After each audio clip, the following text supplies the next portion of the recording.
Hello there. Welcome to another edition of Dr. Damages. This is a special edition.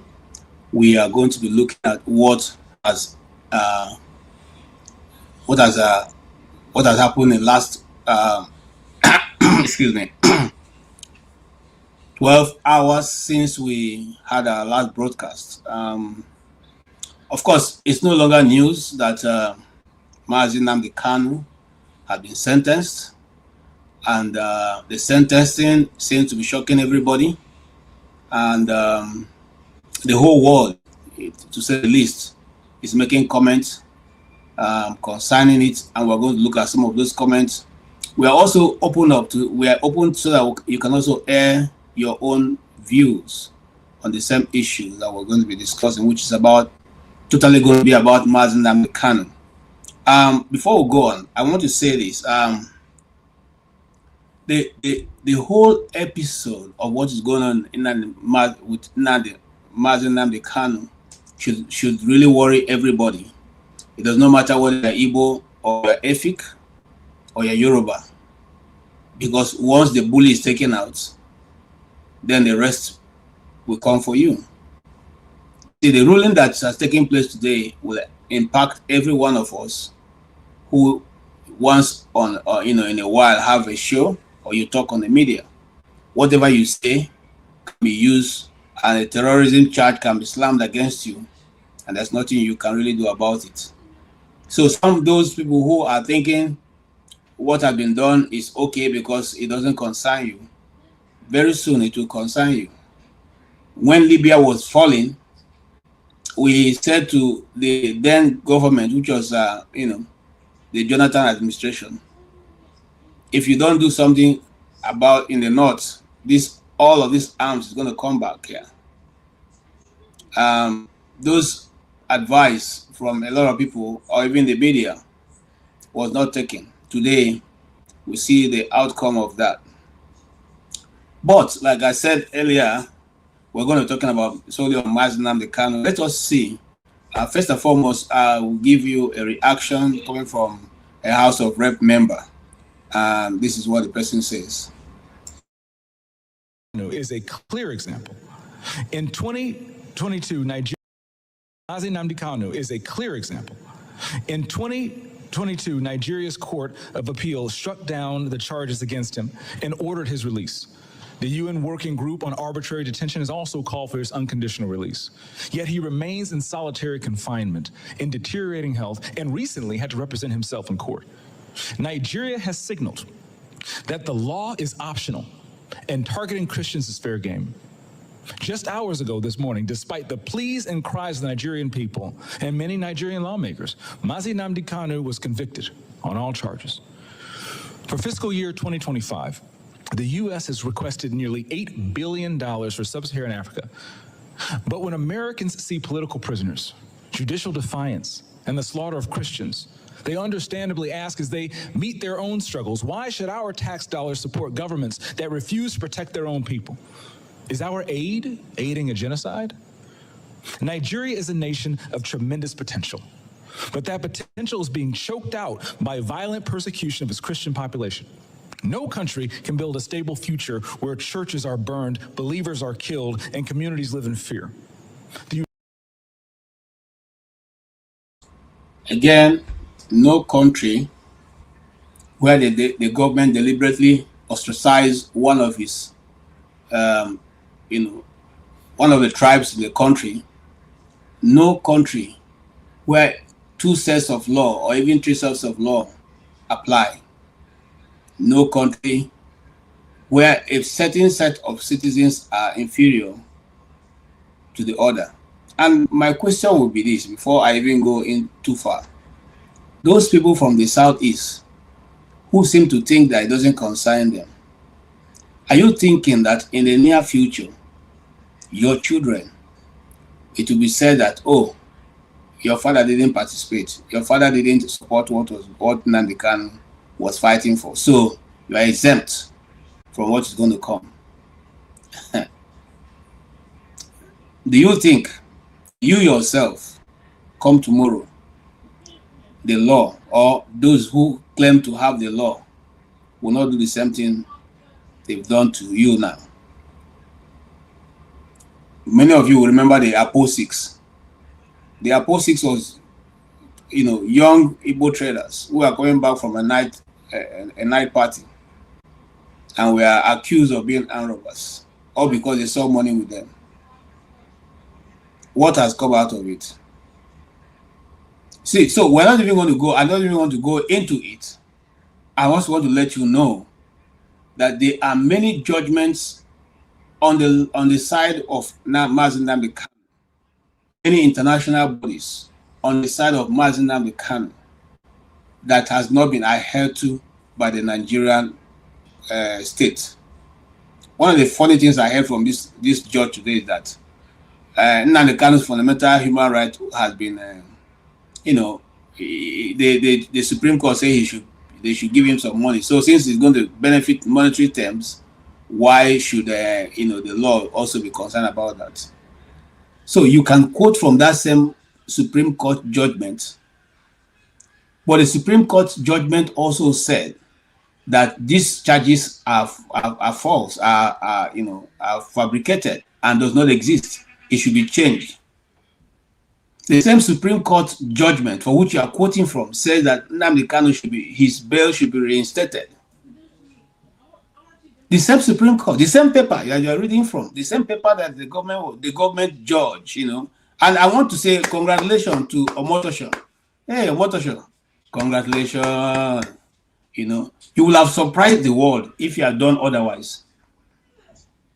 You will have surprised everyone on earth if you had done otherwise. Of course, we know you're one of those. So now the judges' quarters, your own is totally assured now. Your own judges' quarters in Abuja, the one that Wiki, the latest Zoro in town, is building. You can be assured that one is now permanently reserved for you. You have done what they wanted you to do. Case closed. Go and enjoy your loot. And for I have very little respect for even those who call themselves, and there are very few of them who tell the truth. But that is where we are in Nigeria. Look, don't kill yourself. If they finish with the Igbos, they will come for you. I can assure you.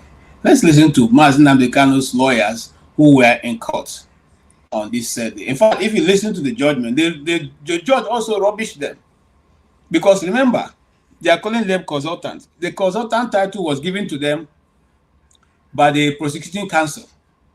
It was him who got up and said, Nnamdi Kanu has sacked his lawyer. So these ones now here they are consultants. So consultant was even mentioned today in the law court. And let's not deceive ourselves. Nothing wrong with you defending. Nothing wrong with you defending yourself. It's part of legal law. It is total. And we have given many reasons, or he gave many reasons, and his lawyers also gave many reasons for which that was. Because they are what? They are priests in the temple of justice, as they refer to themselves. So as a priest, you cannot challenge the Lord. But you, who is not a lawyer, can challenge the Lord or their Lord or the judge on some pronouncement he will make. There's the length they can argue as a lawyer, but you can go beyond that length. Now, let us also put it very clearly. I have never seen also where you deny the accused person to close his defense, written defense, which you are going to use as your final. So that means that there's some truth you don't want them to hear. Okay? There's some truth you don't want them to hear. Even today, before the case was closed, he refused for him to close his case. Okay? And this is a case that you want to kill the man. We know. In fact, I want to say this, I'm a bit surprised, James Omotosho. I think he became frightened, because he will have gone for the death sentence. I don't know why he didn't. Because they're looking for a way to hold on to, say, he has done the thing that is undoable, unpardonable sin. Okay? And that is what it is. You're distracting me.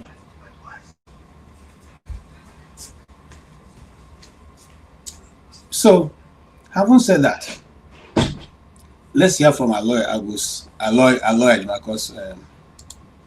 Okay, please, we'd just like you to react to the judgment that have just been delivered. It has been a long battle from 2015 to now, but your client got life imprisonment. How are you going to react? Today we forever live in infamy. Today is the only day I have witnessed a man being convicted for mere puffery, for what he said from his mouth, not what he did with his own hands. The verdict is not consistent with the evidence laid before the court. The sentence is overbroad, cruel, and unusual. How can you convict a man for making mere broadcasts from a location that was never named, and he never tied that broadcast to any single incidence of violence, or even someone slapping someone, not to talk of terrorism? You did all this. You didn't lay any evidence.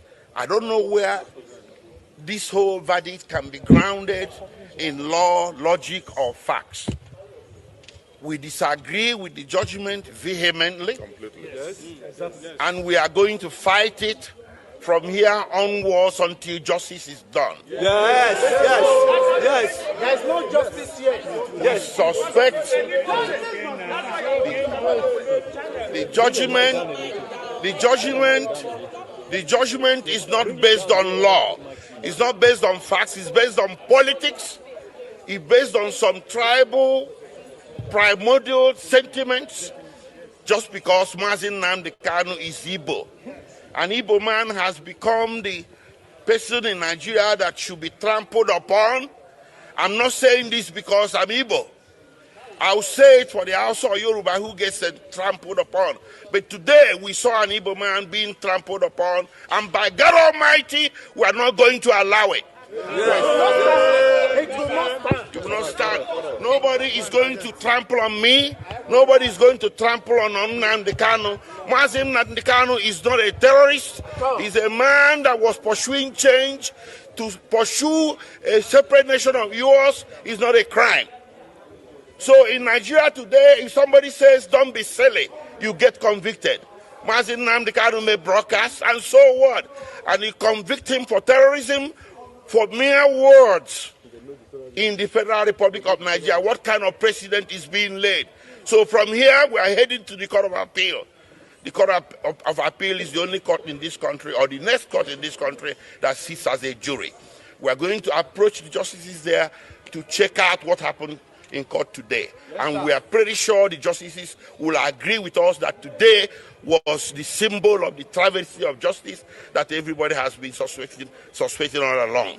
If the Court of Appeal disagrees with us, we head to the Supreme Court. But by God Almighty, Mazi Nnamdi Kanu is not going to stand convicted. He's going to get overturned. Thank you. Okay. Thank you too.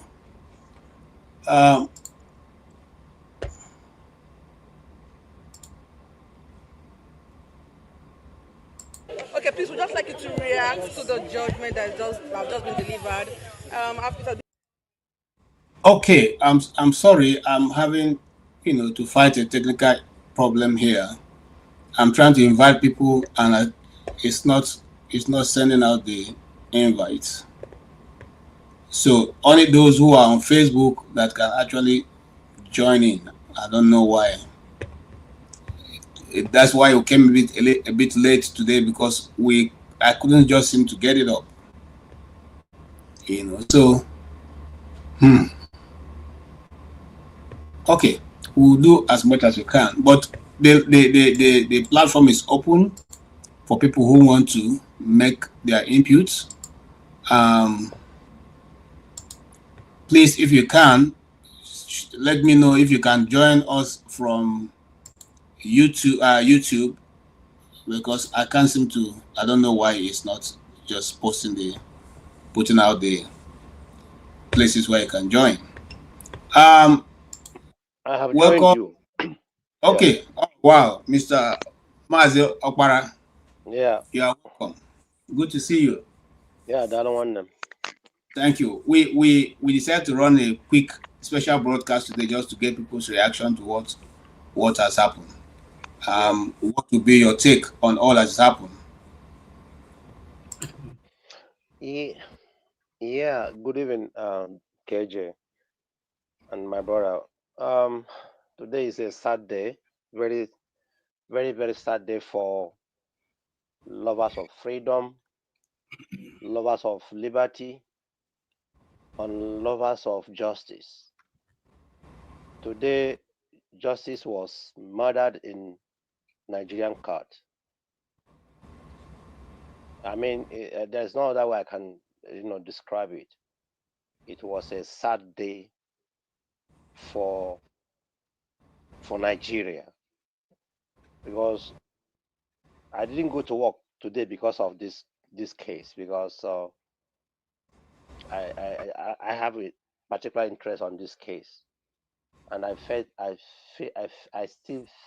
still feeling bad what happened.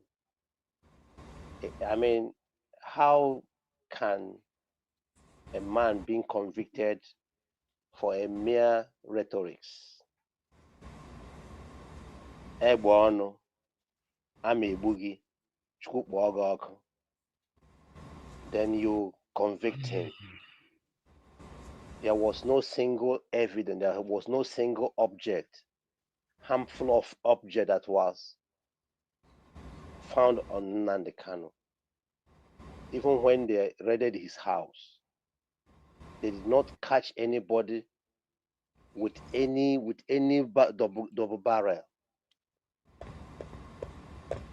Yet they convicted him, sentenced him for life. They were even bragging, it was God that touched my heart. I would have sentenced him to death, but God touched my heart. This is not a mere joke. I listened to this afternoon program, and I heard what some Igbo people were talking about, giving some excuses. I laugh. Ndị Igbo na-asị aka ejiri bọọ ọkụkọ ka eji abọ ọkwa. You are laughing. You are laughing. You are giving excuses. Why did he say so? Why did he do that? Nigeria is waiting for us, but we don't know. Nigeria is waiting for Ndi Igbo. And you know one thing, like, for example, last, what do you call it now? Last protest, and bad governance protest, you saw what happened. Assuming that those children that were arrested, assuming that were Igbo children, they would have remained in the prison till today. But after a few months, and there was this cry, outcry and outrage, they were released and even compensated. Assuming that there are still some young Igbo chaps who are still languishing in the DSS or across Nigerian states, even since the end of NSAS, those ones that they are adopted in OB, they're still somewhere languishing in prison in Nigeria. I weep for our people. I weep for Ndi Igbo. I weep mostly for the so-called Igbo rulers. I think they are even powerless. Sometimes I think now they are powerless. They don't even know what to do. Igbos, we don't have anybody. We don't have somebody like Obasanjo or Babangida that can say, okay, no. Who do we have? Nobody. All these governors that even where a Fulani governor talks or Yoruba governor talks, Igbo governor will not talk there.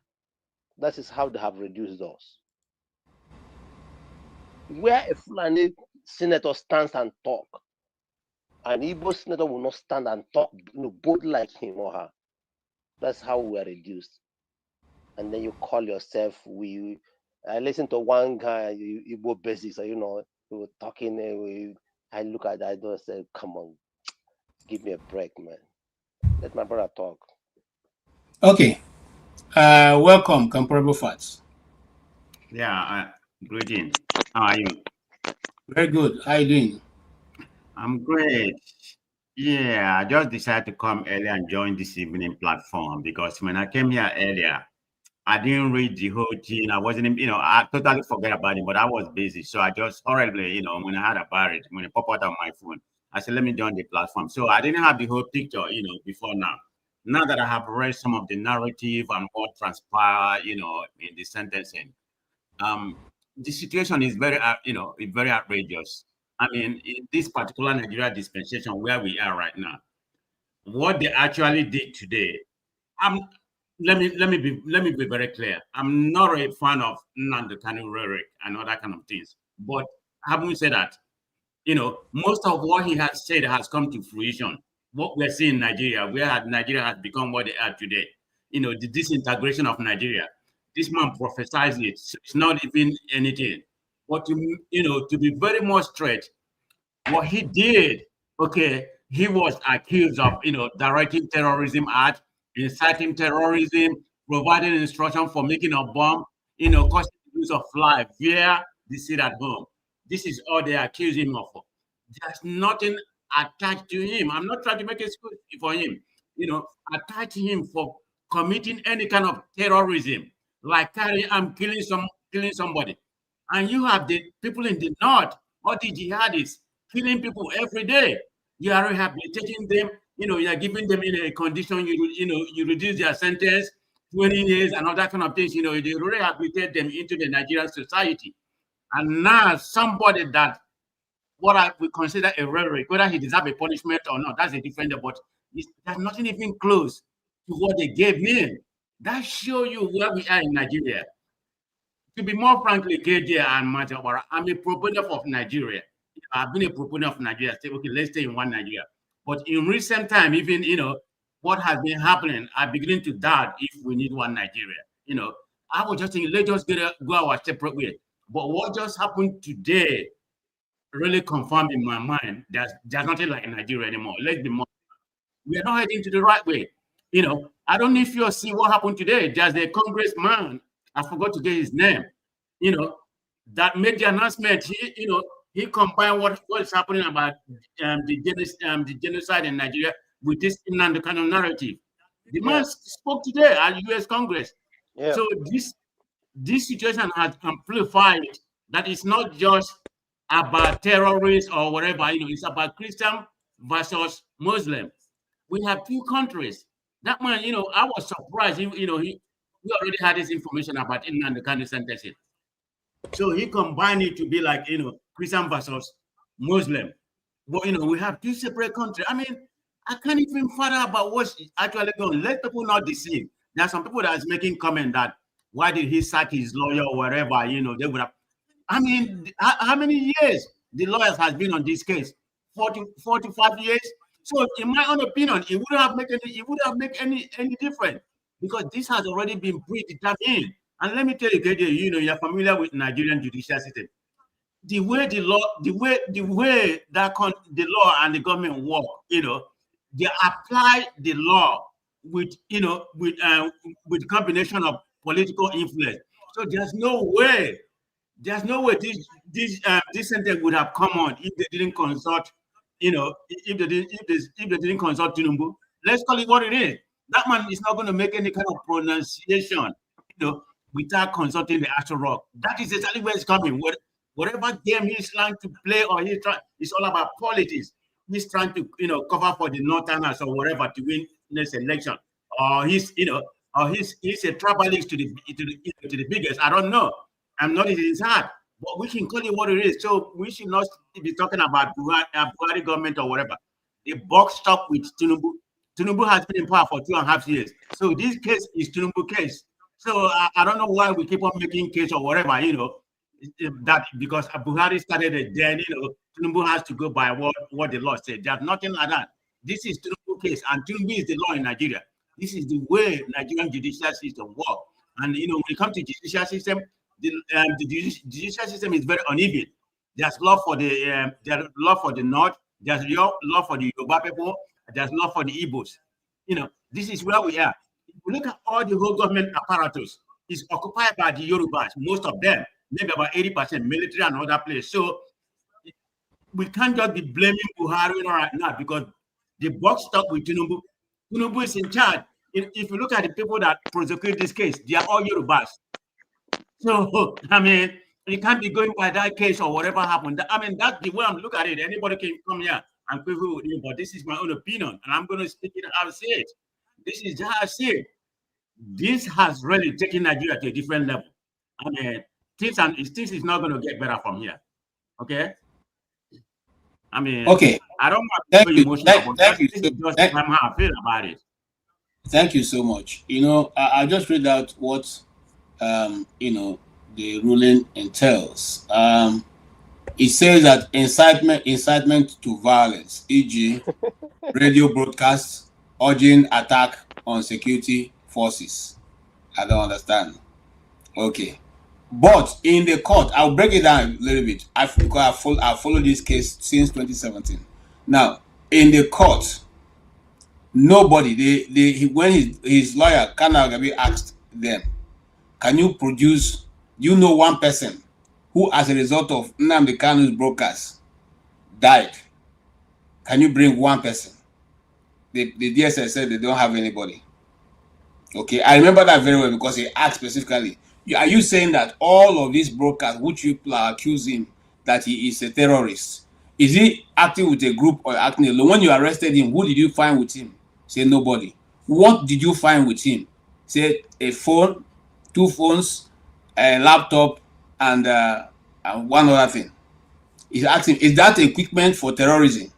He said no, but the phone can be used for so many things. I don't understand. Is the equipment a weapon for terrorism? He said no, but it can be used for other things. And then he asked him, are you saying that in the whole, all this while you have had time to go right, people have not been able to identify one person, just one, that has came to complain that their family or they lost somebody or nobody can come and say that, say they don't have anybody. If that be the case, it's also a reported speech. So, okay, KJ, let me ask you, where did they get this sentence, you know, that he provided instruction for bomb making? I mean, No, now you see, they are looking for things to add up. There's nothing like provide instruction for bomb making. He's a Nnamdi Kanu scientist. He's like, I think the chief judge himself, the judge who was judging the case, said he's an economist. Is that not why when he was trying to run him down, he says he's an economist. Why is he trying to dabble into law? Is that not what they are talking? So how come now he provided people who are making bombs in Igbo land? You see, so it is very funny and very, very insulting. And then the other one is the membership. The second one, membership and leadership of a terrorist organization, IPOB, proscribed in 2017. IPOB have gone to court and won that case. The government has to go to Supreme Court. IPOB won the case. The judge said IPOB is to fight to ask your right, to ask your, it's not a crime, and that was struck off. But they are still referring to the judge. In fact, let me shock you. The judge even called Nnamdi Kanu a convict before he even sentenced him. So you can understand how far that they have gone with that. What convict are they referring to? I mean, before we're talking about this is before this sentence. So what kind of crime, that say he was convicted of before? I mean, that was actually, adjudicated and convicted. Where's that coming from? You see that, so that's what we're saying, that if you are writing a judgment and you have not even sentenced the person, you're already addressing him as a convict. It then means that it's a predestined outcome that you already have. Okay. And KJ, when IPB was proscribed in 2017, it was under this ex parte judgment. Yes, ex parte order. And then it was this Saraki was then the Senate president, and he told Buhari that this is not right, that he should go through the main court, because it was order. It was not even in a court. It was Buhari's order.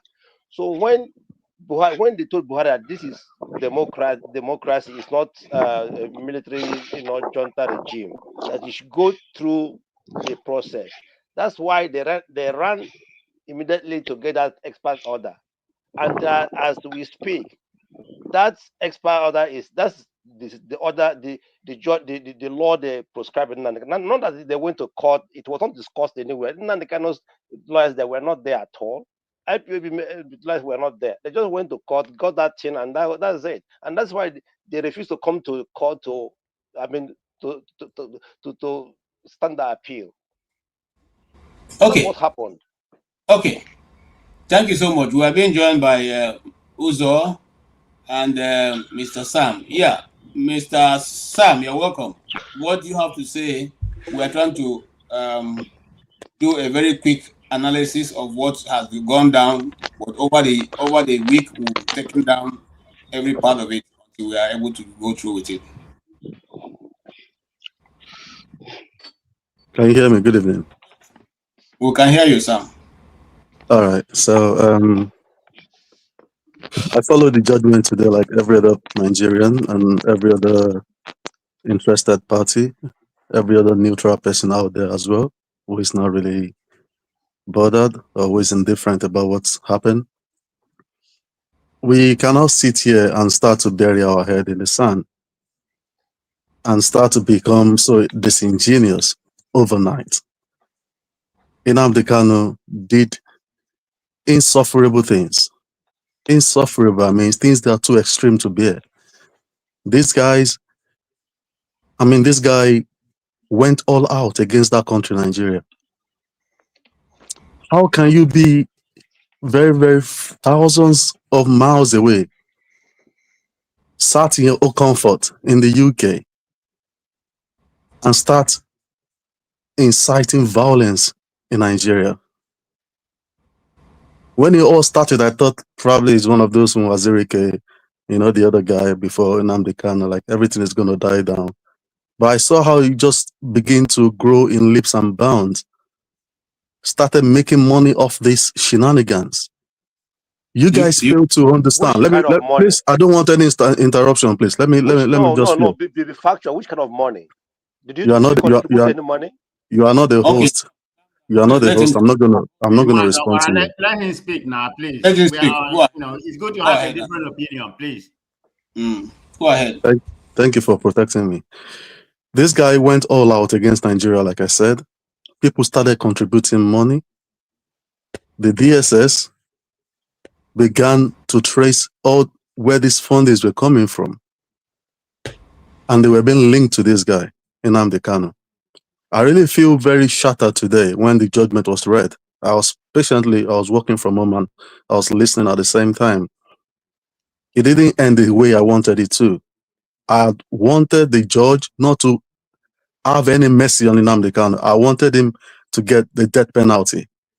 And I'll tell you why. A lot of people have died. A lot of people have died because of this guy inciting violence in Nigeria. But you guys will turn around. I've listened to a couple of you, so I know where you stand. That's why I came in tonight. I've been waiting for today. Just not to come and gloat here, or not to come for any comeuppance, or not for any poetic justice. Justice. This is the judgment that I got, and I thought it was not fair. The judge should have just stopped at sentencing him to death without reading Matthew 23 and verse 23 to us.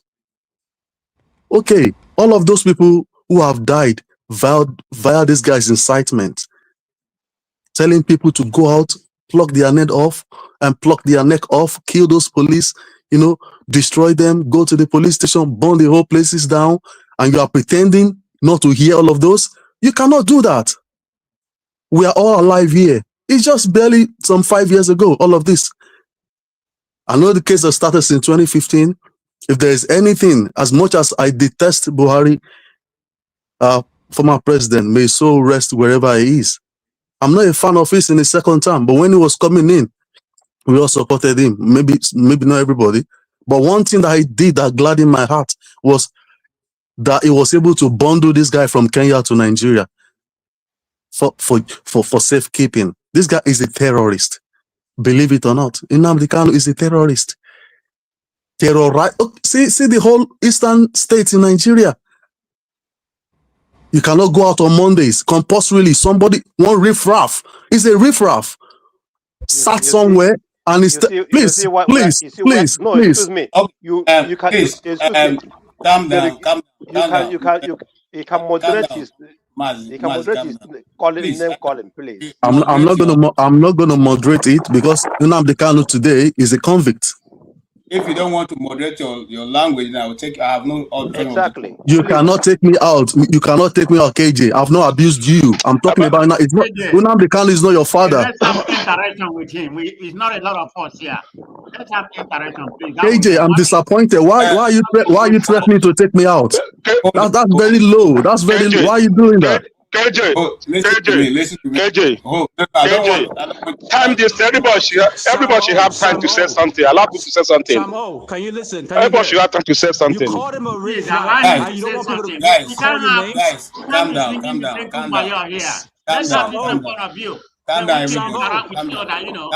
The guy is here to fight the people. Hold on, guys.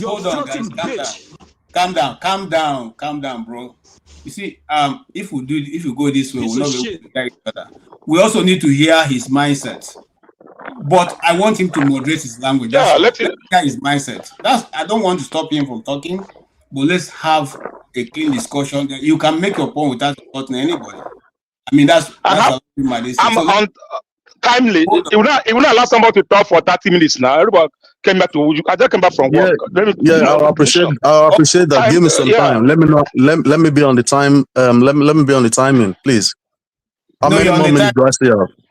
You have 2 more minutes. Okay, I'll finish in 2 minutes. So we can interact with you, not just come and make a comment and leave. That would be very helpful. No, I have time today. Today's Thursday. Tomorrow is Friday. I'm not working tomorrow. I have time for you.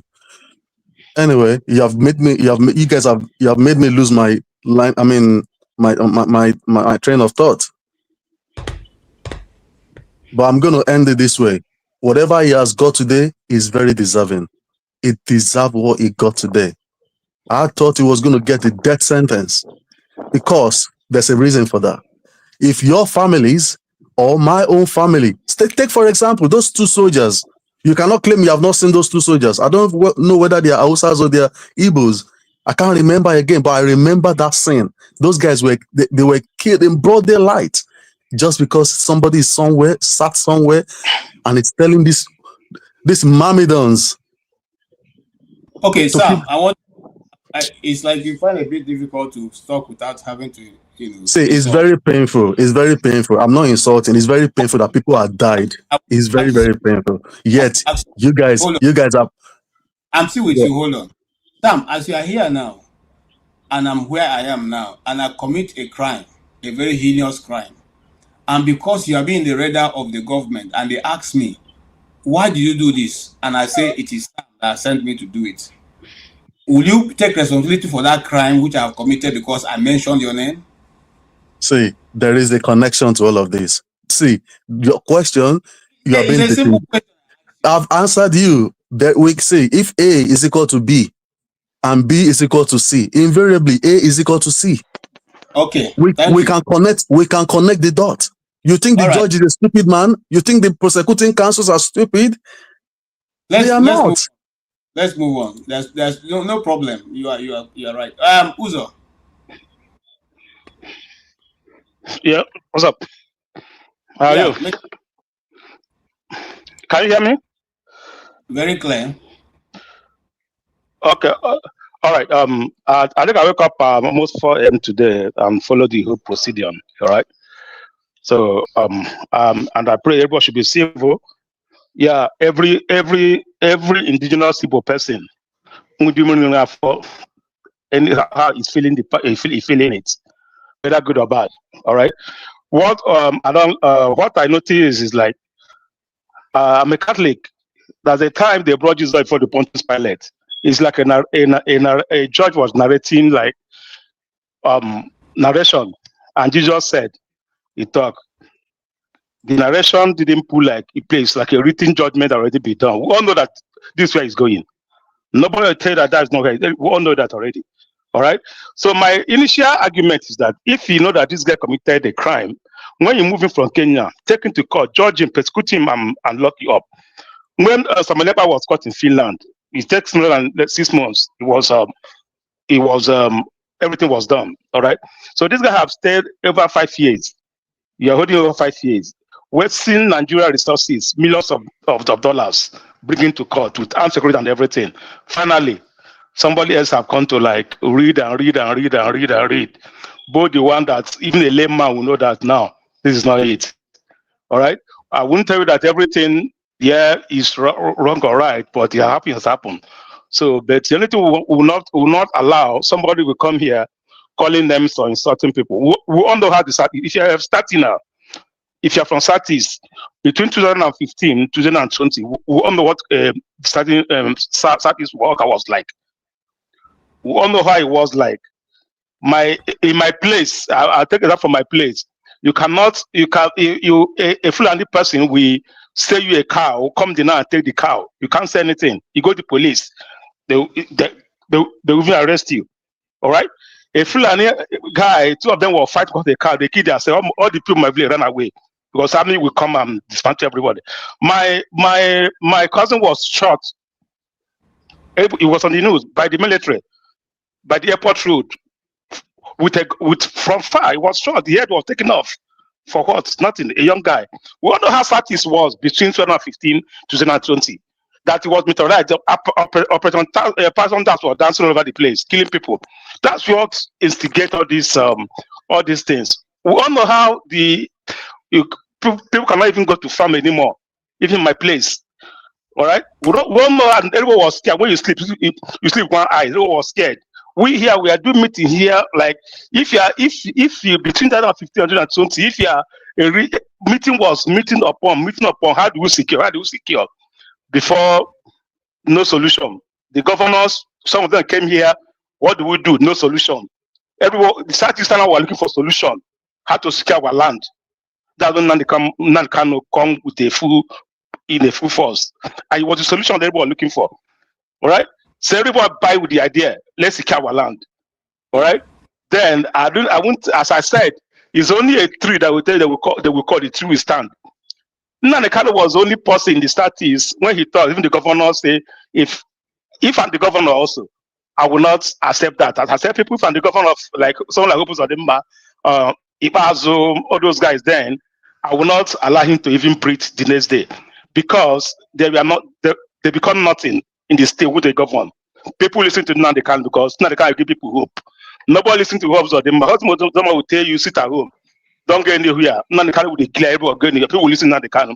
80% of people in the South was listening to Nnamdi Kanu more than Opus Odemba. Then, so if I'm Opus Odemba being in that seat, I will go all out. Make sure that I didn't see the light of the day. And that's almost what happened. Which the governors of Sati State, the top head, they were not relevant to the state anymore. Nobody listens to them anymore. So they have to do what they have to do to bring this guy down. But you have happened. The judgment have been taking place. No Igbo person living at the moment that breathes. I would say at least that is here. I mean, at the state, everybody feeling the pain. Everybody have the pain. Some people that is after my mom, they lost my mom. This is one of the pain time. All right, it's one of the time they can have the pain that this guy is it true or not. But nevertheless, it's not that you arrested Nnamdi Kanu, sentenced him with the issue. Have you solved the problem? And Nnamdi Kanu will raise tomorrow if the problem is not solved. That's what we're talking about. You arrested him and put him to jail. Yeah, solve the problem so that another Nnamdi Kanu will not rise again. All those problems that brought all these things, so that problem will not rise again. So that's just my this thing. Thank you so much. Mr. K. It's too late. Mr. K. Sam O, I see you're wrapped up in a duvet. Yeah, you're feeling comfortable. You're not in Nigeria right now, but you called someone a riffraff and you don't want them to call you names. You're a floating bitch. And 10 times. No. Please, we don't come here for that, please. Okay, please. Okay, we don't come here for that. You have the right word I want to say, I beg. K, the words you're using will not use it on this platform. And please, I know you are angry, but calm down. Everyone calm down. Everyone's angry. Calm down, guys. Not even it's not the end of it. Hold on. Everybody's gonna rise up. Now they made Igbos look like we are just sissies. It's enough. It's enough. It's been going on for over 800 years. Okay. It's enough. Okay, it's If all we right. have to die, we're going to die. No, It's enough. nobody's dying. We should not But be it's all right. comfortable where we are anymore. It's Okay. enough. Okay, can I moderate? I want you to understand, you guys to understand something. None of us here is responsible for what is going on. And we all have different views. Me, as I'm talking to you, I have followed Nnamdi Kanu's activities since 2015. So nothing that he has gone through that I don't know, I don't have record of. So when people talk, sometimes I just chose to keep quiet because they are quoting from what they know, what the Nigerian media have reported, but they don't know the underground of what brought to it. For instance, Sam, you talked about what Nnamdi Kanu has done in the East. Do you know that in the East, you have more than 5 other different groups raised by the government called the false flags? One of chiefly of which is Asare Dakubo, who has his men fighting all the 5 states of the East. This never came to your knowledge. You don't know that. Don't know that Asare Dakubo and his boys were fighting in the East. Who are they fighting? It's not the same Igbo people are accusing Nnamdi Kanu of this thing. There is the courtist movement, the courts that politicians are renting to do their evil. There is the government false flags that they were financing, they call the unknown government. They were doing also damage in the East. Then you have the Nigerian army themselves, who most of them, majority of those who settled in Boko Haram were given army uniform and sent to the East. These things are there, but it will not be told you. And let me tell you something. If Tinubu has done anything good for the East, it's the fact that he withdrew those funds meant to pay these people. So you can see that since Buhari went, the East have come back normal.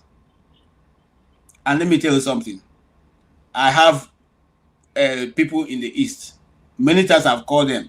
Why people sitting at home? Majority of them have come to say, no, we have chosen to start, not because anybody is forcing us. Because if you say that it is IPOB that is forcing sit at home, how many members are IPOB? How many are they? Are they on all the 5 states of the Federation? If they are, all the 5 states, and if they are on all the 5 states, do they have members in each village going out to force people to stay at home? So at one point, it was the government forcing people to stay at home. But that is not what we will tell you. Right? It's not out there. Okay? So I sympathize the fact that it is the non-Igbos who are more concerned that Igbos are not going to the marketplace on Monday. The Igbos don't really have a problem with that. Because you know why? We lost everything before. We were given £20. And we are where we are today. That's because God decided to do that. But that's not a discussion for another day. Mr. K, if you have calmed down now, please make your entrance without insulting Sam. Sam is also a guest like you. So please, okay? All right, go ahead. All right. I don't care what I said to that guy. Everything sticks. But with decorum, I'm going to say what I need to say. We need to stop begging. We need to stop talking. We need to start dying. We need to start dying. It's enough. Every one of you here, if you're Igbo, you are not a man. You are not men, because another man can take your freedom. This is tribalistic. This is stupid. And enough is enough. You see a very weak-ass Fulani man with an AK-47 come to you. You die on your knees. Why? An able-bodied man like you beg for your life, praising to some fictitious divinity to come save you, and they keep killing you, and all you do is keep praying and praising and begging. It's time to die. Whatever life it is you are just trying to gather for yourselves is all a facade. You need to die. You run to a country where people fought, killed themselves so that they can live a peaceful life. Is this guy able to come to the camera? Why are you hiding behind the camera and inciting death? Okay, we need to die. Dude, we need to die. Look at me. And it starts from you, Sam O. You're going to die a slow, excruciating death. Okay. No, Sam. Okay. No. We don't have Yeah. that. Stop being benevolent and very meek. We need to stop being meek. We need to stand up. Enough is enough. Okay. Thank you for your submission. Thank you so much. I have to say this platform have zero tolerance for violence. Exactly. All having zero tolerances and everything. Why they keep killing us and we keep talking the same bullshit. Okay, listen to me, K. I think I'm older than you, so I probably have seen more. But I'm not. Hold on. Calm down. Listen to my argument. I'm simply saying that, you see, there's other ways we can use to achieve this result without having necessary attack. Sir. None. Calm down, sir. You see, there was a. Okay, let me move on. Let's just go ahead and have a discussion, but we don't encourage violence. Discussions will not help us. Let me say something. All right. Calm down.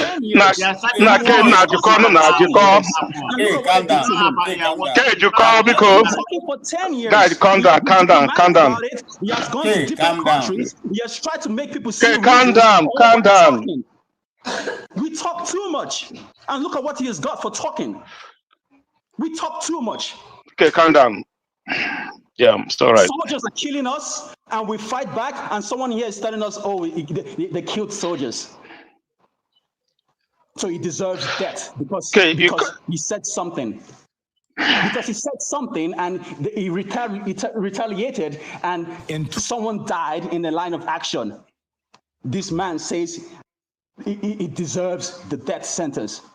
Why don't you deserve the death sentence too, Sam? Why don't you deserve it? In 2022, Nigeria's Court of Appeal struck down the charges against him and ordered his release. The UN Working Group on Arbitrary Detention has also called for his unconditional release. Yet he remains in solitary confinement, in deteriorating health, and recently had to represent himself in court. Nigeria has signaled that the law is optional and targeting Christians is fair game.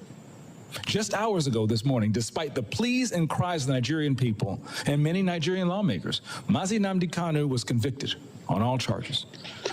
For fiscal year 2025, the U.S. has requested nearly $8 billion for sub-Saharan Africa.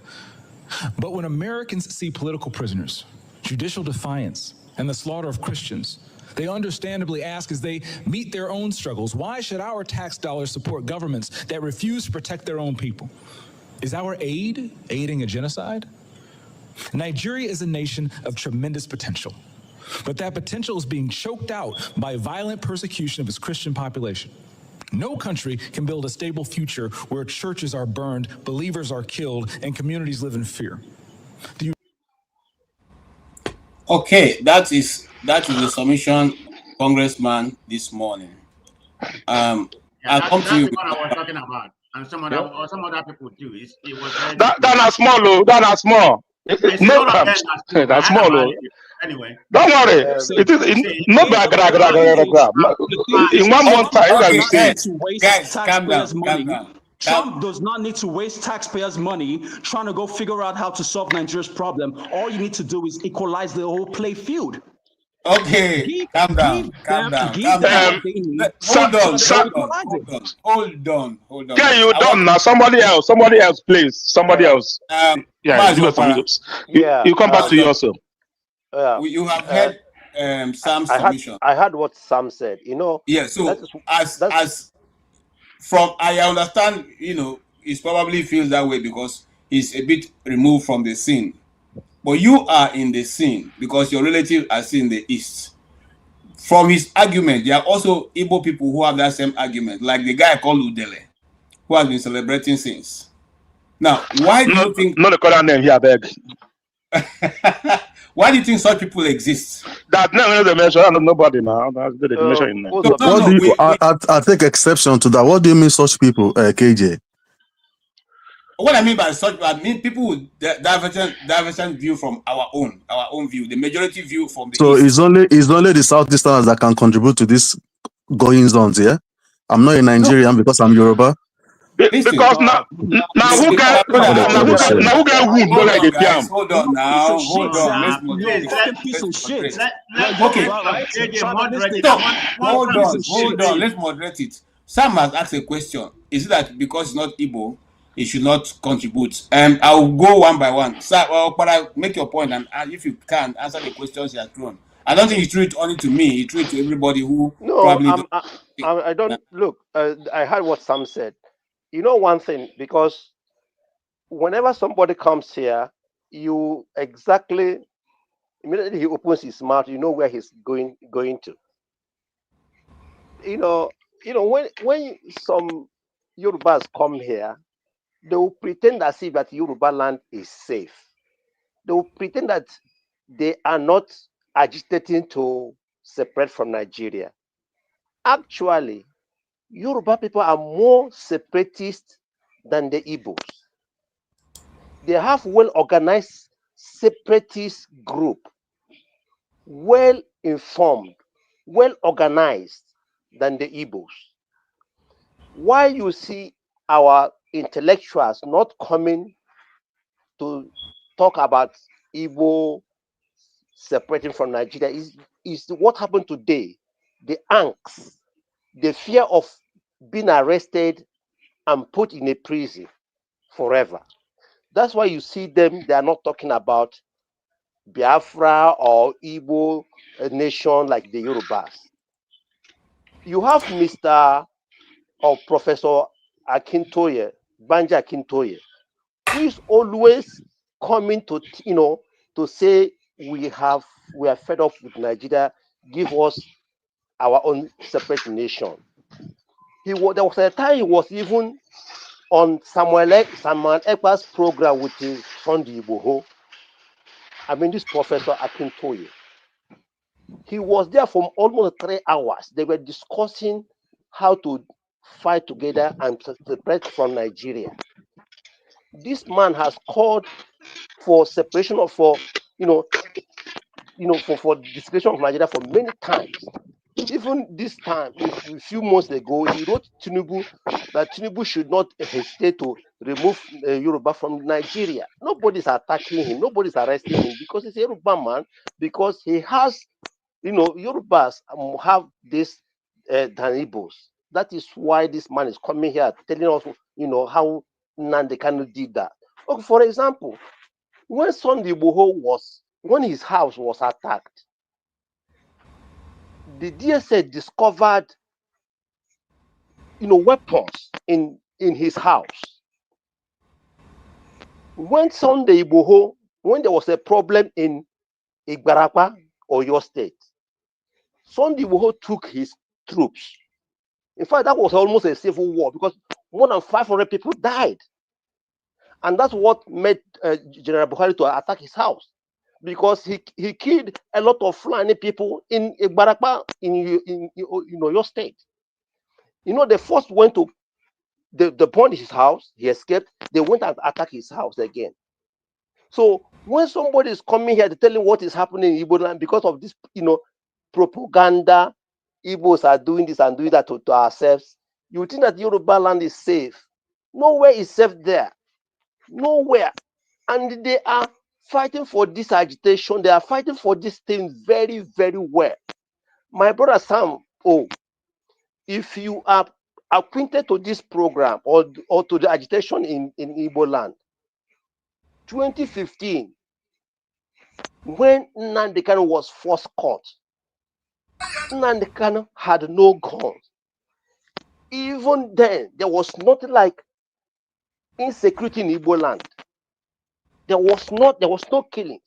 When he was released, 2017, he was doing his own program in Igbo land.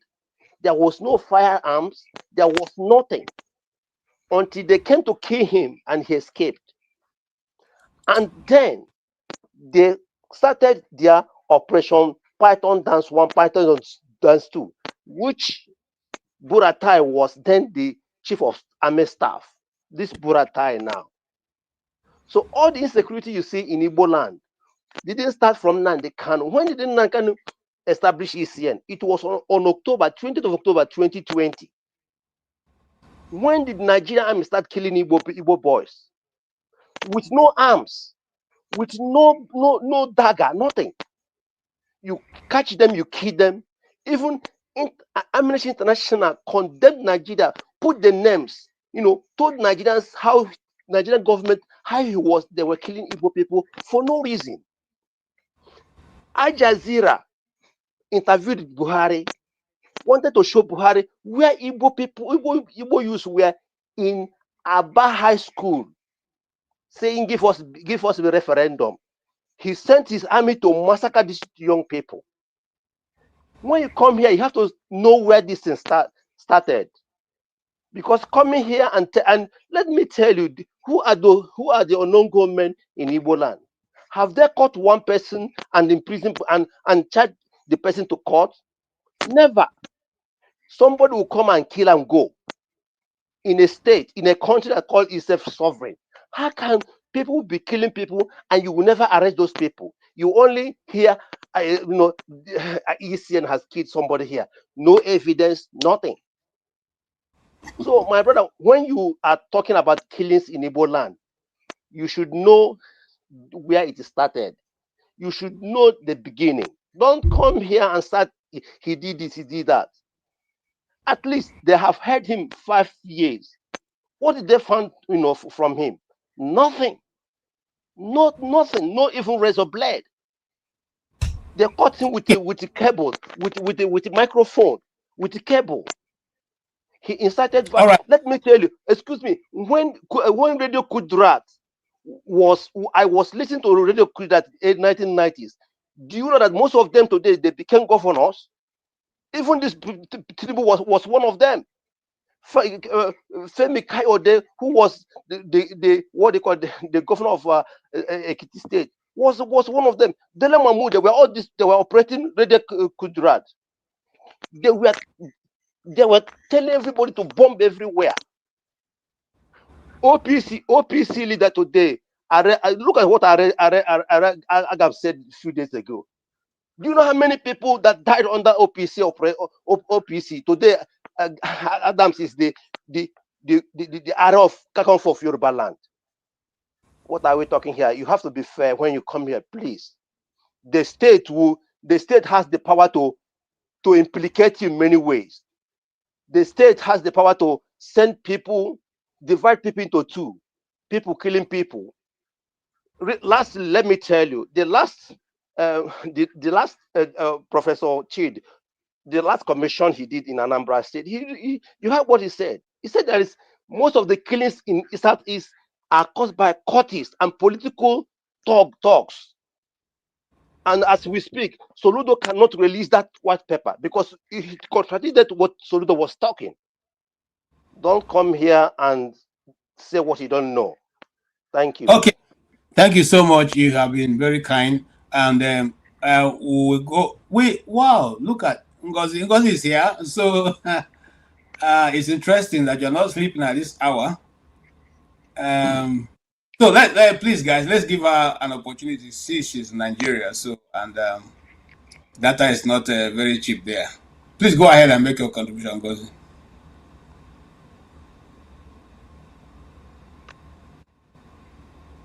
Good evening, everyone. Can you hear me?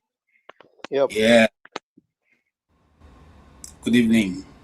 Good evening, everyone. I do not know exactly how to say the things I want to say. I mean, the things I want to say are in my head, but I cannot find the right words. Can't find the right words. And it does not help that in this week alone, it's been bad news upon bad news. These terrorists, it's almost as if they are on a time noun, and they are just going berserk. So this week has been terrible. As a matter of fact, if not that the bulk of my work has to do with social media, I would have logged out of all social media. It's that bad. It's been from the abduction of the girls to It's just the Kwara incident. And for somebody living in Nigeria, that Kwara incident shook me. Not because I did not know that something like that has been going on for many years now. What shook me about it is seeing it happen firsthand. You know, it's one thing to hear about things, even from survivors.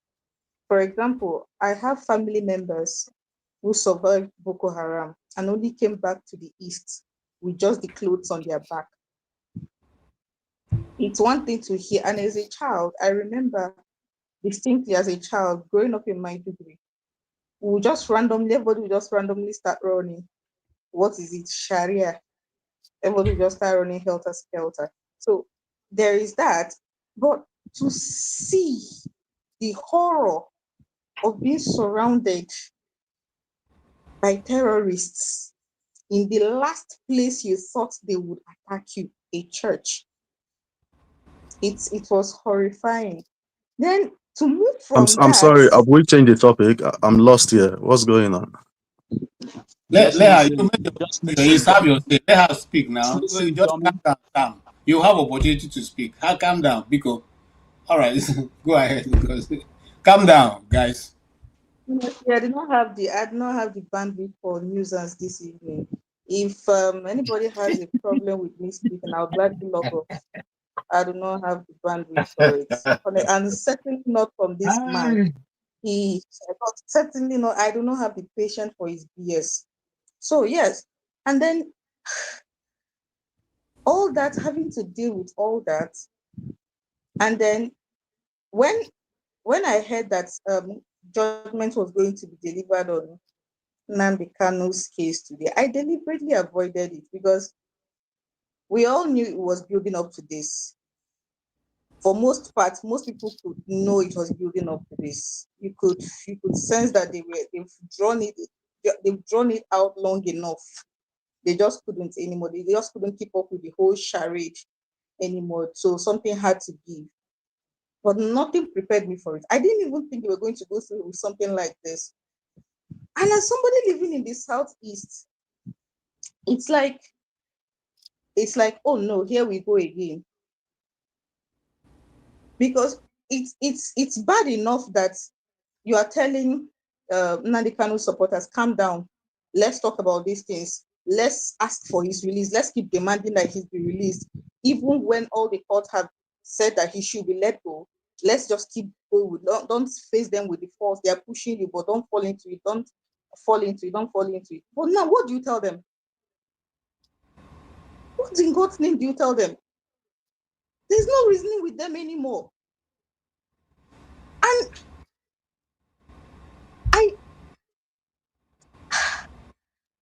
this is a trap. There's nothing anybody wants to tell me. They are setting us up.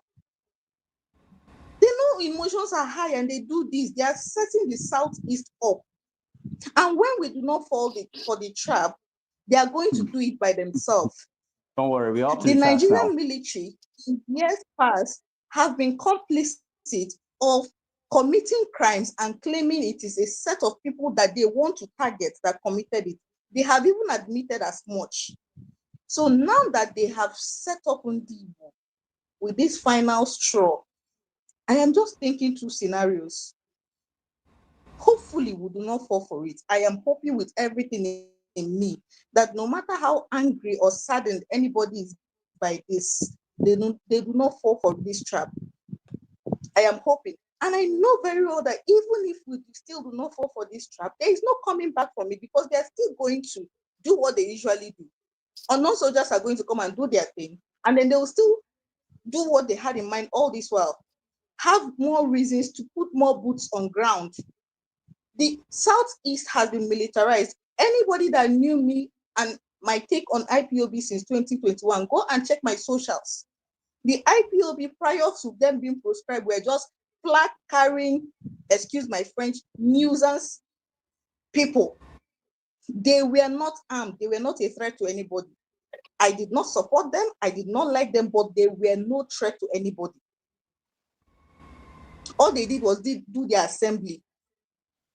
say their piece, organize their rallies,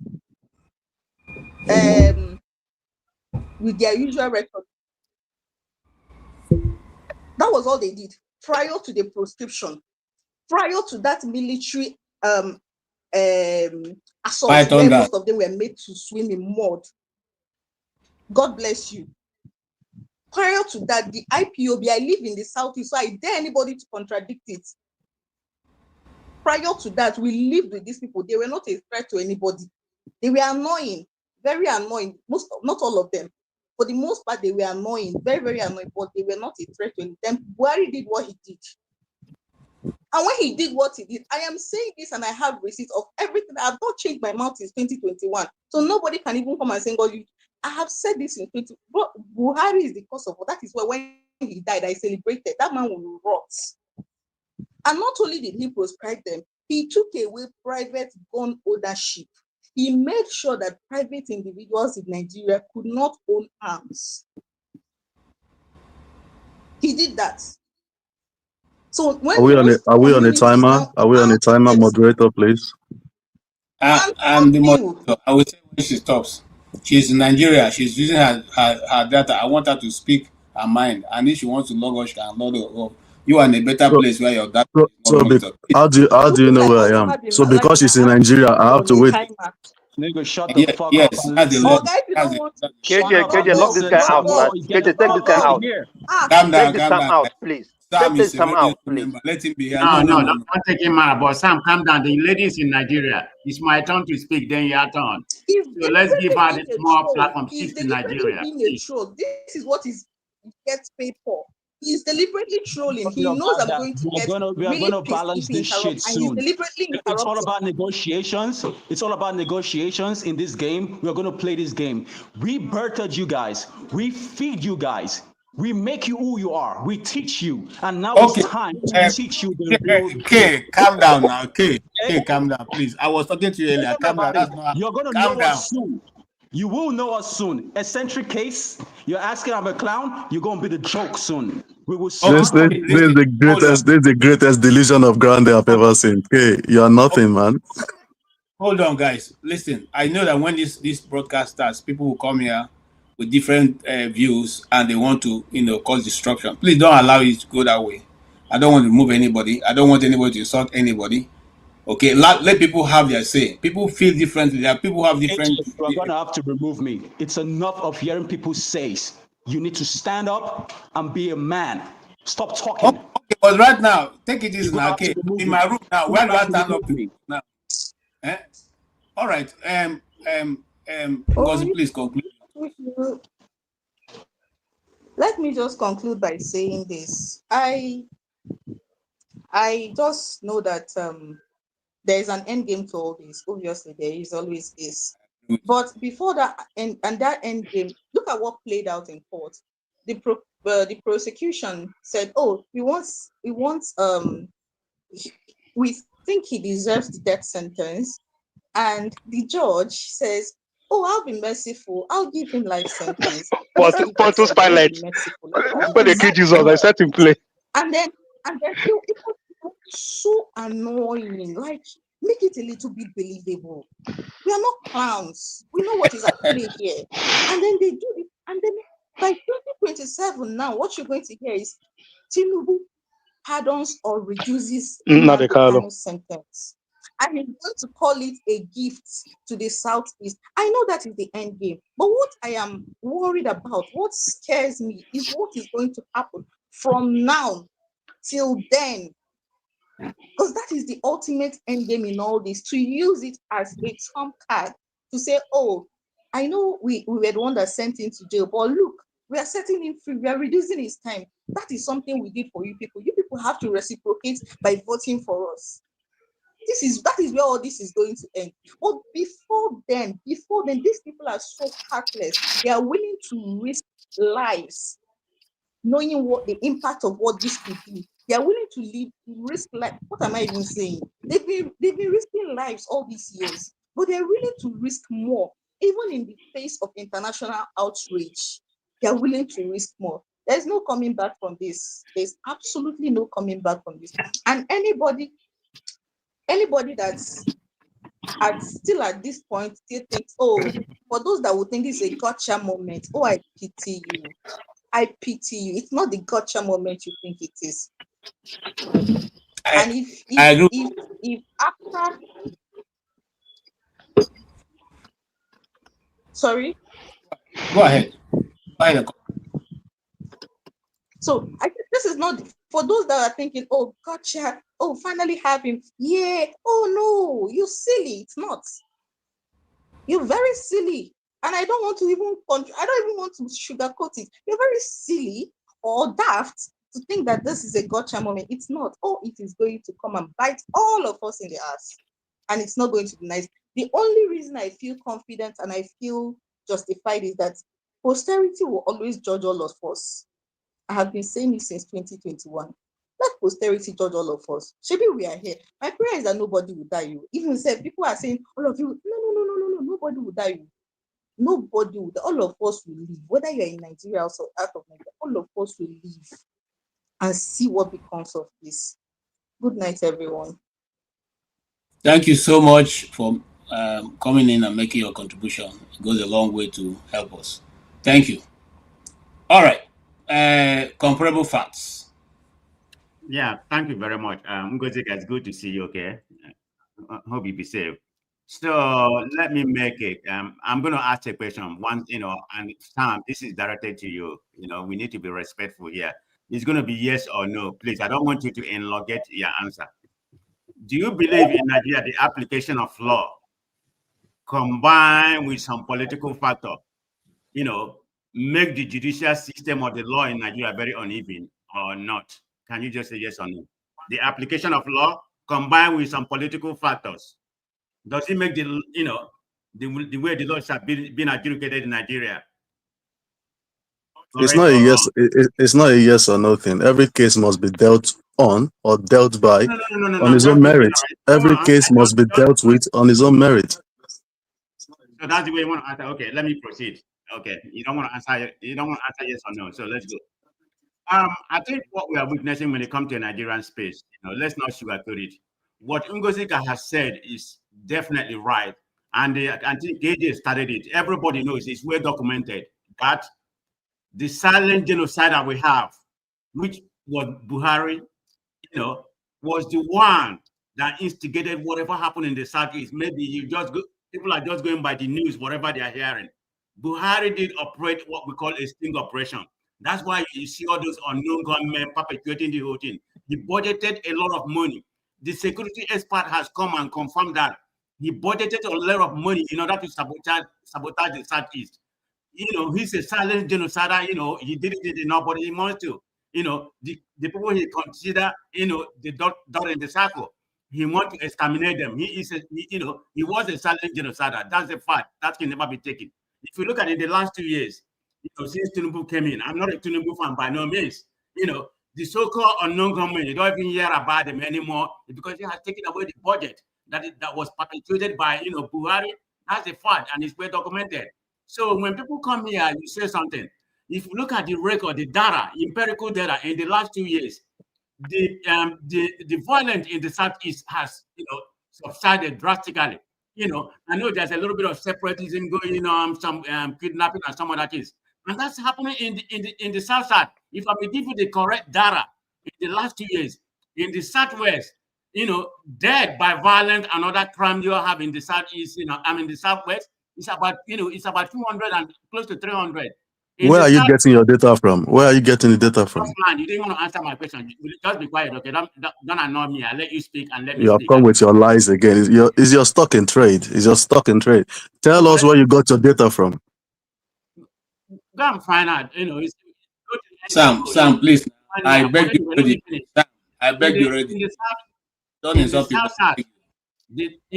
The death and violence by gang and other kind of things, the kidnapping by henchmen and other things, it's about 300 and something, and the Southeast is only about 400. So they are very paramount, close to each other. Nothing compared to the terrorism that is going on in the north. That's about 7,000. So the point I'm trying to make is that the violence in the Southeast has drastically reduced, and that was because of what this guy did. So you didn't want to answer the question about what I just said. You know, if this is going to make you happy, the injustice we have in Nigeria is going to make you injustice. How do you compare the terrorists killing people in the north? They are being, you know, reintegrated into the society, given a retradition, you know, program for them to come back into the society. This is people that perpetrated terrorists, killing people. 100 of them. I can give you a lot of names that have been pardoned, that have been rehabilitated into the society. And you're talking about a man which is ready. I'm not saying the Reddit is right, but the justice was not fair by any means necessary.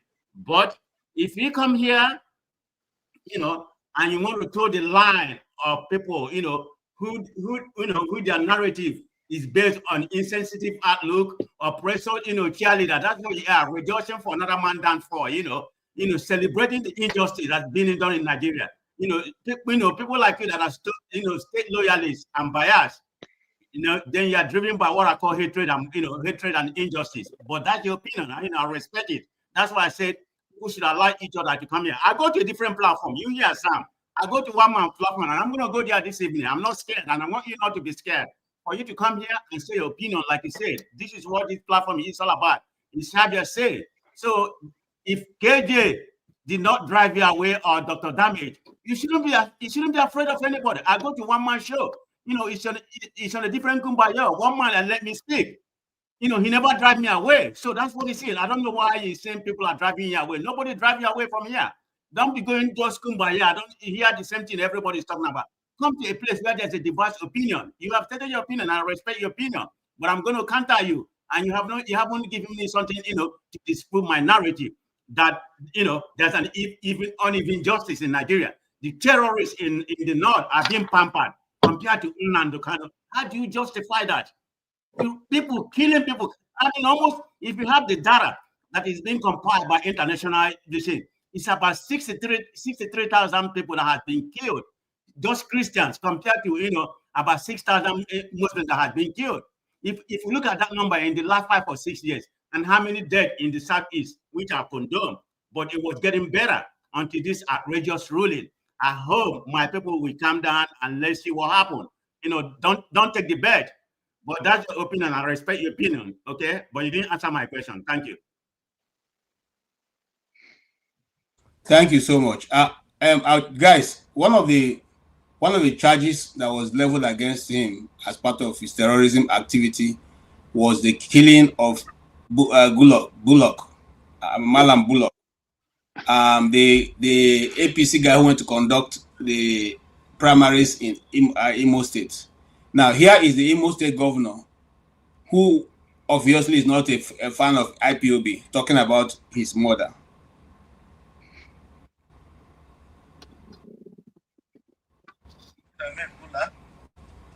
Was in Imo State for a national assignment.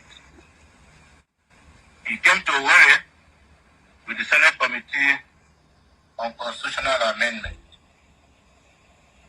Being a humble man, he chose to travel incognito, according to his friend that was with him during the incident. Someone must have trailed him from his hotel to the airport. That is exactly why this gruesome murder appears to be a clear case of political assassination. Psalms 96:14. Now, that is the governor of the state who hosted him when he went there. Now, I am a media person, so most of these videos, I have them. The first time that Bullock got to Imo State, he had a press conference. And the person he held that press conference against was the National Security Advisor, General Mongunu. And he said if anything happens to him, General Mongunu should be held responsible. That people fear him, but he is not afraid of him. He will talk the truth.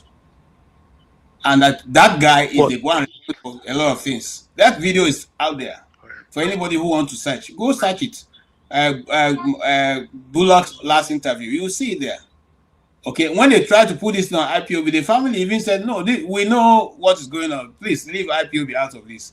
But today, the judge included this in the judgment. Sam, you are the next to speak. Do you still think that that's part of what Nnamdi Kanu should suffer for? He should suffer for that and many more. He should. Okay. Yeah.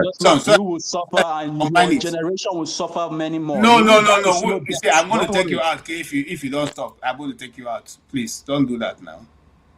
Now, also, the judge mentioned that Nnamdi Kanu was responsible for the NSAS protests, and that his intention was marching towards he was planning to go to the American consulate to go and blow it up. Is that also part of what you think that he was planning? You cannot rule anything out, KJ. Wow. Okay. You cannot rule anything out. This guy is a terrorist, like I said aforementioned.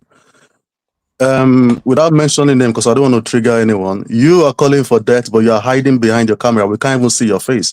Come to the center of your camera and let us see your face. I'll go to Man of Prestige.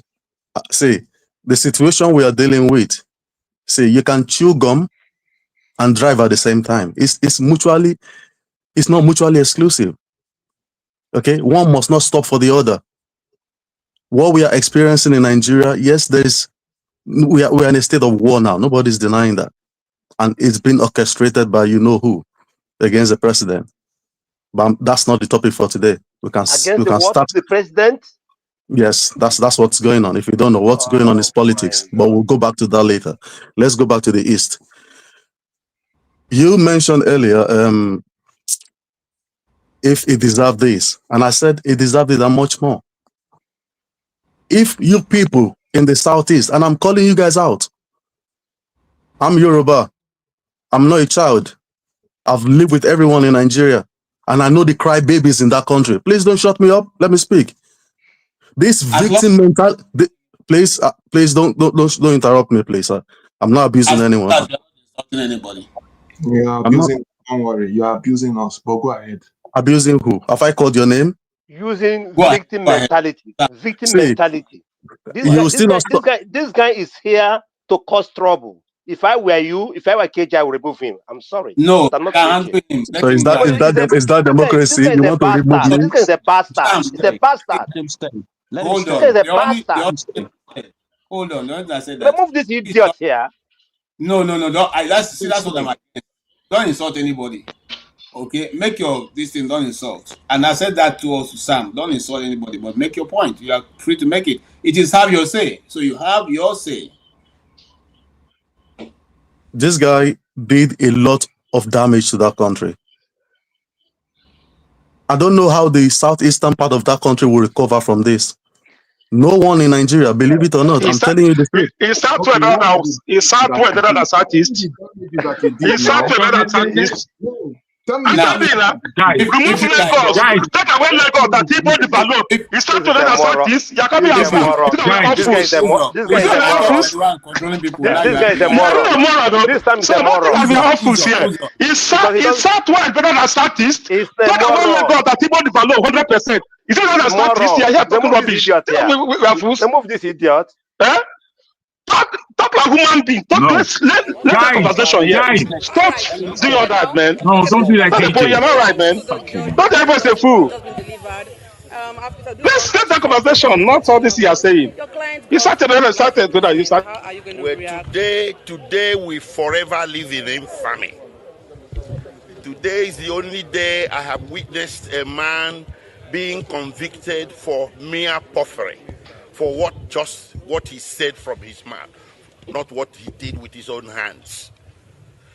The verdict is not consistent with the evidence laid before the court. The sentence is overbroad, cruel, and unusual. How can you convict a man for making mere broadcasts from a location that was never named, and he never tied that broadcast to any single incident of violence, or even someone slapping someone, not to talk of terrorism?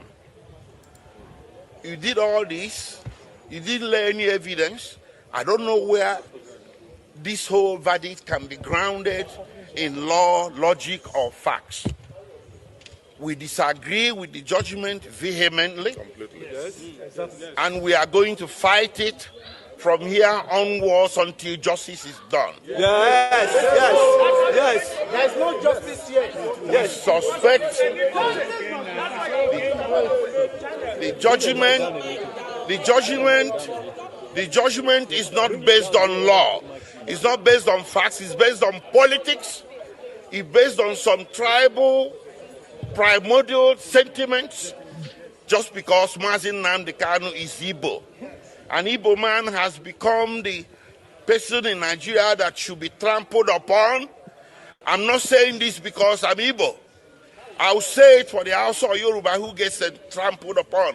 But today we saw an Igbo man being trampled upon, and by God Almighty, we are not going to allow it. It will not stand. Nobody is going to trample on me. Nobody is going to trample on Nnamdi Kanu. Mazi Nnamdi Kanu is not a terrorist. He's a man that was pursuing change. To pursue a separate nation of yours is not a crime. So in Nigeria today, if somebody says, don't be silly, you get convicted. Mazi Nnamdi Kanu may broadcast, and so what? And you convict him for terrorism for mere words in the Federal Republic of Nigeria. What kind of precedent is being laid? So from here, we are heading to the Court of Appeal. The Court of Appeal is the only court in this country, or the next court in this country, that sits as a jury. We are going to approach the justices there to check out what happened in court today. And we are pretty sure the justices will agree with us that today was the symbol of the travesty of justice that everybody has been suspecting all along. If the Court of Appeal disagrees with us, we head to the Supreme Court. But by God Almighty, Mazi Nnamdi Kanu is not going to stand convicted. He's going to get overturned. Thank you. Okay. All right. We were talking with Sam. Sam, I want to ask KJ, you. Can you put me at the back? I'll be back, okay? Please. All right. Yeah. Sam, I want to ask you a question, and from there you can go ahead and make your submission. Do you understand all of what Nnamdi Kanu have done? Can you cite any of them for which you are holding him responsible? Can you cite one incident that you are sure he's involved in that you are holding responsible? Are you whining me or what? Are you pulling my legs, or what exactly are you trying to do? Just answer the question. Jasmine, please maintain your silence. I'm not. You don't need to scream. No, I'm not scared by you. I'm not scared. I'm not scared. But you are not the moderator. Please keep quiet. I know please. I'm not. But just deal with the guy. No, deal with the guy. You don't need to insert. Don't ask question for question. Jago, you don't need to insert yourself in this. It's going to get to your turn. It's my turn now, please. I don't need to, but I have done. I've done it because you're not answering the question. You're going on like a child. I want you to have your say. I want to be clear in what you're saying. However, if you're being directed to a question, you should answer it like an honorable person. You're just being petulant. Anyway, I'm not gonna pay you any mind. Back to KJ. You see the word you used. You said I'm being pertinent, not impertinent, pertinent, which means I'm accurate. You idiot. I'm telling you, you are petulant. I'm saying you're petulant. Open your ears and clear the dirt in your ear. Anyway, KJ. Come on, please.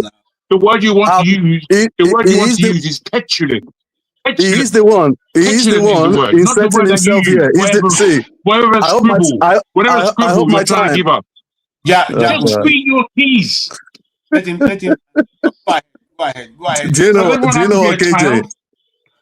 See, you don't need to come down to this level, Jagun. Just stay where you are, please. You are old enough to be able to control yourself. See the reason, KJ, why people don't come here? Because of this harassment, this haranguing in here. I'm not scared by all this noise. You're not playing the game right. Then get out of here. If you cannot stay here, get out of here then. No. I don't know I'm not welcome. No, don't kill him that. Don't know I'm not welcome. Get out of here, Calm down. We're trying to be simple here. You try to be rebellion here. No, you're not welcome. Don't go here, you're not welcome, my brother. Please stop screaming, my brother. See, KJ. See. You're making this guy a guest in this program. No, I'm not. No, you're actually doing that. I've been watching this for quite a bit. You're doing it unintentionally. So you need to hold on. It's got a different he's got a different view, which is fine. You know, Is I know One when I Africa have a talking different or Sam view is still talking? and I come here, you know, like when Forefathers is hosting this show, what he does is just mute me or he takes you out of the show. There's a problem here. You know, I felt the guy had a different view until he said something, and that's Yeah, what made me come in here.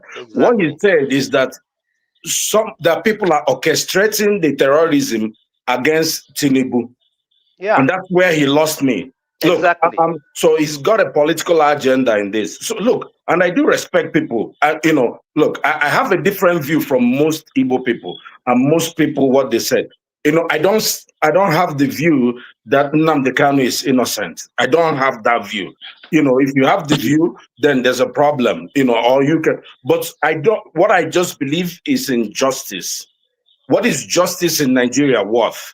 You know, there are two people, I think, just over the past week, two soldiers were caught doing something. They murdered somebody. One was convicted for life, or sorry, sentenced to death by hanging, and one was given 20 years. And that judgment just came, I think, 2 days ago or something. So, and Nigeria, we have a situation whereby people like Iboho are now like working with police escorts. We have bandits who are being celebrated. People are taking selfies with them. In the You same know, Nigeria, but yet and in the same Nigeria. And this is my problem. I never see. for See, using that. Nnamdi Kanu is hold on, let me finish, please. Nnamdi Kanu is a very intelligent guy, right? I did agree with a lot of things he was saying that he made mistakes. But what he has done is it more than what anybody has done in Nigeria. So the whole idea for me is that this is about singling out the Igbo man. This is a rape on our tribe. And this is an insult. If you don't know where this is going, this is a political. Destroying people's Hold on. Let me just land my point. We've been talking since. Hold on now. Here's KJ. The net of this is that. Hold on first. The net of this is that politicians want to use this as football. What they're trying to do, if you can see where this thing is going, and that's why people need to be more organized. You can get upset, but don't come and say what you do online, right? See, people are waiting to say, oh, now they've convicted him. Now we're going to release him, vote for us in 2027. This is all what, you know, see, if I have one recommendation, Nnamdi Kanu and his team, is don't appeal this, you know, because the question in Nigeria is, if somebody is accused of murder in Nigeria, what's the penalty? I thought it's death sentence. Why didn't they sentence him to death? Fear no because the whole way. Hold on. Let's. I just give you a chance to do that. Let's move. It only matters worse. No. Hold on now. So why are they scared, or why are they putting him on life? They want to use this guy as a political football. For me, I just want to say. I'm going to say one thing, then I'll just go on the background. Let me tell you, for people like Sam, the day of reckoning will come to everybody. You know, they say in Nigeria, everybody will chop breakfast. You see, and I'm going to say something very controversial. You know, look, you see all these, you know, these people in the middle belt now that are crying, and we are all crying with them, genocide and all that. They were like Sam before. In Nigeria, if you know the history of Nigeria, the man who committed the greatest genocide against Ndibo is from that place. He's a middle belt Christian. What's the name? The person that killed Agi Uronsi is a middle belt man. Is he not a Christian? These people were being orchestrated, and they committed the highest genocide, you know, Africa, a black man has done to a black man in Africa. These people were all, when our people were coming back from, when the program was happening, they were coming back by train from Meduguri, from Kanu, from everywhere. When they stopped in Boko, when they stopped in Benue, you know this, KJ, they were brought down from the train, and these people massacred them. These people that were crying that, see, justice has come. Now, please, I thought I was supposed to be speaking. No, this see, You only wanted to interject, and you're going long-winded now. His own day is going to come. You see, people in Kwara said there was no genocide. What's happening in Kwara now? My brother, your turn. KJ, you are the moderator. Moderate. I'm supposed to speak now. He was meant to interject, and it's going long-winded. This guy has spoken more than anybody. You need to wait, and other people don't make him a guest. Don't tell me I need to wait. You just came in now. Why are you guys sitting down there? Let him shut up and let other people. You have a political agenda. You need to shut up and wait for other people to talk. You need to shut up and get off the screen now. You're supposed to wait for your turn as well. Man, shut the It's either you mute him or you take him out. Sam, hold on. Okay. Take him out like he's your father's platform. What do you? Why do you do that now? Why? They've been cussing at me as well since you didn't say anything. I need to fight for myself. All right, so can I talk, guys? I don't want to release the person who has the handle to remove people when they are cussing. KJ. Let's have a civil discussion. Afri Rav. Sorry. Hold on. Let Sam conclude his thought. I'll come to you. I know you have not spoken. Yes, sir. Please. No, you can't argue with him here. Please don't. Let Sam finish what he's got to say. Let me finish what I've got to say now. Organization okay, sir. Okay, sir. It can't just be being triggered. Everyone's triggered. All right. Exactly. All right, Thank you, please. Thank you, everyone. I'm not here posting like some guest. That's not what I'm here to do. But if we keep interjecting, we're going to keep on keeping on. So let me just go on. Then the next person will speak. Ngozi, I can't remember the lady's name that came. She said like the federal government needed this for political football, like the last speaker said as well. How many votes has the APC got in the last 10 years from the Southeast? So perish that thought. Nobody cares about that. Every case must be judged by his own merit. Nnamdi Kanu has erred. Maybe he has made mistakes. Bad enough for him. He's faced judgment today, and judgment has come. And that's where we should limit our discussions to. Was it fair or was it not fair? That's where I'm here tonight. Was it fair? And I'm happy that judgment has been slammed on him today. I wanted death penalty. Wait. I wanted death penalty. Then it. Oh God, please. Please now, hold on. Let him finish and you can talk. Given a death penalty. Oh no. Okay. Small, Sha, don't worry. Start removing people if you would not. Please stop. I told you you're gonna have to remove me if stooges like this dumbass guy Sam is still I don't talking. want to remove you, but you're going to force me to do that. All right. Okay, just in 2 minutes, I'll round off now. This guy has done insufferable things, like I said. Things that, it makes skin crawl. Sometimes when I hear what he's saying, and he keeps saying these things like those people that have been attacked are not human beings. I've listened to so many. Is it the pastors or the GOs and everyone that was condemning, attacking Yorubas and that? They make skin crawl, to be honest. You can be laughing at it, but I'm happy it's been kept away from where normal human beings should be. It's been taken away and it should be flung away. People like that do not deserve to stay among sane people. It doesn't. I have a question for you, Sam. He doesn't deserve that. Well, KJ he's done now. Move on. Come on, guys. This buffoon. Hold on, I have a question for Sam. Okay. No question. No question, I beg. You can't be asking a full question, I beg. Let's move on. Okay. Yes, sir. Thank you. Go ahead, Sam. Your father is the fool. I finished anyway. Oh no, why now? Why? He deserves that. If you are not going to stand for me, then I'm going to call him out. Sam, see, it's fire for fire tonight. I'm here alone for you guys.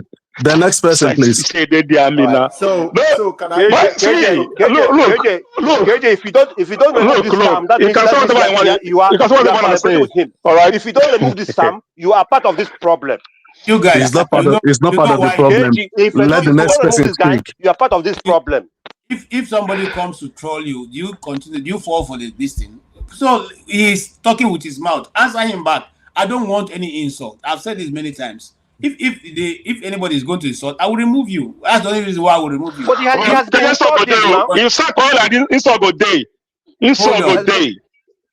He can't come here and continue think that people are fool.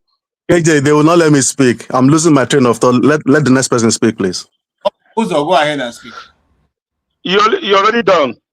Okay. Yes, just like KJ said, all right. Hello, just like KJ said, one question I always ask. Some have said we're having a civil conversation here right now, right? Some have said, what? Okay, kill this man. What have he done? All right. Just mention one thing. Okay, this is what this guy done. I bring the objection that crucify him. All right. I just see this thing as when the Pontius Pilate was like, why do you want me to crucify this man? They say, I have done this, I have done this, I have done that. All right. That's what just is playing. All right. So for my point is this. I want to tell you guys this. All right. Putting Nnamdi Kanu for life sentence. All right. It doesn't stop the Igbos for who they are. More Nnamdi Kanu will appear tomorrow. This year we bring more Nnamdi Kanu in a different version. Nnamdi Kanu is not the only person that have come. Amuzuke was there. We have not seen anything like Mazab. Mazab got left. Nnamdi Kanu came. I tell you, don't think that you are celebrating. They're not celebrating. They have been jailed. That is it. More people will come. The issue is that we should be talking. How do we address these things that keep on coming and coming and come? Not here come here to tell me Satis is this, Satis is disorganized, insecurity in Satis. That's not what we are here. How do you address what is going on? Certain people will complain. I was in Owerri when Kulak was killed. I ran from Owerri to back to Lagos. I was in Owerri that period when Kulak was killed in a port road. Even my tire that came to do my electrical work from Lagos, the way the tire was beaten by the military people behind near Asanta Katrina Underbar. The boy spent a night under a bridge. He was beaten like a baby. All right. We know how satisfied worker was. So you're from Southwest. Now person where we are shoe don't know where they pay them. No person know where shoe. If the person we are shoe say this shoe is paying you, or it's not paying you. All right. None of us will tell you that Satis Nnamdi Kanu, as I said, 70% of Satiners are mourning for today. Most of us, after the death of our parents, this is another painful day of our life. We know what it is, know how sad it used to be. For you to come here and start thinking that we are orphans, everybody have madness in them. You can't sit in your comfort zone. I come to you, you're working from home. All right. You just come to online, say, okay, they are gathering again. Let me come and do this and do this and do that. And see their reaction. All right. Because we are being civil, we are being civil. Guy, madness, they appear in the different level. Let's be civils. I'm find a way to address these issues. To address these issues. We can't be in Western world. We can't be in Western world and begin to insult people anyhow I want to be. That's not it. You know, my brothers are my brothers. Believe me, are my brothers. My family is in Lagos. All right. So I won't come here and tell you that Yoruba, because when Yoruba man did something wrong to me, I'll come here and tell Jagu, call everybody, you're all useless, you're this. I would direct my question to that person that is that. Okay, that's it. I won't direct everybody as a bad person. My larger in my company today, she's from Kwara State, 105 years. I still talking to today, to her today. I still talking to today. All right. So my first life I live, you might give it to me. Convert it's a long story, but what I tell you is this: when we come here, all right, let's be civil. This thing, no matter whatever Nnamdi Kanu did, it's that some people are hurt. It's paying some people, all right. When a madman that is a madman, kill him. His people will come out to say, "Why do you kill my? Why do you kill my?" If you understand that, know that people are hurting. He won't come here and start discrediting people. He want to tell me he deserves more than that. If you kill a madman, you will know that he has people. Forget that he's been sentenced. Nnamdi Kanu being sentenced is better than some people out there. Him being sentenced better is something like 100% that people walking free in Nigeria. People living in Nigeria as it is, the world that nobody in Nigeria is free. It's like Nigeria is like being in prison. You don't know what tomorrow will be. You don't. It was. Right. Yes, wow. All right. Networking. According to my. Okay, Jagun, you have been very patient. Oh God, all of us have bad nights, please. Okay, thank you so much, Jagun. You have been very patient. You followed all the development, but so please go ahead and make your input. Okay, thank you very much, KJ, and my greetings to the panelists. You know, I don't know if you heard my earlier deposit, let me put it that way, in terms of what I thought about the whole situation. In the afternoon, rather dire. Yes. I found the whole scenario dire, well beneath par. The way the court was being read was awful. It was a really bad display of any level of professionalism, let alone law court in a country like Nigeria. It was quite shocking that lawyers have a behavioral pattern that is less than professional, less than normal. Not seeing that kind of patter in a law court anywhere in the world. When I look at myself, I feel I can't be in that court being judged by these people. These people are not my equals. They're just not my equals. How can I be judged by them? Ridiculous. As I said earlier, we in every family in Nigeria. What sort of delusion is that? Well, you can call it what you want, and you can shut up at the same time, because I didn't really interrupt you. All I asked you to do is to answer the question. You interrupted me. You made me lose my train of thought, and I'm going to disturb you as well. I didn't do that once. I didn't do that once, I'm afraid. I actually spoke for you to speak in order for me to hear your point of view, because I don't understand you. I need to hear your point of view to the end. That's me. But you don't know that. You don't know me. You don't know who I am, and you don't know which way I'm voting in any situation. So it's better for you to sit back, relax, and be educated, rather than just spouting nonsense. I will continue. You're not gonna educate me. Sorry. Well, remain a dumbass. Remain a dumbass. Therefore, remain a dumbass. Moderator, you're hearing that? You see? Of course, I'm speaking to you directly. You're speaking to me. You didn't need to speak to me. All you needed to do is listen. I can call you names as well. That's why I'm calling the moderator to caution you. You're a cunt. How about that? Sam, calm down now. Exactly. I will just go straight for the jugular, bro. I'm not here Sam, just playing people's emotion. It's not emotion. I'm calm. Go on. You're sat in you're sat in one corner of your room in Lewisham. There, just go. I'm listening to you. Yeah. Come on, this Sam now. Come on, this Sam. Don't let him come out. Don't let him come out. Let him continue. Take him out. My brother, if I can, it's my turn. I can handle small boys like this. Now, I'll continue. The way I looked upon that whole scenario, for me, it was less than a play school run. It was obvious to see that things were being read, and things were being read by those who did not write it. It was the level of stammering, the level of poor English, the level of nonsense. I was just looking at it. Now, I said to you, I didn't follow the whole scene from beginning to end. I looked on it here and there. And where I looked upon it, you know, I saw the slow movement of everything. I saw the archaic goings on. And I felt that realistically, they're not going to be able to convince this guy for anything. And that's what I thought in my mind. But then I have to understand the country that we're actually in. It's a country called Nigeria, where things don't work. Nothing works. Nothing works because we don't have a country.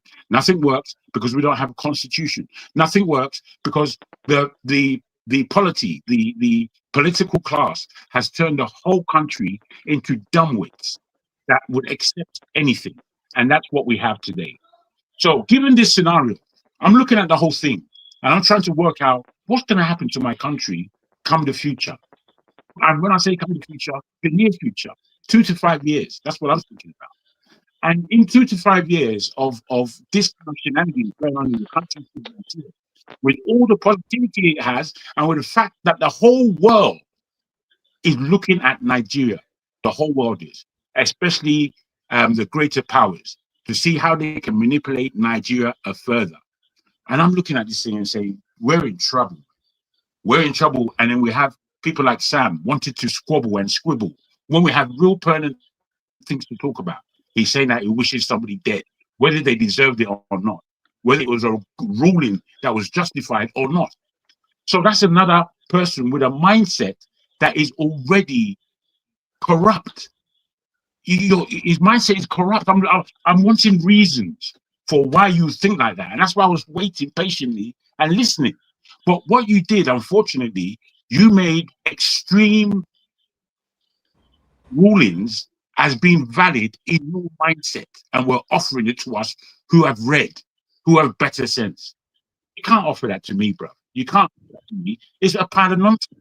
And you weren't able to verify your nonsense. And that's what I was looking for. You think I was trying to shut you up? No, I was quiet. I was trying to understand you. And now I do understand you. I understand you. You're not even a bigot. You're just a damn fool. You're not even a bigot. You're not up to that level of actually constructively thinking why you hate somebody or why you hate a scenario. You haven't got to that point. You've only got to the point of, I hate because I like hating. Rubbish. Who wants to? Rubbish. Go and sit down somewhere. My feeling about this whole scenario, if I can, sorry, KJ, if I could just end like this. My feeling about this whole scenario is that every single Nigerian has seen that there is no justice in a country called Nigeria for any human being. If you're an individual in Nigeria fighting against this state, you're finished. There's no support for you. You're not going to get any common sense. You're not going to get any leniency. You're just going to be driven to the point that state wants to drive you to.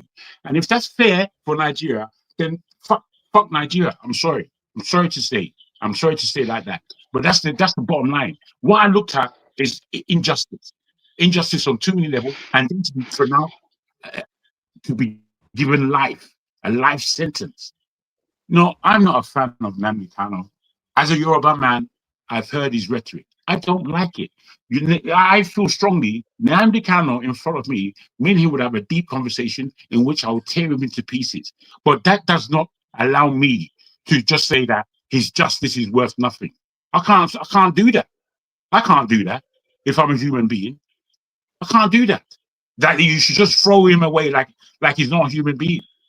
It can't be done. If he's guilty of anything, then that thing must be proven to the clarity of every human being in Nigeria to say that justice has been done. You can't be mucking around. Mucking around with what? With somebody's life. Do you know what life is? Can you create it? What's going on with everybody? Nigeria is making me sick. Nigeria as a country makes me sick to the bone. I don't know how anybody would want to say that they're Nigerian at this stage today. As I told you earlier, I lost my people 10 years ago. It is decency and the decent people that I meet around the world that give me some level of patience for human beings. Because we just like spouting lies, rubbish, filth into the air. We don't think. We don't like thinking. We just like to pronounce ourselves. To who? To who? I'm afraid I didn't grow up under that circumstance as a Yoruba man. I didn't grow up under that oppression. So I'm free. And I'm free to think more than say what I need to say. I'm free to think. I would end it there. Thank you, KJ. Thank you so much, Jagun. Please, again, I'd like to say this. It's a very hotty, or rather, very hot topic. Let us try and maintain decorum. We want everyone to be heard. And so the more you don't get into insulting anybody, the better that we all can go along. Thank you so much. And every view is welcome. Have your say. So you can have your say respectfully, respecting other people's boundary. Thank you again. Yes, go ahead, Jefferson. Can you guys hear me? Okay, good. Can you hear me? Very good. All right. So, of course, it's a very hightful day. Jagun, for once, I agree with you today. Thank you very much. You see, Jagun here, that's Mr. Sam, this goes to you. Me and Jagun don't agree on everything. I've had clashes with him, but for once, he's very logical because he knows where this thing is going. Not because I want to take sides or anything. And what do I mean? Yes, this problem of the Southeast didn't start today. There are a lot of timelines. The timelines before any of us here were even born of targeted killings and blackmail. And it has been on up to this day. Fine. When Nnamdi Kanu took over from Wazirike and the likes of Ojukwu, what was he talking about? Yes, let us see, let us have a country because of what? Injustice. There have been injustice, and it has been systematic. It's not today it started. The life of Samu Bakwe was the governor. I had to literally go and cry in the presence of the then head of state just to get allocation to do meaningful development in the then Imo state. There are a lot of receipts to it. It's not a small topic. And of course, you don't need a suicide to know that the hate has always been there, even up to now. So what are we supposed to do as a country? A president has come in and come out, and every time when they see all these things, nobody is bothered to come to the drawing table to have a reasonable discussion. How be it in the same country where you have the likes of Gumi and Co, they do whatever they like, people are killing people, and then someone says he's a spokesman, and then they're all forgiven. But yeah, someone is, because he's speaking about a cause, you now okay, because of what he said, he's being tried. And then you talk about, oh, people are being killed in the Southeast. For your information, most of all those killings that were framed on IPOB was done by the state. And unfortunately, most of them were all triggered through the governors. They did all that. Or maybe you don't know, but it is a fact. And even most of those governors are aware. All these things is a game, but people don't seem to understand. Where is this thing going to now? We don't know where this is going to head. You know, it's a very heightened and emotional time. You know, even some people who are Igbos love that this guy is being prosecuted, which is fine. Everybody's entitled to their views. But I want to ask a question. Will it change anything? Is it going to change the actual issue that is on ground? No, it won't change Jack. I said this Jago that is here. I know Jago, me and Jago have a stake, but at least for his objectivity, Jago, I give you 5. I salute you today for what you said. Yes, I'm not saying for anything. It's because we are looking at the front of the matter. Even the judicial judgings, the proceedings was very, very sketchy. Why did they not do video coverage of the whole thing from the beginning? If they ought to be if they wanted to be transparent, they were not doing that. It's not on the last day when they want to prosecute it. They now say, "Oh, let it be. Let everybody see the proceedings." We're not fools now. We need what got transpired in the court. If they had done the video coverage of all the proceedings, you would have known that there was an issue. How many judges did they have to change before they now got to this situation? How many? Can't you see the handwriting on the wall?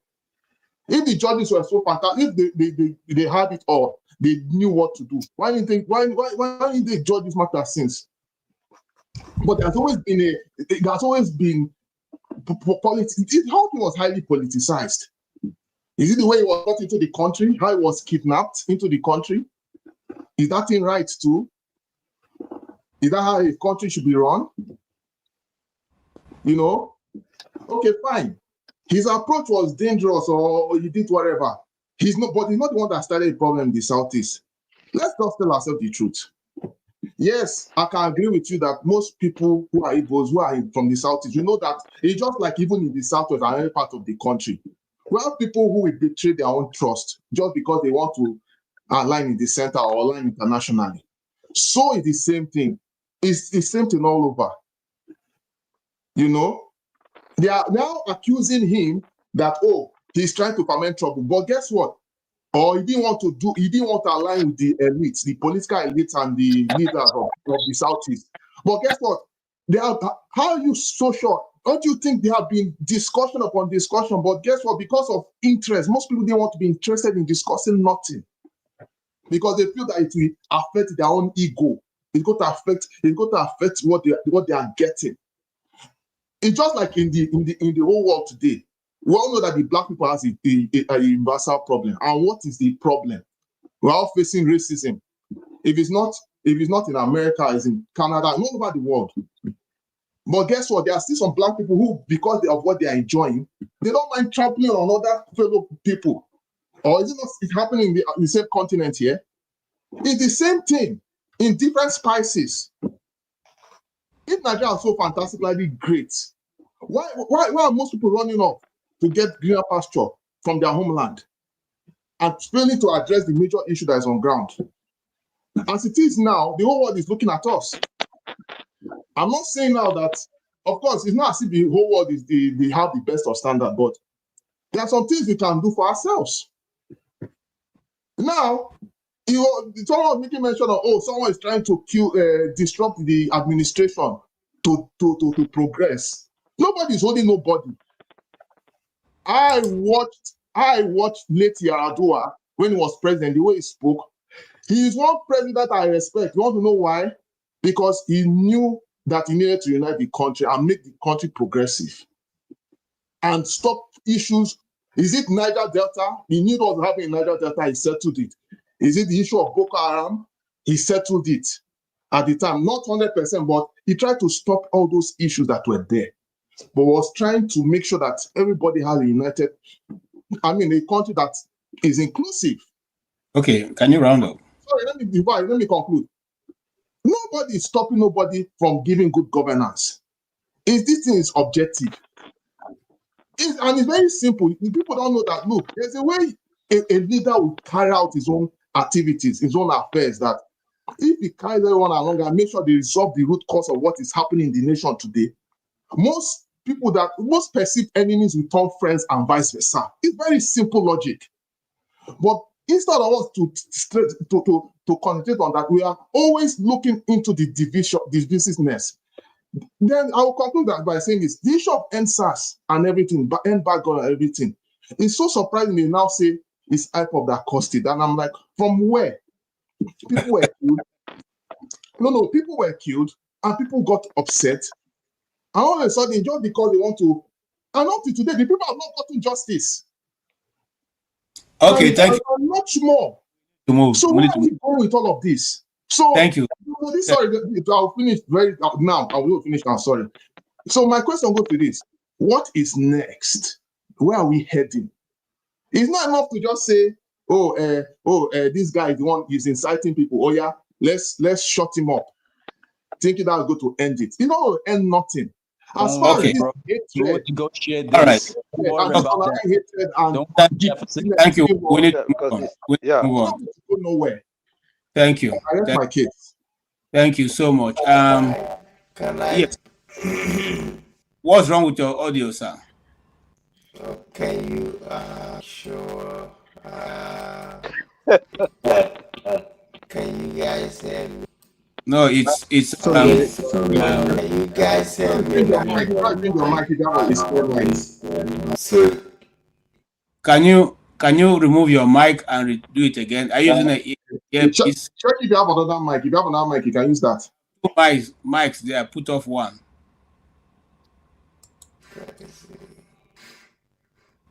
Okay. What about still no signal? No, it's still not good. Still okay.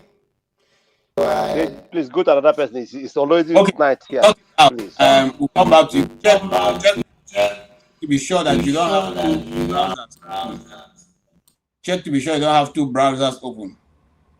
Two browsers, two different browsers open on the same channel. Okay, you have been. Maybe you should go to another person when you get Okay. We are all victims. Can you go ahead, sir? Greetings, all. Greeting to you, sir. Yeah, my respect to everybody. Thank you, KJ, for anchoring it again this evening. Like I said in the afternoon, I think what happened today was a miscarriage of justice. You know, I'm one of the people who have earlier said that I would want the government to pretend as if justice is being done. You understand? But hearing the man that delivered judgment today, I can see the hand of Esau. Is it the hand of Jacob? The hand of Esau in Jacob's body. Because it's only in Nigeria that, why are we even surprised? In Nigeria that we've seen a judgment being read and is being transmitted. When it's being transmitted, it's different from what was read. It tells you that most times it's not really the person that read judgment that actually wrote the judgment. You actually told, they work from the end, the outcome they want. They work it backwards. You understand? It has happened. But the only thing I will advise people is this. You should not, you don't have to love Nnamdi Kanu. It's not about him. For me, it's not about him. It's about, are you really convinced in your conscience, in all honesty, that even if this man is as guilty as charged, that the process was actually transparent as it's supposed to be? That is the question. You being honest to ask yourself, assuming that this man in question today had a different name attached to him as a human being, the outcome would have been the same. Those are the issues. And if you cannot answer those questions, and you are just rejoicing for whatever reason that he insults people, of course, I don't like when he insults people. That he doesn't respect people, of course, I don't like it. But is that enough reason to ask for his head? Is that enough reason? I don't think it's enough reason. Hate him as you may. You don't have to love him. But that's not enough reason. He said something. Yeah. You attributed what happened afterwards to him. Fine and good. That's your own judgment. But we live in the same country when the Benue government passed anti-grazing law. And the chairman of the Metiala said that except if you reverse that law, if you don't reverse that law, that we're going to bring mayhem to you people. And it wasn't an empty threat.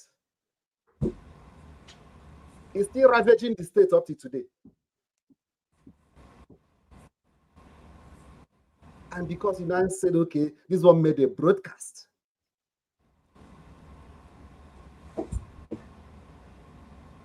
Man, we can be better than this. We can. Recently, I heard one man that said that Nigeria has a Igbo problem. And for some of you that are celebrating Nnamdi Kanu's conviction, I've not heard you condemn what the man said, what the pastor said. You've not condemned it. Yeah. Maybe if that man is from a different part of the country, by now maybe DSS would have invited him, accusing him of inciting violence. I hope you know what I'm talking about. The pastor that talked about Nigeria having Igbo problem. So that is the country we have built for ourselves. Listen, my brother, the Southeast people, the Southeasterners, if they have a problem, they know if there is a human being that is their problem among them, they know who the person is. And 99% of them will tell you that Nnamdi Kanu is not their problem. That is not the cause of their problem. 99%. Guess what? They will tell you that that man is not the cause of their problem. And he's not their problem. That whatever security challenges that they are having now, or they've had before, that is not the cause. But to the elites, the political elites, he's their problem. So I think he's a victim of Nigerian big manism factor. So he offended some people through maybe what you said, that people that don't like the way he talked, people he insulted, people that felt that he insulted them. But he did not offend the core people of the Southeast, the people themselves. He's not their problem. They know who their problem, they know who among them that is actually their problem. So if you think you are doing it, you're convicting because and it means that you are giving the people of Southeast justice. Why is it not being celebrated?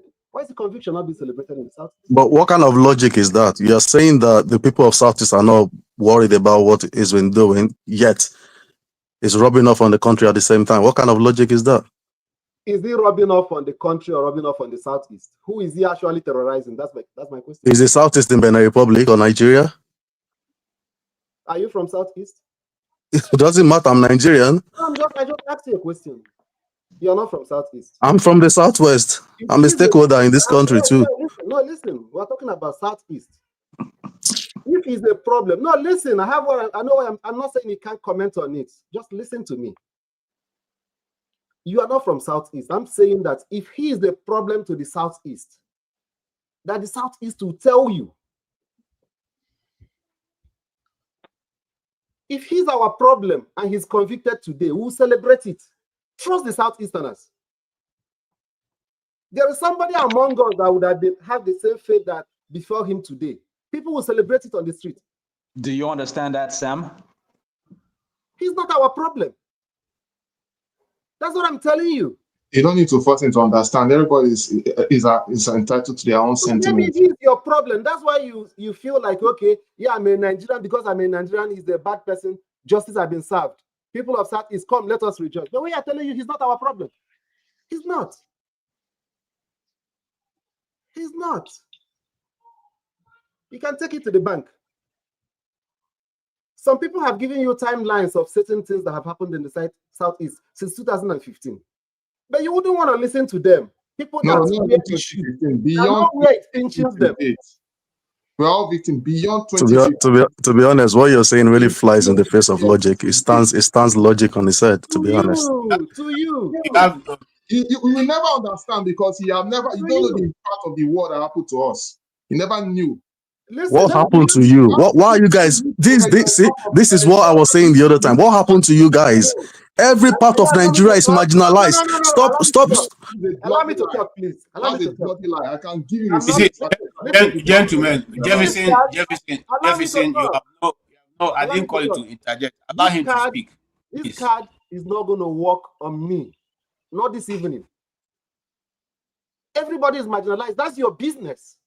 That is your go-to cry. That is what you always cry about. Everybody is marginalized in Nigeria, not you alone. Okay, Sam, I'm going to take you out now. Let him speak. When you have your time, you speak. If you want to talk about your say that you are marginalized. If you don't want to talk about it and I decided to say that I'm marginalized, why would you begin to throw me and tell me everybody's marginalized? If I'm marginalized, does it remove the fact that everybody is marginalized? So I shouldn't say, whenever I want to say it, I should just say everybody in Nigeria is marginalized. Would that make you happy? But I don't want to speak for everybody. I want to speak for myself. And I've not said you should not speak for yourself. That's the issue. I don't like this kind of narrative. Some people said they're killing them, they're Christians. You tell them to shut up. Everybody is being killed. Does it make sense? Exactly. He doesn't know what it feels like. When he said he's being killed because he's a Christian, if you feel that you are being killed because you're a Muslim, when he said his own, he said, okay, wow. I thought it's only me that's being killed, Sefo. I'm also being killed because I'm a Muslim. If they're killing you because you're a Muslim, come out and say it. Why would you kill the one that? Why would you crucify the one that is saying I'm being killed because I'm a Christian? So if I say I'm being marginalized because I'm an Igbo man, if you feel that you are being marginalized because you are an Ijaw person, why don't you just say your own? We might all make your own to be false. No, two things can be true at the same time. But when we want to play down people's pains, it's always convenient for us to say, it's not only you. Is it only you? That's not fair. Thank you so much. I really appreciate your patience and your, you have been there for long. You didn't say anything. Thank you. You have 1 minute to conclude if you need to say something else. Yeah. In summary, I just want to say that I believe that it is easy for the government, in quotes, to make people to believe in their country. You said something that is very, very instructive. I heard you before I joined the panel. He said that things are being perpetrated to bring down somebody's government. And maybe that is the reason why you've taken some positions that you took. You don't own this government more than any other person. If the government should function the way it's supposed to function, it should not be more of your problem that people want to bring down the government, more than it should be another person's problem. But if it is, it means that the government is not actually living up to expectation. If the government is living up to expectation, if there are people that want to bring down the government, everybody should be concerned that people want to bring down the government. But unfortunately, I don't even know there's a government, except when this kind of miscarriage of justice happens. So the government still have effect on our lives, whether we believe it is exist or not. But that's what has happened today. But it's quite unfortunate. Maybe the same thing you said, that may be what people that supported Goodluck Jonathan may say during his own time. When Buhari was there, maybe he will also say people are bringing insecurity to bring down his government. But does it mean that the person that is in power today cannot put an end to what is going on in Nigeria? And the argument I always hear is that he's not the one that started it. Was he the one that started fuel subsidy? Didn't he remove it and put an end to it? So why can't he put an end to the insecurity in the country presently? Or why can't he, in fact, put in 100% effort so that people can be convinced that he's actually doing something about it, instead of living in denial? Thank you so much. Thank you so much. And I want to say something here. Somebody just triggered my... let me tell you how this thing works. They were choosing to pardon some people in Nigeria.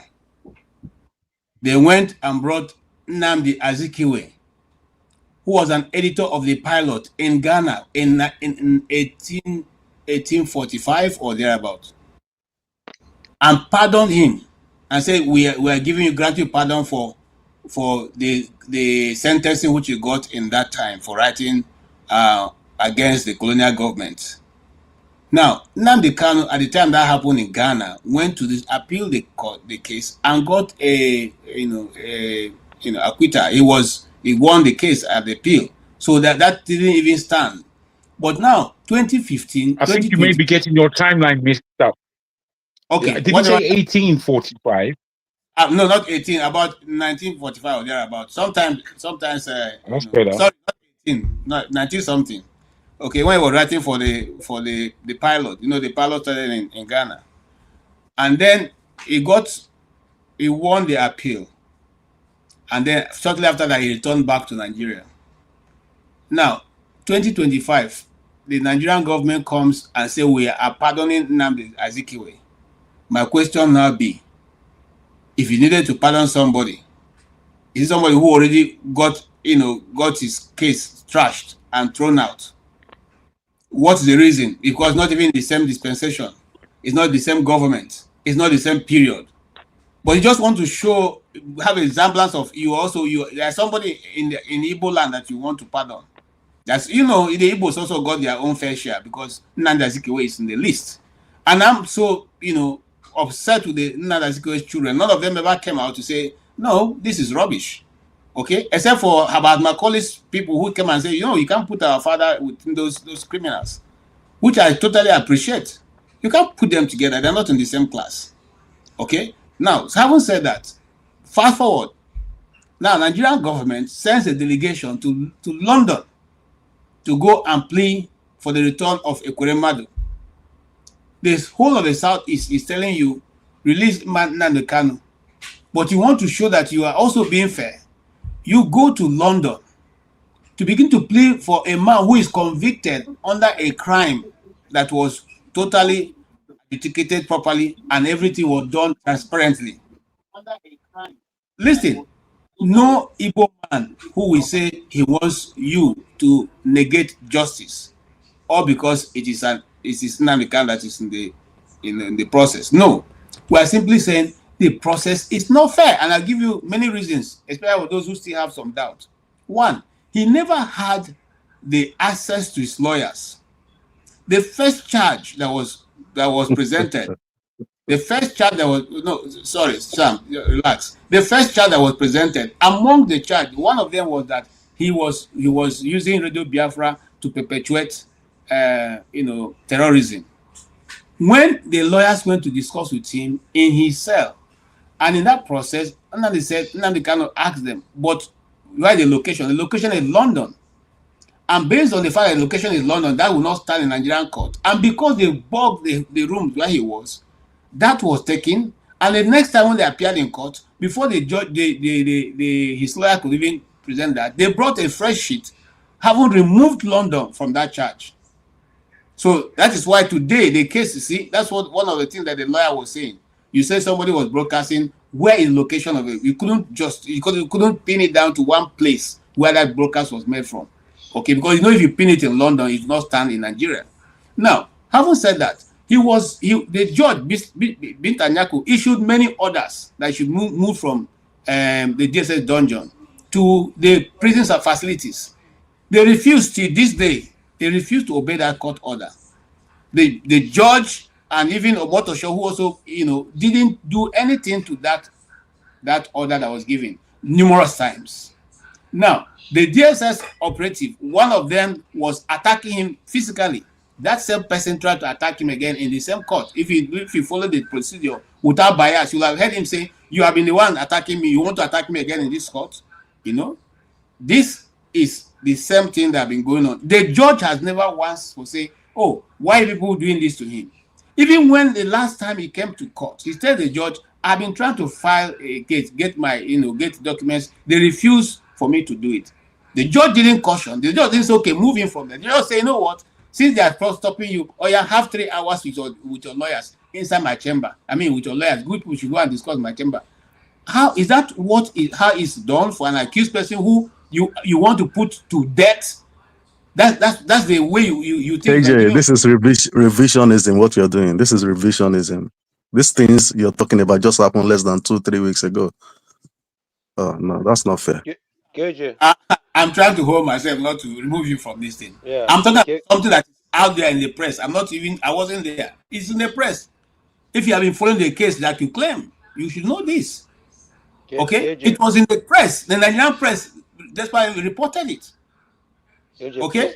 Now, having said, I'm coming. I want to trace this thing. Having said that, in the same charge sheet for which the judge was quoting today, the Supreme Court, for which they are relying on to say his rendition was invalid, said the charges in this thing, it is not correct.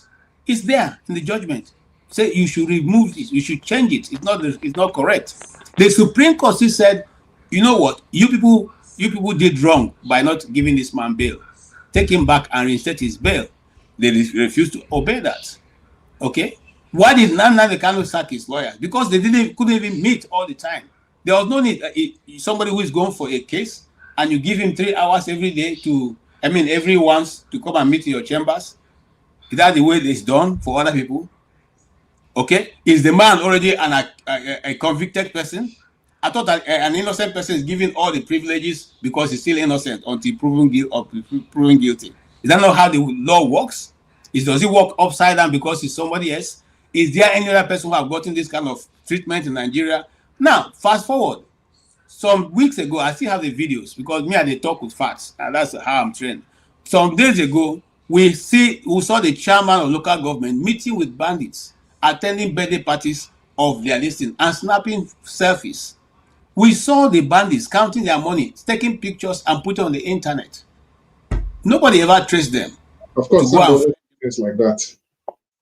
okay. But those people who are in their stores, when they post something that is not this thing, we quickly get it. The DSS move immediately to go there and do what? And get them and lock them up. So the question is, just like many of us have spoken, is the justice seeing who is there and adjusting? Now, finally, the comparison of the guy who is a mastermind of one of the terrorist organizations groups who have done a lot of things, he got 20 years imprisonment. 20 years. The person who you were accused of being the one who you could not produce one witness that could say, because of this man's broadcast, my brother, or my sister, or myself, I carried out this act. You gave him life imprisonment. If it was so easy, why did it take the Nigerian state 10 years, 10 cool years to get to this point? Are you saying, Mr. Sam and the rest of the people who have the different view, that what you heard the judge read today, to you, pass as a judgment for 10 years? Even, look, I know I'm not the best of English speaker, but what I heard this guy speak and what he was saying, I wonder, just like Jagun said, how much of law is being taught in Nigeria? Because if a judge is able to say what he said, Can you I are even interrupt, looking. please? No, you can't. You are even looking for where to bring in information from. Okay? Because some of the things he presented is not part of the charge sheet. No But he was able. All right. Having said that, that's just my rant. Let me leave Uzo to make up. We'll come to you very soon. But I just let Uzo speak, then I'll come to you. I just want to let Mr. Obra speak for me. Mr. Obra, please. Okay, Okpara speak. But if Okpara, then I'll let. Okay, go ahead. You know what we are doing here. Nobody is against anybody who is or who has committed crime against the society or against a fellow human being. What we are talking about here is justice. There is a guy called Bello Bodiju. That is the leader of Mieti Allah. You know that Makban, Mieti Allah, they have two factions. There is one that is a bit little political, but there's a militant one. This one, Bello Bodijo, immediately Tinubu became the president of Nigeria. He arrested him and put him in a prison. The DSS arrested him and put him in a prison. That was the same guy who was terrorizing governor of Benue State, Tom Samaloton. He was the guy who said that there would never be a grazing, ranching in Benue State. He was the guy who told Governor Samaloton that he was lucky that that bullet didn't catch him. This guy was arrested. He spent 2 months in detention and he was released. This guy created a militia group in Nasarawa State, gave them weapons, paraded them on the street of Kefi and Lafia. That was what triggered Tinubu to ask for his arrest. He was arrested and detained for 2 months and released. He was also charged for treason or terrorism, but everything was quashed and he was released. That was last year. So so when we talk about this thing, we talk about justice and equity. If the same guy that has been terrorizing Nigeria, and God knows how many people they have dealt with in Middle Belt and in Enugu State and Benue State and in Yoruba land. This was why the Yoruba people created Amoteku, because these people have been terrorizing Yoruba land. They are not only terrorizing, they have been killing Yorubas. in their hundreds. And then when Sunday Igboho rose up and said enough is enough, he created his own group. But being Yorubas, being people that are more organized somehow politically, their governors rushed and created Omoteku. Even when they were creating that Omoteku, Malami, who was then their Attorney General, refused that they will never have it. It was the late governor of Ondo State who said we must have it. He fought, in fact, he organized Yoruba people, they fought and got that Amoteku. And today, Yoruba land is a little bit peaceful. Last week, you saw Gani Adams. He rallied around Yoruba people. He said, look, enough is enough. That if we don't secure our land, that we are surrendered by the Fulanis, by the militias, by the Janjaweeds, not by the Igbos, not by IPOB. This thing happened last week by Gani Adams. He's begging the Yoruba people, the Yoruba Obas to support him to secure Yoruba land from these people. We saw what is happening in Kwara State as we speak. Then somebody is coming and telling me that Nnamdi Kanu did this, did that. But the people who are terrorizing Nigerians, nobody's talking about them. They are being celebrated, they are being romanced with, they are being dined with. Even some of them, last time, one of them was given turban, and the police and DSS were there. In the same Nigeria, you are sentencing Nnamdi Kanu for broadcasting something, for life. Few months ago, a cleric, a Fulani cleric, called for killing of Remi Tinubu, that is a infidel. That how can Tinubu is not a really Muslim? Why should his wife be a pastor? That man is still living today. Nobody arrested him. This thing happened few months ago in Nigeria.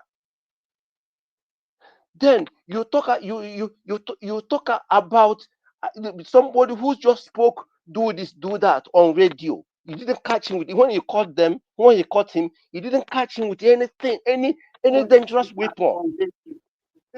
So when we look, let me tell you, even the 5 years Nnamdi Kanu spend there, it's enough to say, okay, you have done it and go, or we're adding maybe 2 or 3 years on this and you go. Why life imprisonment? Look at this guy. Look at what the prosecutor said today. That prosecutor is an elderly man. I don't want to be abusive, because at his age, he must have at least grandchildren. He said that today that insecurity and suppression in the south have ended today because they have because they have imprisoned Nnamdi Kanu. Tell me how Nnamdi Kanu was causing trouble in the southwest or in the south. Tell me. Because of this bias. Look, let me tell you, one thing I like Fulani is they are very smart in politics. They have pushed this thing to Yoruba versus Igbo. And I hope that our Yoruba friends should know this thing. They have washed their hands from Nnamdi Kanu's case. Now it is Yoruba and Igbo. Because these people are very clever. They know that any day that Yorubas and Igbos come together, that the so-called northern Nigeria, the so-called the most populated area in Nigeria, they will never. In fact, they will say goodbye to power. They are having power today because Yorubas and Igbos are having this disunity, and that is what they are making sure that it continues. They have washed out their hands from Nnamdi Kanu case. So anything that happens to Nnamdi Kanu now is between Yoruba and Igbo, which is very unfortunate. Nnamdi Kanu said something that were not good.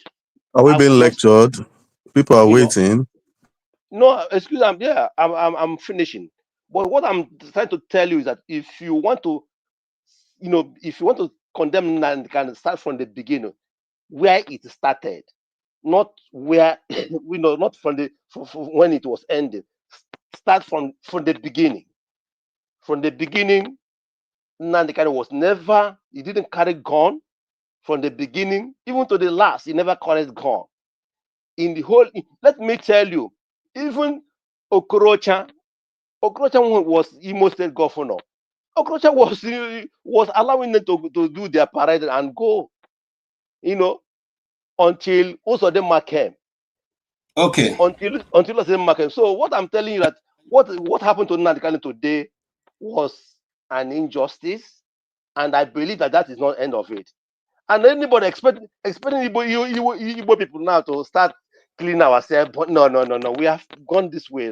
Nnamdi Kanu has done his job. Nnamdi Kanu has opened the mind of both young and old. He has finished his job.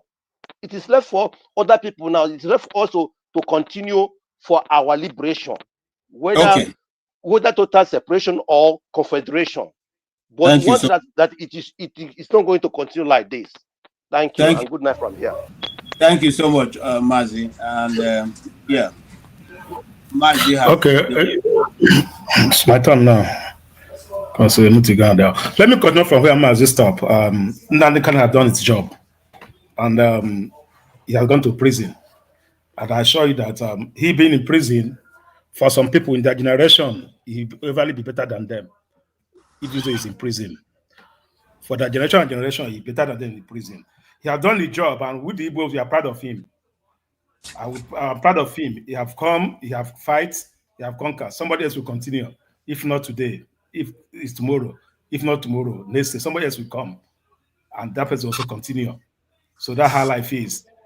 Secondly, if we are looking for, what we're looking for here is justice and peace.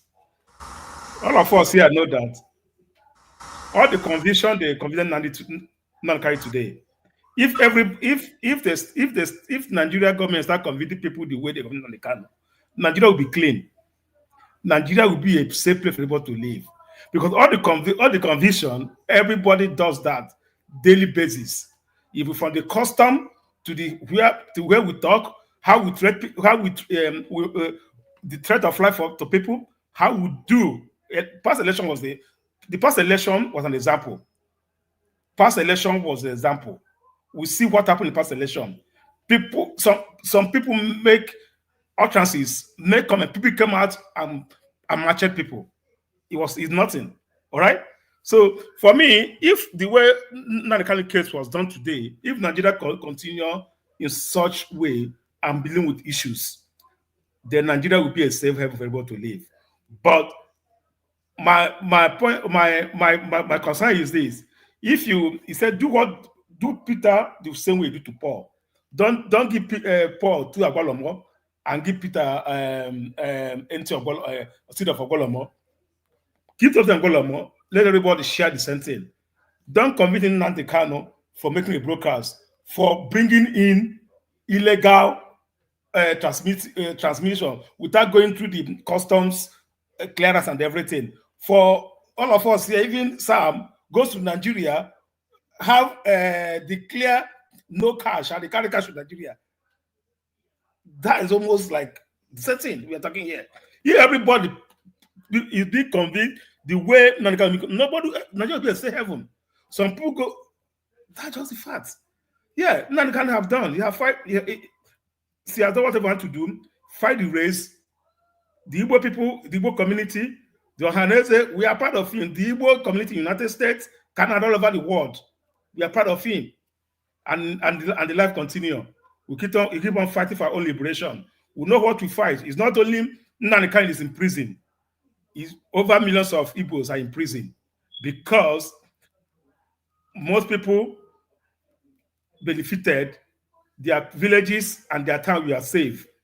I can go home today and sleep without me waking up, running from outside people in my hometown. Nnamdi Kanu was the cause.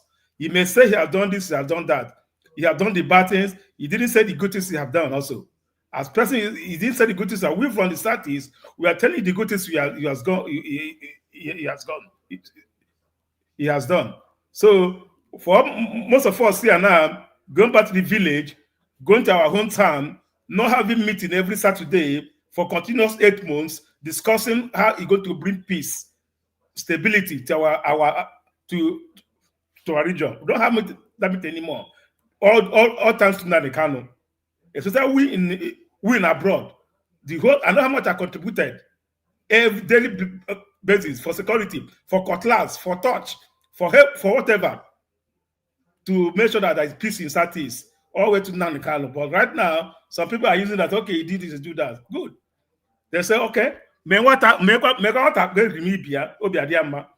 he can treat Nnamdi Kanu like this, I hope he also treat others like this. Where are we problem?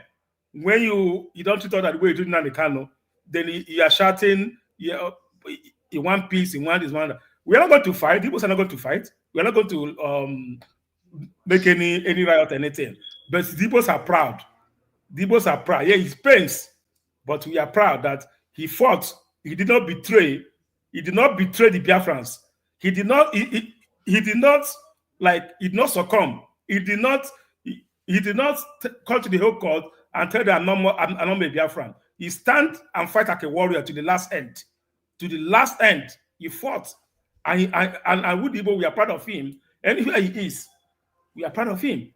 Yes, he's praying, but we are proud of him. Someone else will continue the mountain and going to go on. So that's my order. But I urge Nigeria, ask everybody, let's use the same acts used in judging this case and start judging every other case that comes on the line. So let's not to change the ass. Let him continue so that Nigeria can be peaceful. That's just my point. Thank you. Thank you so much. And for those who say, they're happy for the Southeast, Igbos are not happy and they're not celebrating, just like he has said. Nobody, the Southeast is like cold water, and I see a lot of misquotations on the media. Like now, somebody is sharing a post saying, Nnamdi Kanu said to the judge, God will punish you. No, I followed the proceeding. He never spoke to the judge. It was on his way out. He turned to the elderly man who was representing the Nigerian state and said to him, and you know what the truth is, and you are doing what you are doing, and you are an elderly man, God will punish you. So he wasn't speaking to the judge at all. But you see, and another publication say Nnamdi Kanu punched the judge. This is the thing that which is one of the things why he when he's talking about the media, he talks so much about the media, because majority of them write what they want to write just to boost their, So where did Nnamdi Kanu get to punch the judge? But the one that he was showing the court that this is the guy who have been gathering to beat me in the cell. Nobody did anything about it. Nobody even asked. Some people are still waiting. Let them speak now. No, Sam, you are now, honestly, my patience has now run out. Really, I'm serious. I'm the one moderating this show. I'll let you know. So you want to remove me now, yeah? Hey man, if you remove, what will happen if you remove you? You're touching the wrong button right now. Please relax. All right. So that's the ones the complaints has made about not having access to his lawyers, not being able to even prepare for himself because they're not giving him the opportunity. The judge never said anything about it. And finally, today of all days, he said he wanted to do his final submission. He wanted to read out, you close your case. He wanted to do his presentation. The judge said, no, you can't do that. But you're supposed to do that. That's the process. He said, no, you can't do that because you know why? There was the press. The press now, they invited the television and every other person to be in that court. So if Nnamdi Kanu had read what he perceived to be the injustice done to him, then the whole world will hear it. So the best thing to do, just like they did to Peter Obi and all the people who went to court, the Supreme Court, they refused them to lay down their evidence. At the end, the judge said, you people didn't even bring any evidence. They refused it. For it to be submitted. And if you don't submit it, it cannot be mentioned at the end of the day. So that's exactly what played out today. He said, no, you cannot do your final submission. Okay? And so that was what infuriated Nnamdi Kanu to say, but I have the right to do my final submission. I don't have I'm representing myself. So I have the right to speak on my behalf for myself. He said, no. Remember, when he was trying to close his case, he submitted this, and the judge said he's not collecting any submission.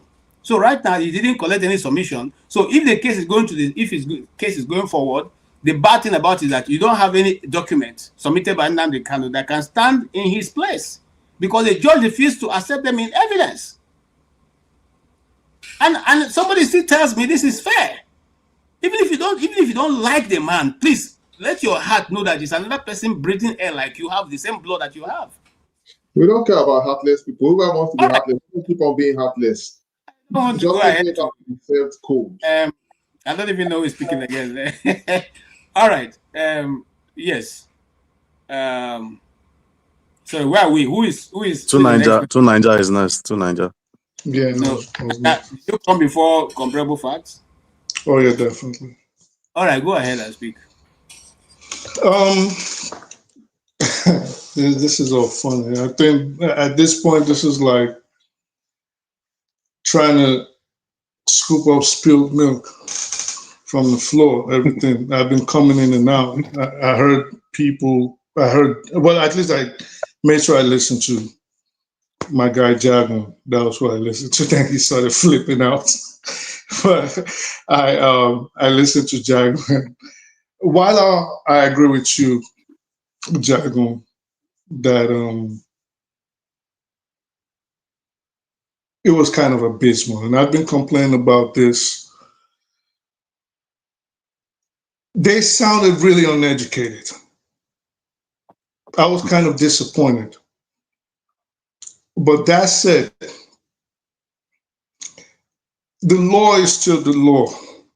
And what we have to focus on is if the law was broken. And if you guys on here truly love Nnamdi Kanu, I don't know if and I believe the things we're saying are actually being listened to. It is obvious because you listen to certain things they said, certain positions the prosecution took, certain examples he gave, certain case laws he referenced. I even saw because I didn't watch it live. I was just in between breaks. I'll sit down and look at bits and pieces on the internet. And I see they even referenced this show, they referenced a show an interview that Rudolph had.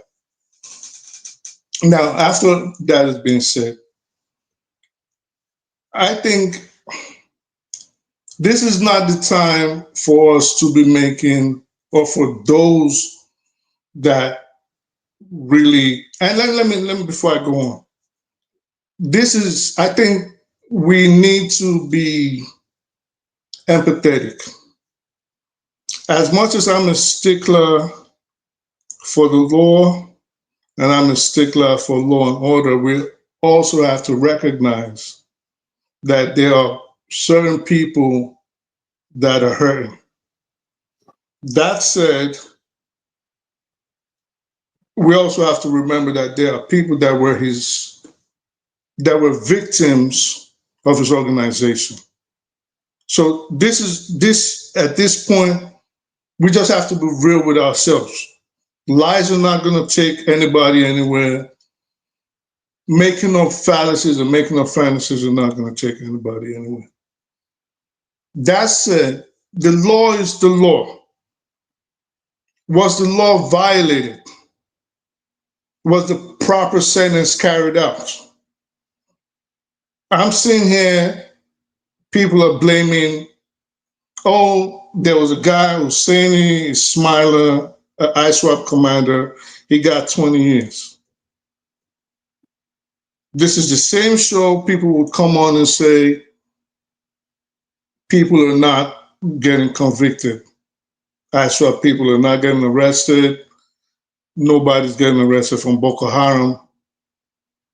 He got 20 years. Now, if you're not happy with it, maybe this is the time.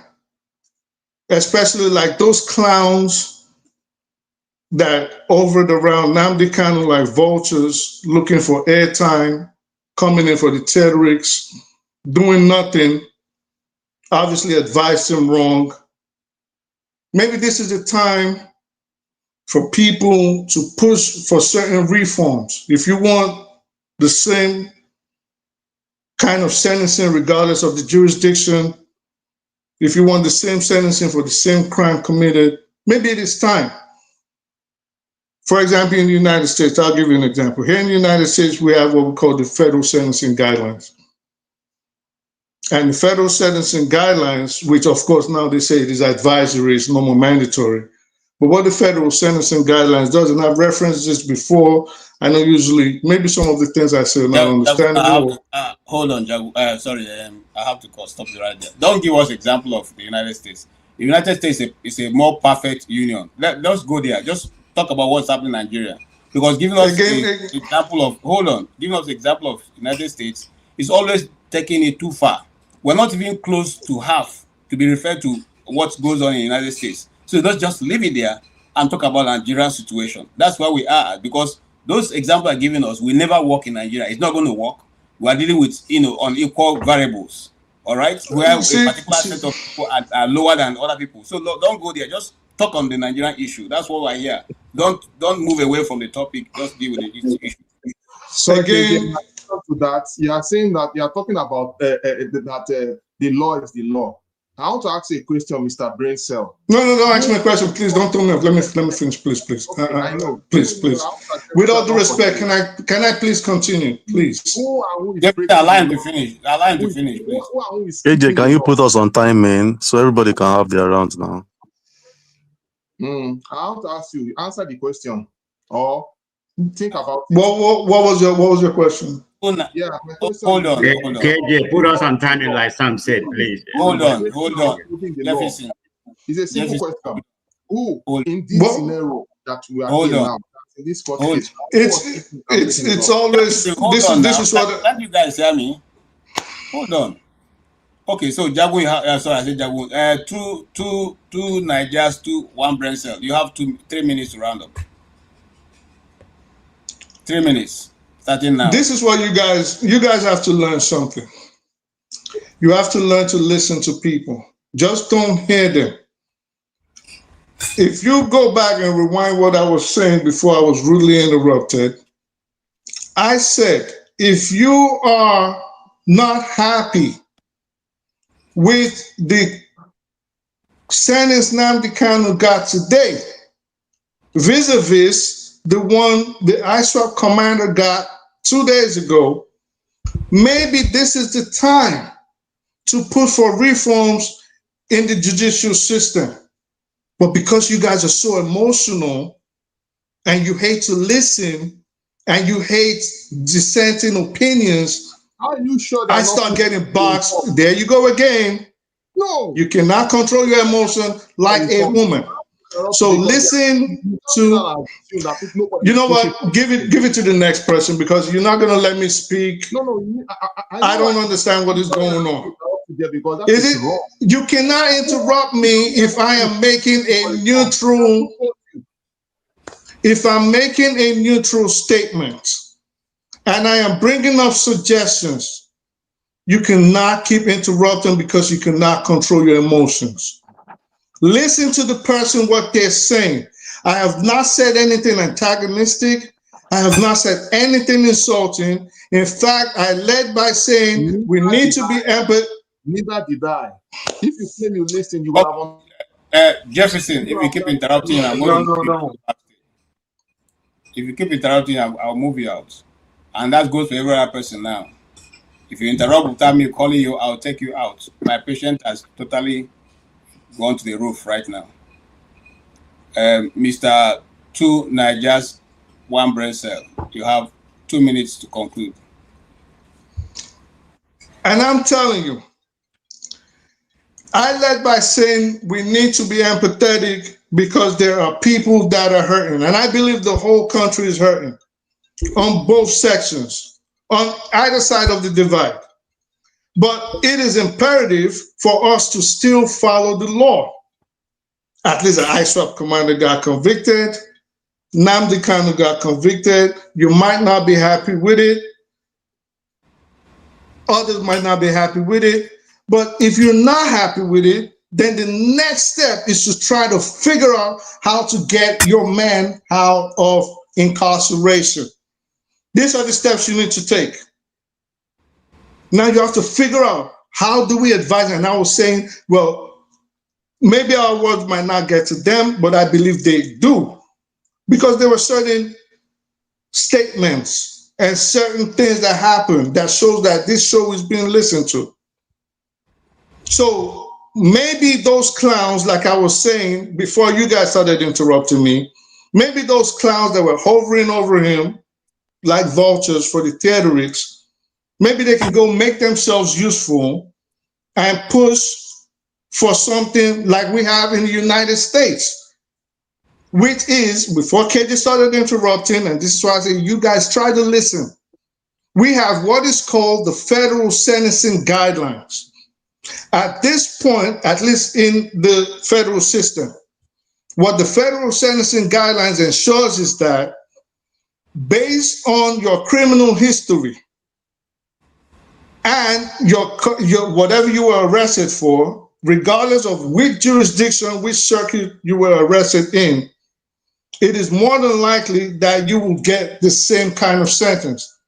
So if, for example, Nnamdi Kanu and the Ismaila guy, the ISWAP commander, committed the same, is it okay if I finish like, this is not making sense? All right, go into your echo chamber. Have fun, it's all right. Have fun. Okay, I will decide to ignore that because the next thing would have been to remove you, but I will decide to ignore that. Now, I want to say that I'm stopping you because you are spinning a narrative here I don't want to continue, which is that you are comparing Nnamdi Kanu with the ISIS or whatever, ISWAP director or whatever he is. They're not in the same class. I did not do Never that. been in the same class. No. I know what you're doing, Mr. One Brensel. Let's just leave it at that.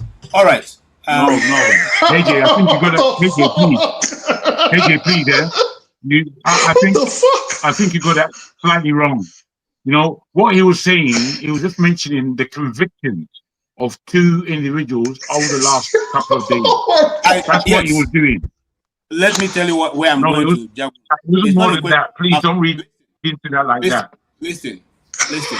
What he's saying is that we are comparing, okay, this judgment with this judgment, whereas they committed the same offense. So if you think they committed the same offense, no, KJ, that's not what I said at all. I said if you want equity in the Nigerian justice system, now you're making me yell. If you want equity in the Nigerian justice system, you do not want to feel injustice. Certain reforms have to be made, which will make it unlikely that 2 people that committed the same crime, that have the same record, will be disproportionately sentenced. So you have what is called the federal sentencing guidelines. But of course, you don't want to hear it. So go ahead and have fun. I'm here. Let me tell you something.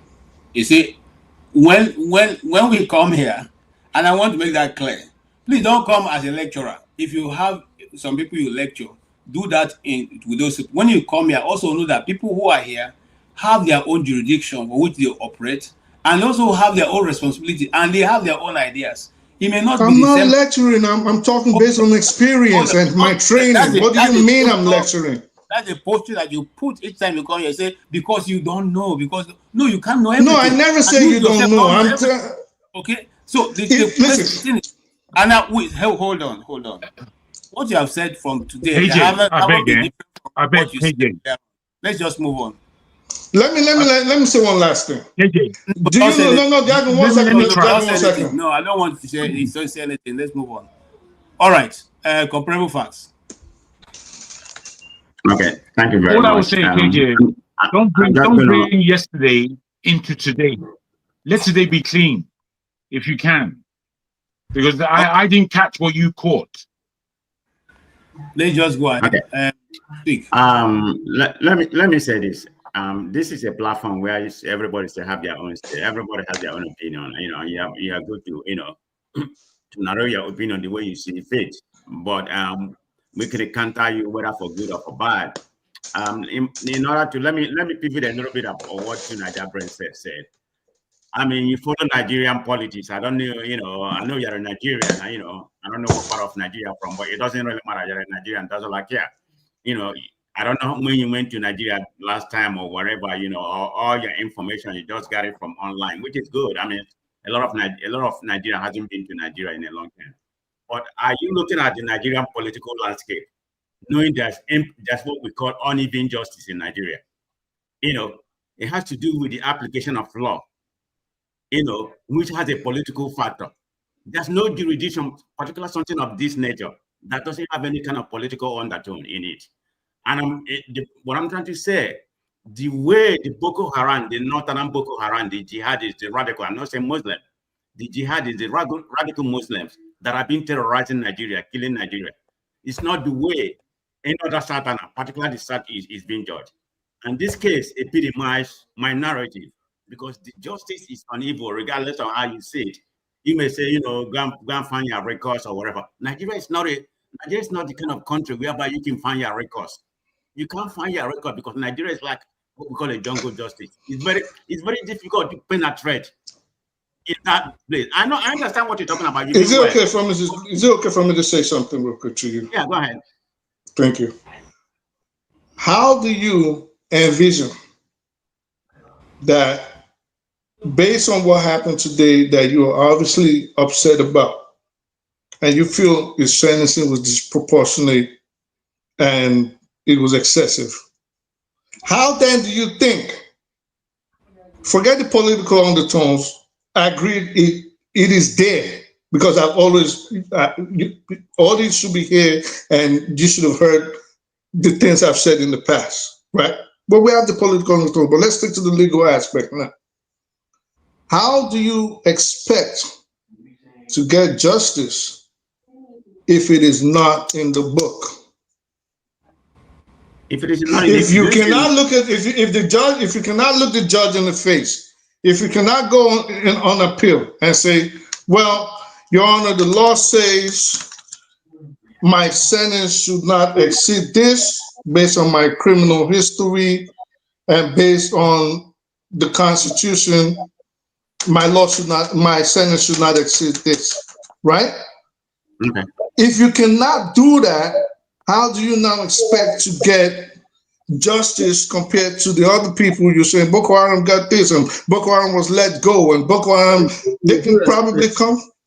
Nnamdi Kanu. Okay. So you're speaking on the one that, he disbands his lawyers. He didn't have any representative. He decided to represent himself. So whatever he got is what he got, because he has not been able to disprove what the lawyers are saying. But was that smart that he fired his lawyers? Let's take that it may be. We've been in Nigeria for a reason. In my own opinion, regardless whether he has a lawyer, this is strictly my opinion. The outcome would have been the same thing.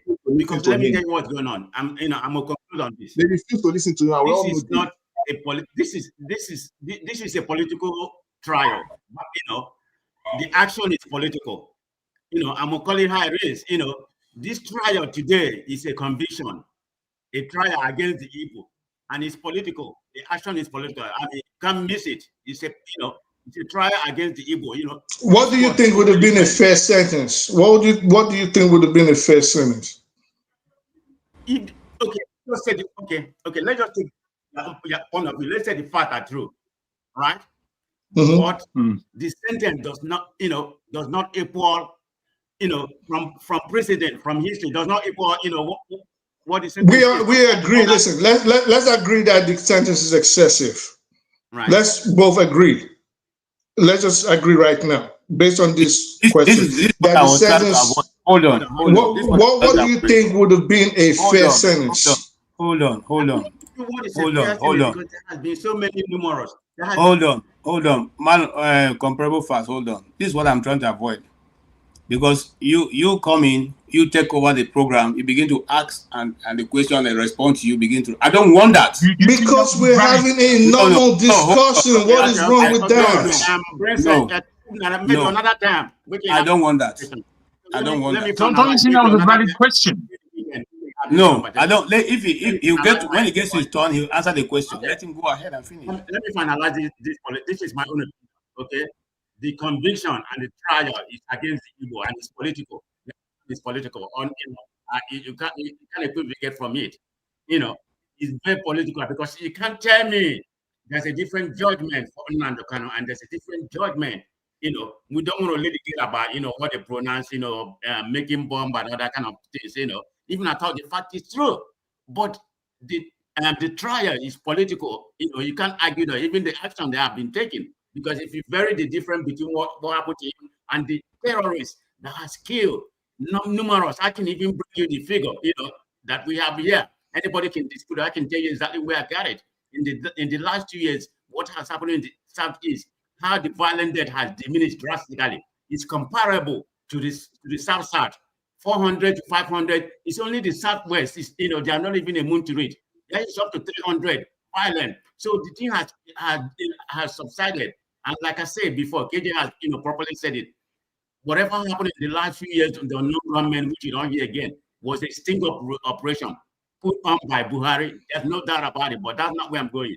But I'm going to make my final submission, and I've said it, it's a political trial, it's a political action by no means. And this is meant, to sabotage the Igbo nation. You can't argue about that. Nigeria is not trying to solve. There are many epidemic problems they are going through right now. The terrorists that is ravaging the country, killing thousands of people, and you try to lay the blame on the Southeast because you want to, reintroduce the candidate that was going on there before 4 or 5 years ago. This is what they're trying to do. But I'm going to tell my Igbo brothers, don't take it, don't take a bait, please. No violence in the Southeast. Just take it. Let's organize politically. Let's elect the right people to come to the office, not people like police or the more. This is an opportunity for us to unite. For the meantime, we are still in Nigeria because I'm beginning to believe there's no one Nigeria. But right now, we don't have a choice. We are still a member of the so-called Nigeria, but we need to organize more politically. Let there be peace in the Southeast.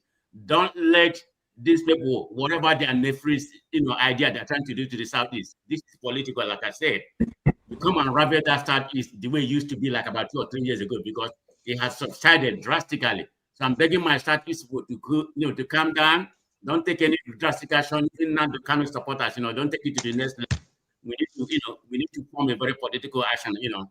Maybe everything will work right. That's all I have to say. Thank you, everybody. All right, thank you so much. Concerns. Good evening, Dr. KJ, and good evening all the whole panelists. Well, comparable today, you said something good. I'm happy about what you said now, because all along you have been one Nigerian. But I like what you said by people should be peaceful. I think that's the aim of this judgment today, for people in the Southeast to start killing each other because of the judgment. We know this is political judgment. And all along, these people, they are not happy the way Igbos are progressing and the way Igbos are moving. They want Igbos to continue to kill themselves and so on and so forth. You see, we have a time there was a Lagos State was a theater of violence. Fayehun and others, the other guy, the leader of OPC, all of them. But nobody was tried.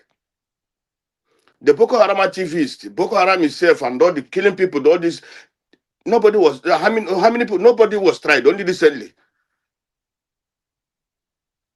We see that Asari Dokubo, who killed many people in the East, he has not been tried. He has not even, and Asari Dokubo is also having army, his military wing.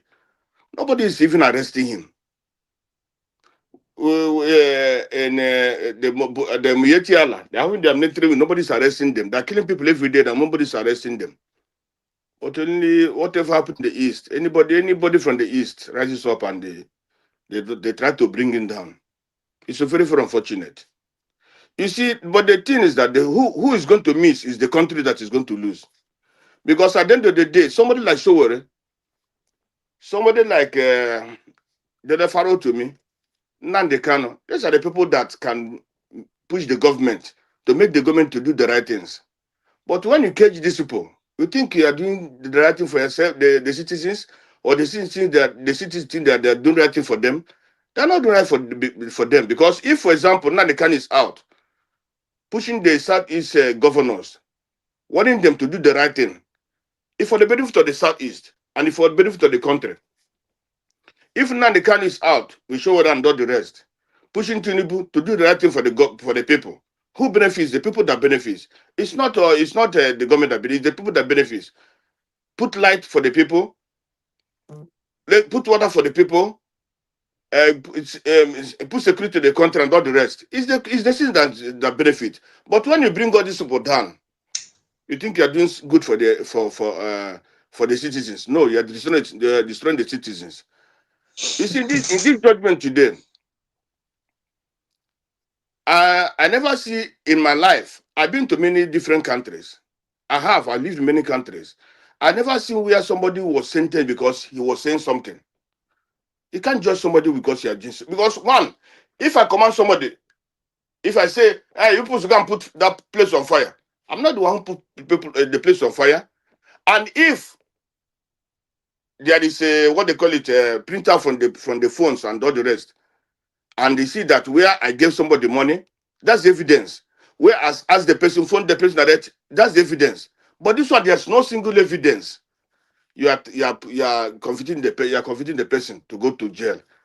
Even those that committed crimes and all the rest, kill people, you never gave them 5 years, or you never gave them a life sentence, or even the other man, that prosecutor. I think that one is very useless. He was calling for death sentence. That Nnamdi Kanu kill his father or he kill his mother. You see, in Nigeria, I I realized I'm not even to this in today because we know that this come to this extent. Because all along, this guy has got all along he was extraordinary edition. You can't sentence somebody. You can't even try somebody who was extrajudicial edition. You can't try him. Topics of giving me this kind of judgment. You see, so and the people who are trying this people are who? APC. What is APC? APC is a terrorist organization, and that is why they are allowing terrorism to fly in Nigeria. APC completely. It's not me that said. The judge in Canada said APC and the PDP are terrorist organization, and these people have not even tried take that judge to court or dispute that. So it's a terrorist judging somebody who's not a terrorist. That's where we are. And this offering of now or recently, Nigeria being called this an Islamic nation because this party, this APC people and APC government is Islamic by nature. That is what these people are. Can you tell me if that is a Muslim that is not the Kanu? He can never be even tried. And those that are calling that, saying that Nnamdi Kanu could have made it that day. If Nnamdi Kanu those that are jubilating that he was sentenced, if Nnamdi Kanu has made a deal with the federal government, they couldn't have tried him. Even they couldn't have sentenced him. He refused to make deal with the government. That's why he was sentenced. How do you make deal with a government that doesn't care about the people or about the people of the Southeast? All along, we have been suffering. The Southeast people have been suffering, whether you like it or not. Since we are growing up, the airport in Imo State was built by the Imo people. We contribute money to build that airport. In the East, Southeast, tell me one federal project in the Southeast. Only what they bring to us is debt. Buhari come and bring us debt in the Southeast.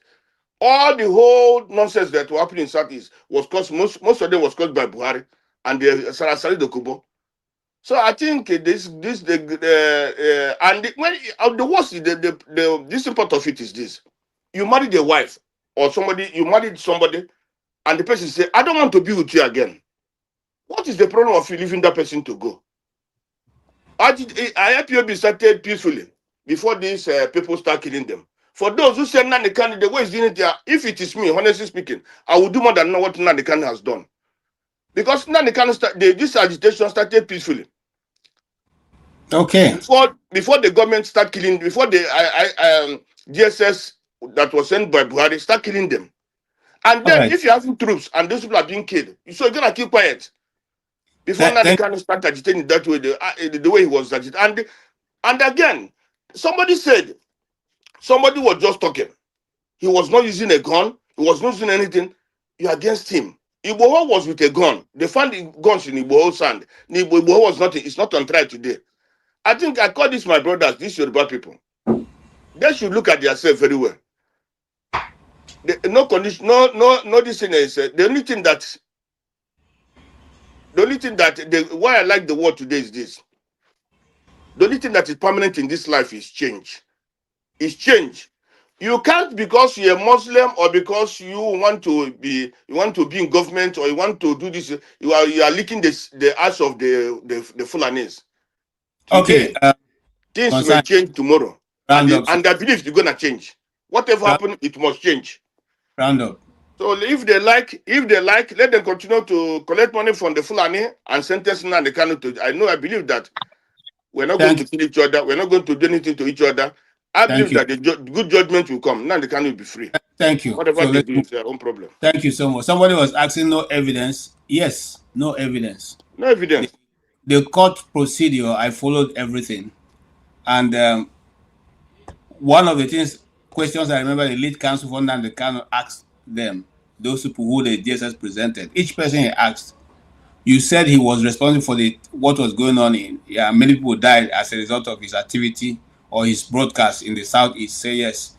Do you people have one person, or you have some people that you have come to you that you can show us who said that they were, injured, died or something, lost somebody because of him? They said they don't have anybody.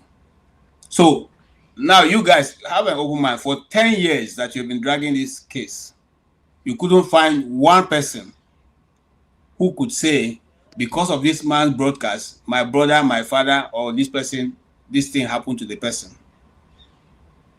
And then the only exhibit that was submitted were the Nnamdi Kanu's broadcast and his phone, 2 of his phones, a transmitter and a laptop. That is what is held in evidence against somebody who is charged for one of the heinous crimes around. And you tell me that a trained judge will sentence that person? Does it make any sense? I thought that the law we deal with is a law of evidence. And apart from that, I thought that you are only responsible for the action which you carried out by yourself. But however, that is questionable, and that is my own opinion. I don't know. Sam is here. Sam may give us a better understanding of what you think. If a man can be convicted without any proper, except we just enter the court and tell stories, and at the end of the day, you find me and kill me. Is that how it's done? It's already late here. I'm just gonna, in my final analysis, I'll say there are more than enough evidence to convict this guy, and that has been done today. I listened to the judgment. PW4 was a prime witness. Go and listen to the judgment again. Secondly, the judge said there is no referendum in our law in Nigeria. I'm just rounding off. I'm trying to put my thought together now. There is no referendum in that country called Nigeria. So if you want to break away, which is treasonable, it's against our law. It said in his judgment, go to your National Assembly. You have senators there, you have House of Reps. Used to create the south, the middle, the south, the north, and the southwest. That is what was used to create the Benin. What was the process they used in creating the southwest? Don't derail me. No, I'm not gonna answer you. The Benin, what's it called now? The Benin and this Midwest. Midwest. What was used in creating the Midwest? Anyway, let me round off this way. No, just answer. I'm not going to answer your question. Because you look like Boko Haram. Look at your beard. Is it not a Boko? This is like a terrorist. This guy looks like complete terrorist. You're useless. You're very stupid. Come on, get out, idiot. No insult. Get out. You know that guy is a useless one. Stop. Okay. No insult. See, my brother, okay, so I'm vast in the Nigerian history. I'm vast. Okay? So you can't pull a wool over my eyes. The Midwest was created by a referendum. That's what we used. And that was what was used to create it.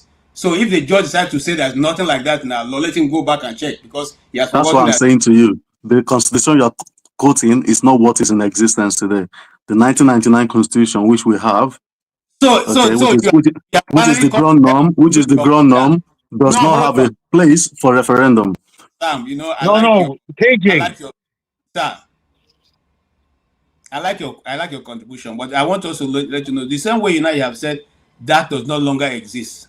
it was not part of Nigerian law, it no longer exists. The same way that Nnamdi Kanu says, show me the law for which you are prosecuting me, because it no longer exists. So Okay, if you can oppose the two, then why is that your own it makes more sense, your own doesn't make sense?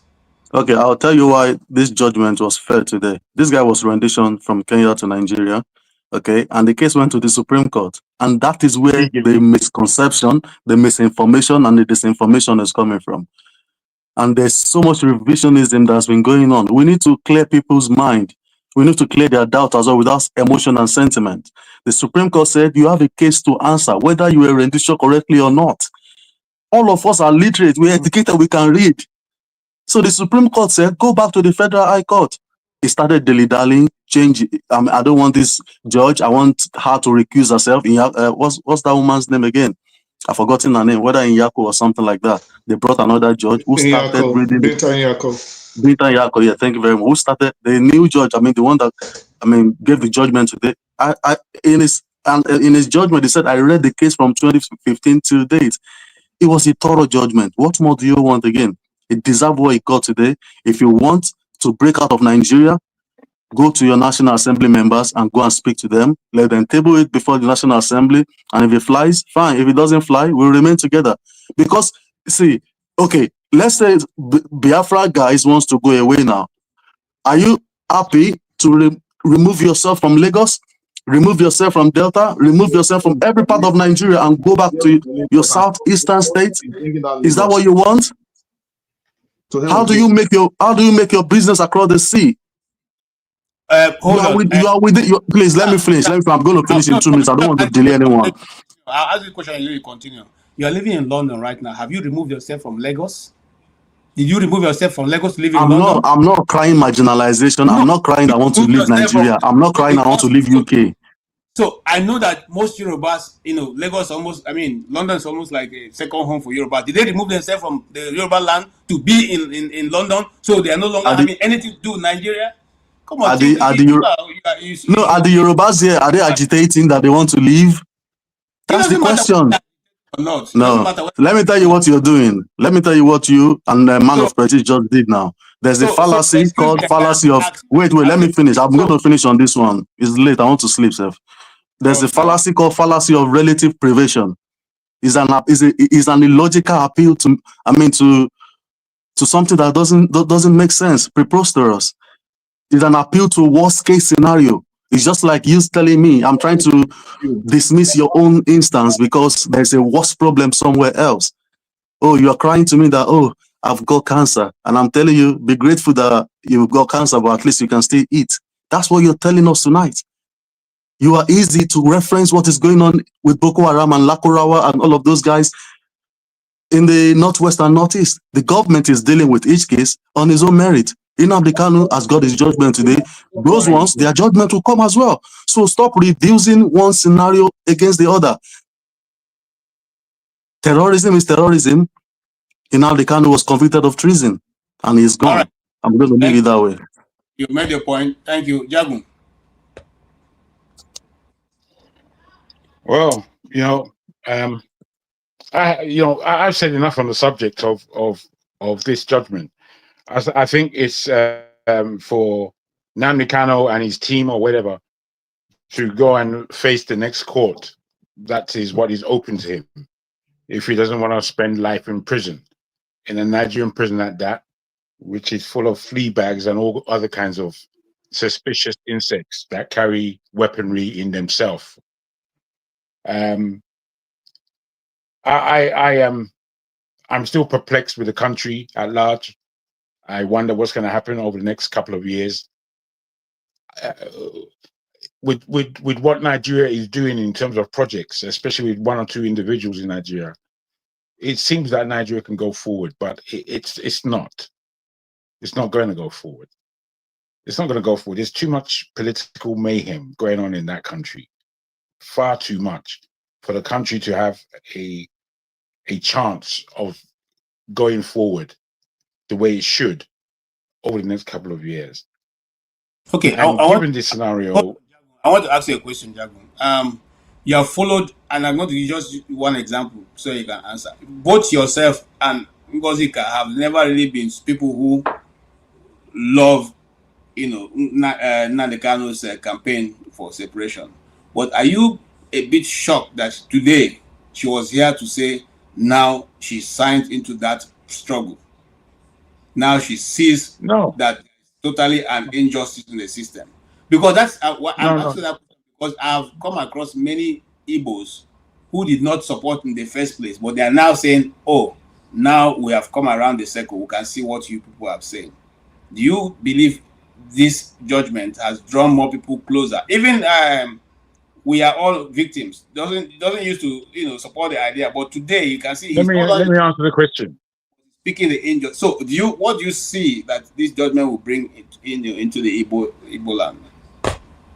I'm not shocked by anybody changing their mind or pushing their mind forward as to a natural way for their people to digest the information coming from a government in Nigeria and how it may change their mind. My mind isn't changed about Nnamdi Kanu. Me personally, I think he needs to calm. He needed to be a lot calmer about the way he was pursuing this game. I think he needed to look for real partners in the way he was pursuing this game. Partners who are not Igbo. I think he needed to really stretch his hand out in a much clearer way than the level of emotion and rhetoric that he used over the period that I've listened to him. I've been listening to him since he was here in the UK, since he was in Ireland. I've been listening to him.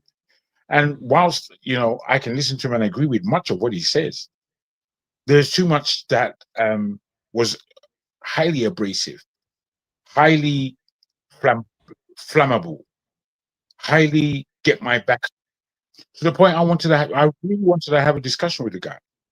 I really wanted to sit down face to face and have a discussion with him. And if it turns into a shouting match, I can handle that. But that wasn't what I wanted. I really wanted to match his intellect. I think he was an intellectual person, but I think he came out with the wrong answers, the wrong clauses. So many of them.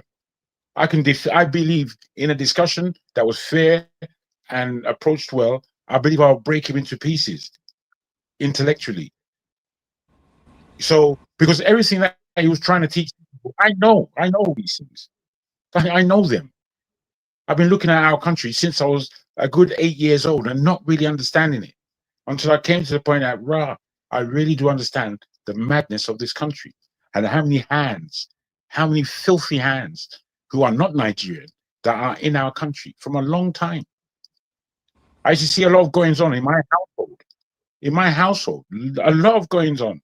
Big people. So I'm not afraid necessarily of Nigeria.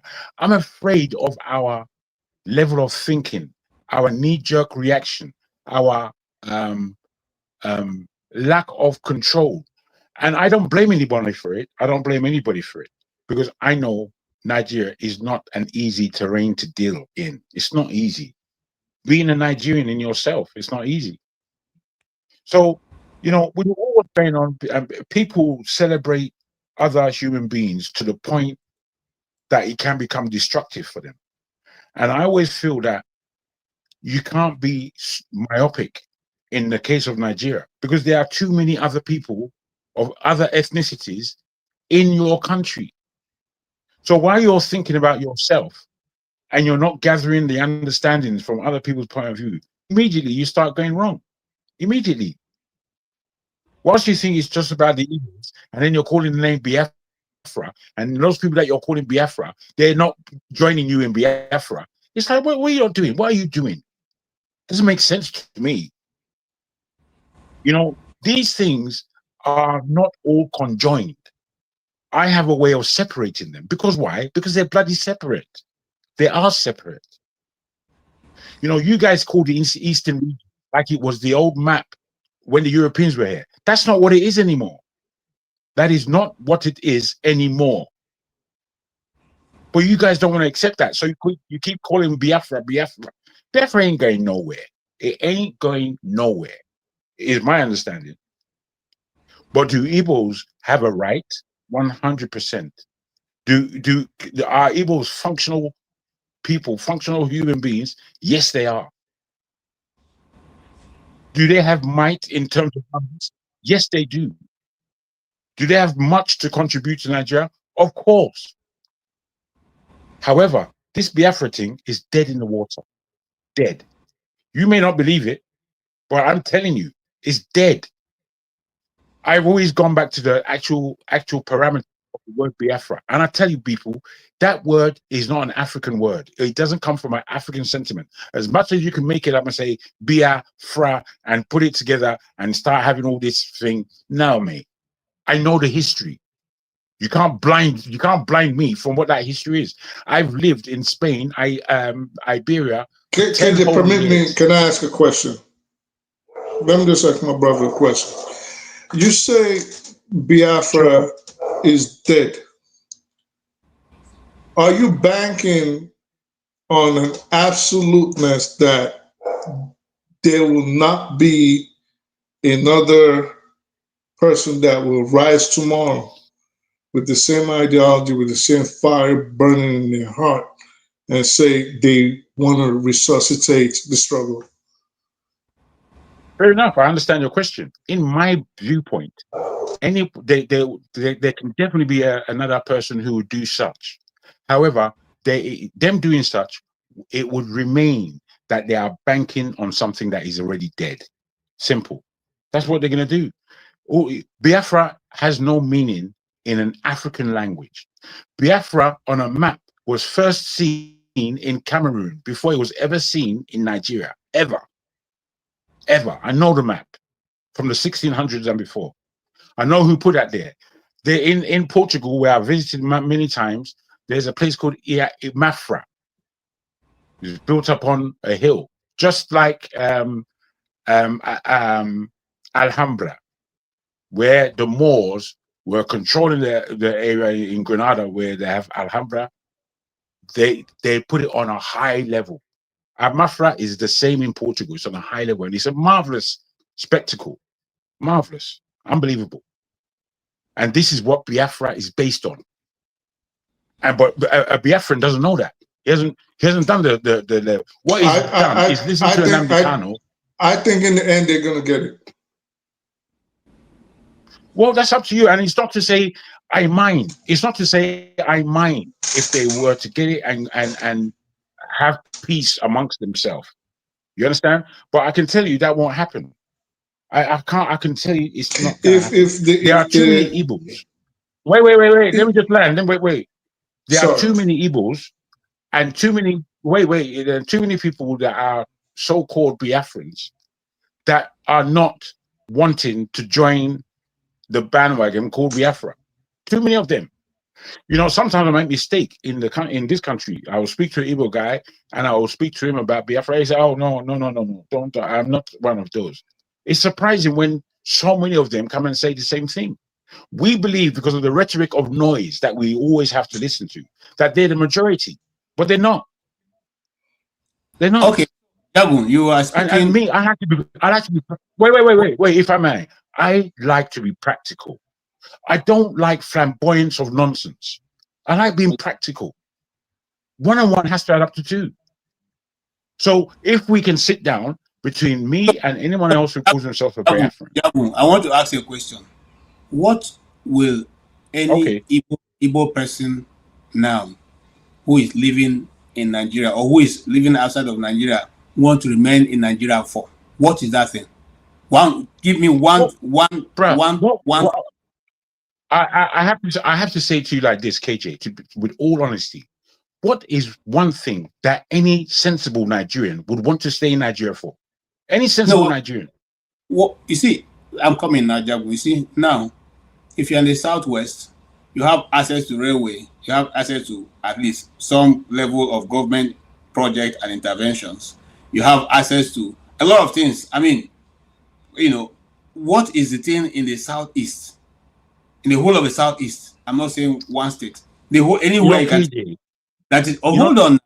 That is in the East. That an Igbo person will say, "Oh, because of this project that is in my state that the federal government have done, we cannot leave Nigeria." Keep going one thing. KJ, let me answer it like this, and please forgive me the way I'm going to answer. If I know that the East is highly underdeveloped. And the development that they have seen there has been practically from their own sweat, blood, and tears. You understand? I've seen it. I know it. I know what it looked like then. And when I say then, I mean in the 80s, 90s. It just looked horrible, horrible. But there's been a lot of changes that are there. Now, the practicality of where I'm coming from is that whatever they've got in Lagos, Abuja, whatever they're building, that is the West doing what the West can. However, that doesn't make me want to stay in Nigeria. If the presidency, the Senate, and the judiciary is not working, my brother, I don't want to be in Nigeria. I don't want to be a part of it. These are the fundamentals. It's not about them building some stupid that would tease along. You don't know who wants to be teased along. Yeah, misunderstand my question. Not whether you want to live there. I'm asking for you to say, oh, I want to remain in Nigeria. For an Igbo man who is an Igbo man, what is that thing that you, an Igbo man, will say, this is the reason why we must remain in Nigeria because of this in the East? What is that thing? I think John answered your question.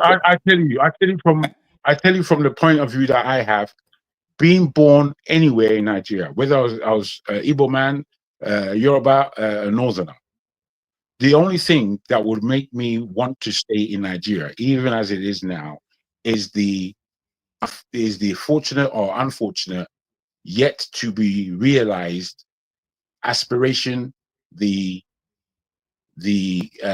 what do you call it? The benefit of being one country with so many millions of people, and then creating from that one nation a great country that can compete internationally. Igboland by itself. Wait, bro. Please, don't just give me to what you want me to say. Please. Where I'm at. I'm not stopping you. Go ahead. Thank you. Okay, thank you.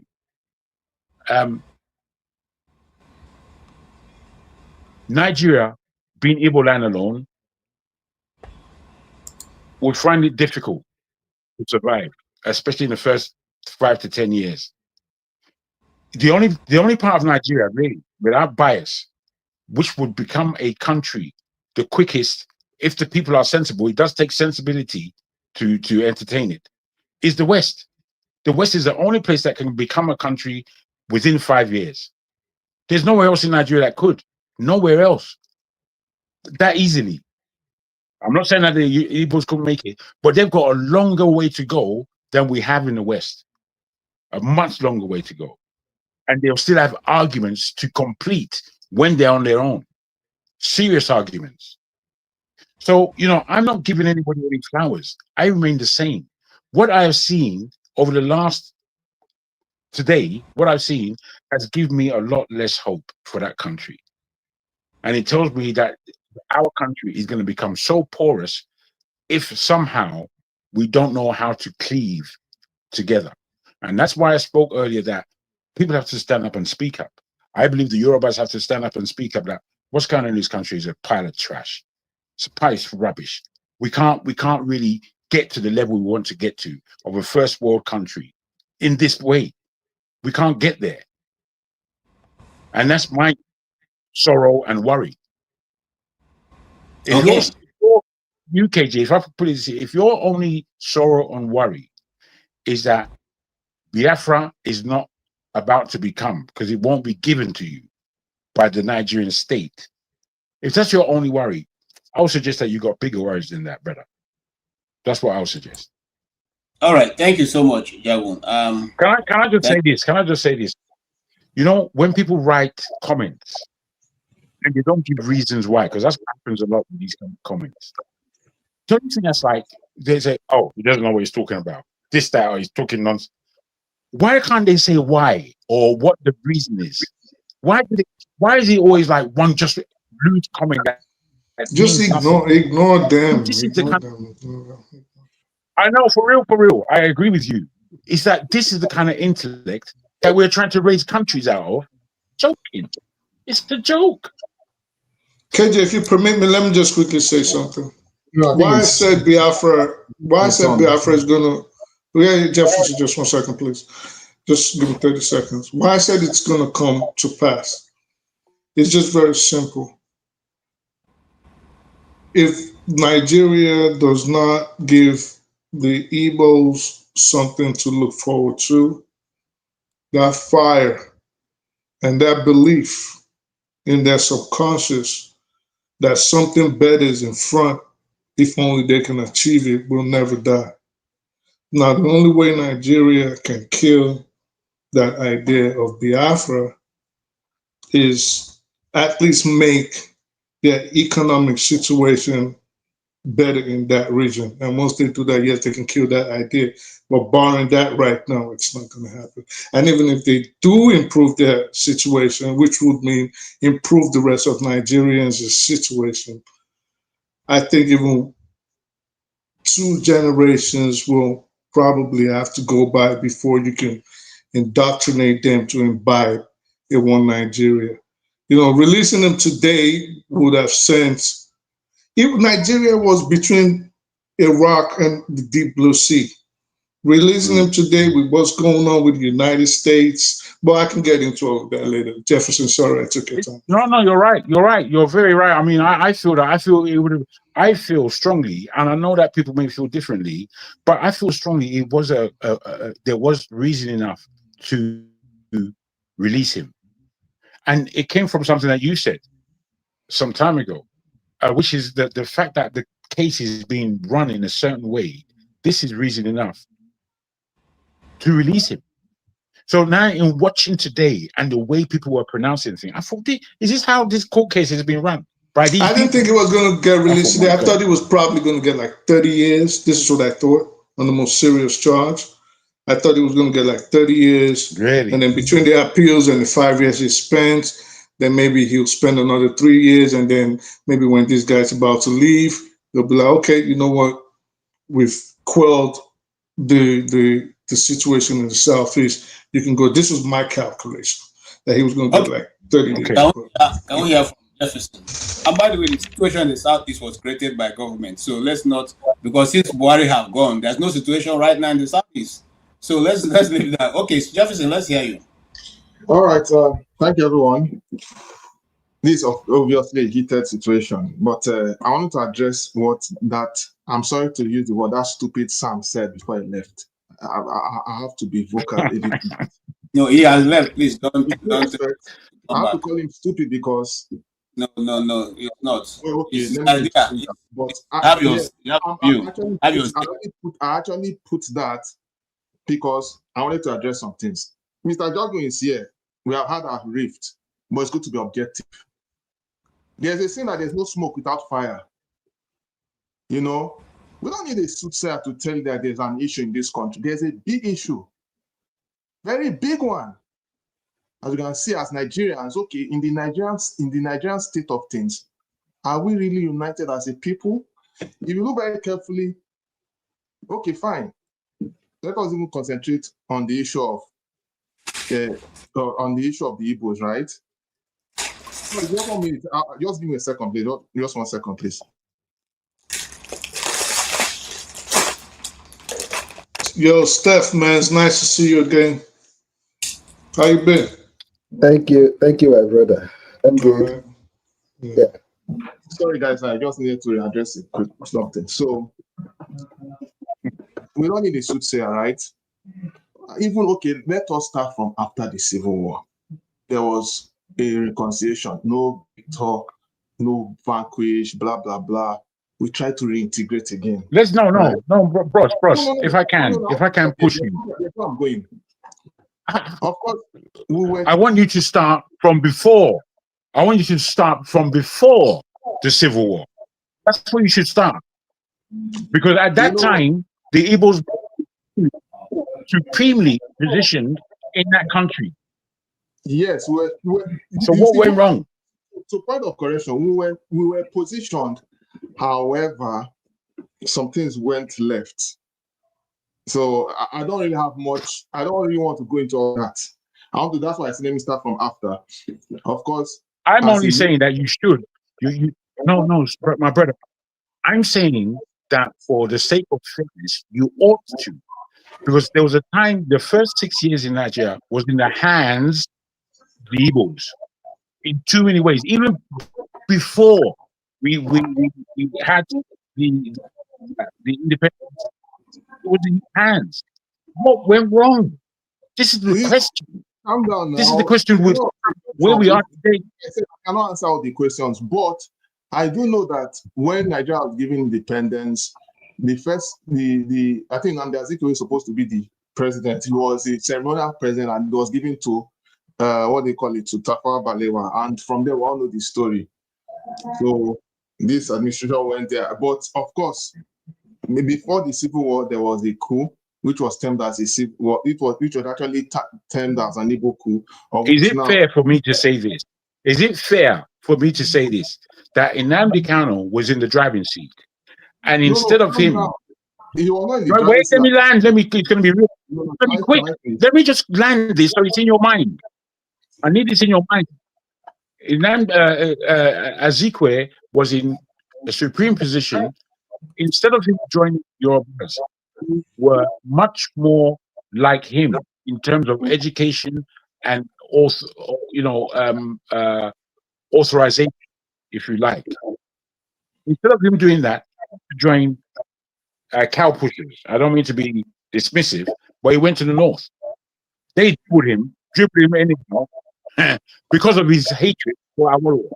You said that. Look, I cannot go into those details. You find it difficult even to think about it. I don't want to go into all those details. I don't want to. Okay. I'm talking about I'm listening. After. Fine, there was a fight, there was a misunderstanding. Now they knew what happened then. Okay, there was supposed to be reconciliation. But yet, from that time till now, nothing much has seemed to have changed in the literal sense, politically and otherwise. And I don't want to go too much timeline. Coming down to now, what I expect from the leaders to do is for all political leaders, from the National Assembly, traditional rulers, and in all parts of the world, to come together and have a national discourse. Yes, we were supposed to have done that 2014, 2015 when they had during the centenary period. They were supposed to have that discourse, but unfortunately that didn't happen. And of course, when Buhari came to power, everything is all history, up to date. And so that's why we're in this mess now. So the reason why I had to call Sam out was the fact that, they make it look like, okay, there's a national issue, there's a tribalism and religious issue between one ethnic group and the other politically, And of course, with the way things are going in terms of infrastructural development and other factors, people in the Southeast are saying that. Yeah, people will say, oh, what are the leaders doing back home?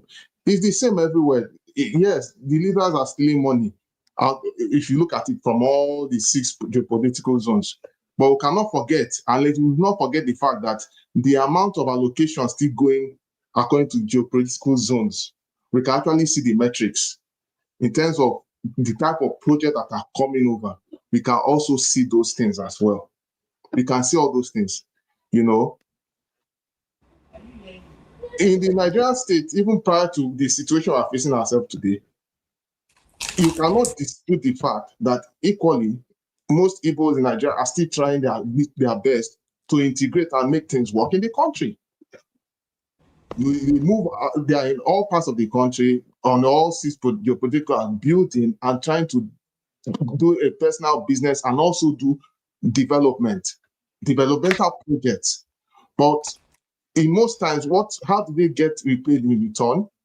If there's an incitement or any issue, they now use it as a weapon to fight the Igbos and destroy their businesses, of which we are currently seeing now that is happening in Lagos. You see, these things cannot be, how I put it, these things cannot be neglected and pushed down.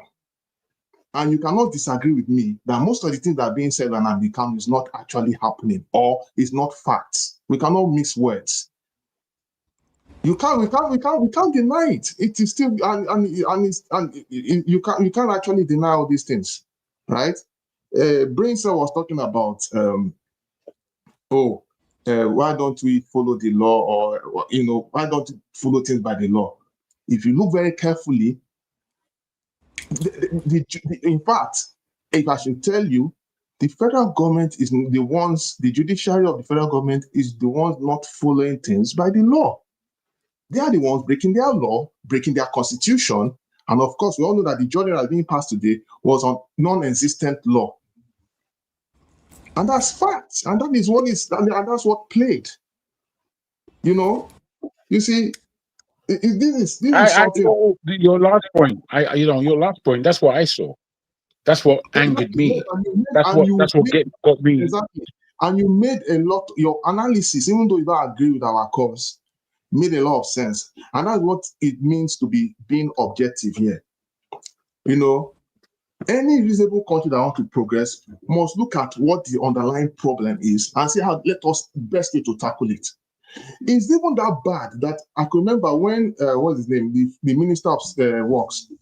Jefferson, are you worried about Nnamdi Kanu? Listen. I'm not trying to cut you, but you're rehashing problems, complaining. The guy's about to do life. What is the solution to get him out of doing life? You're giving us his lesson, complaining. What is the solution? How do you get him out of prison? That's what you should be true. Excuse me. I don't know what you guys are talking about. You don't understand, but there's something.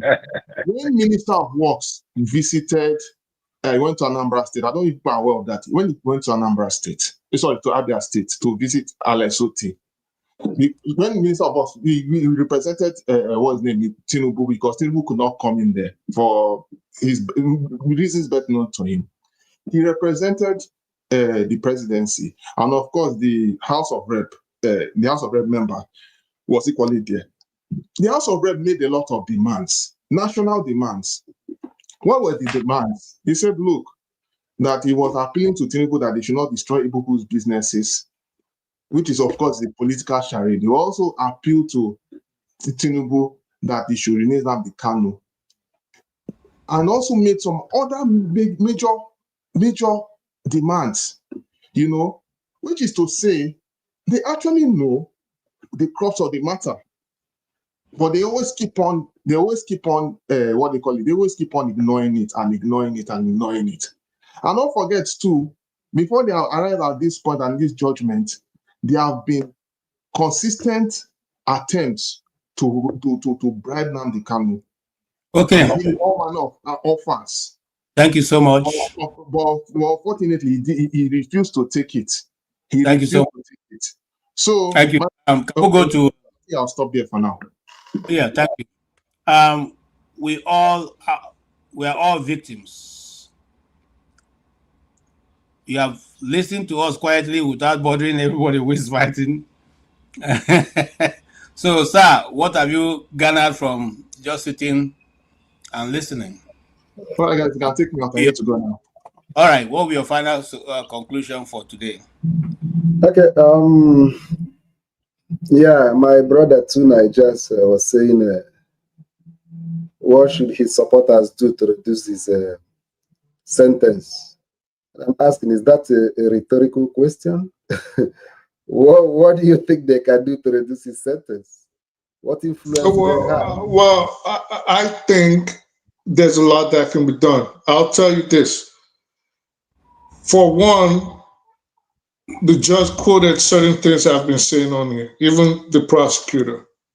Like, for example, how he was rendition, why the law bars him from seeking redress, etc. Things like that. They quoted Dr. Damages, even played his videos. So if we think they're not listening, you're deceiving yourself, they're listening. So my point, why I made that statement, Steph, without going off on a tangent, is solutions can be made, which ordinarily the people we can now reach might say, okay, well, this sounds like a good tactic moving forward to the Court of Appeals. This is what I was trying to do, and I think people are in their emotions. And I think it's going to be hard, but coming up with solutions, the more you say it, it reverberates, it gets to the right ears, and maybe they can say, oh, I never thought about this, and maybe file that as a brief, as a motion. You never know. Okay. Are you aware that the president of Nigeria went for judicial reform, Nigerian Judicial Council meeting? There's a meeting. Is it annual conference? Last week? Judges. And that is actually a place where they usually deliberate on what reforms that need to be made and stuff like that. And they were all standing on his mandate. So, if you want to talk about judicial reform, you should be talking about political intervention. It shows you that Nigerian judiciary and the presidency, they are not really different. It's the same. You understand? And that's among the things that make me to feel ashamed of being a Nigerian. I want to be a Nigerian. I wish there's a country called Nigeria. I'll gladly apply for the citizenship to be a badge of honor that I will wear. But unfortunately, as much as I try hard to find that country, I can't find it. I'm still looking for that country. I still believe that that country can still reinvent itself. But with what is going on now, just like Jagu said, I'm scared if we're ever going to find a country. I'm really worried. I mean, the prospect of having a Nigeria that works, the prospect is mind-blowing.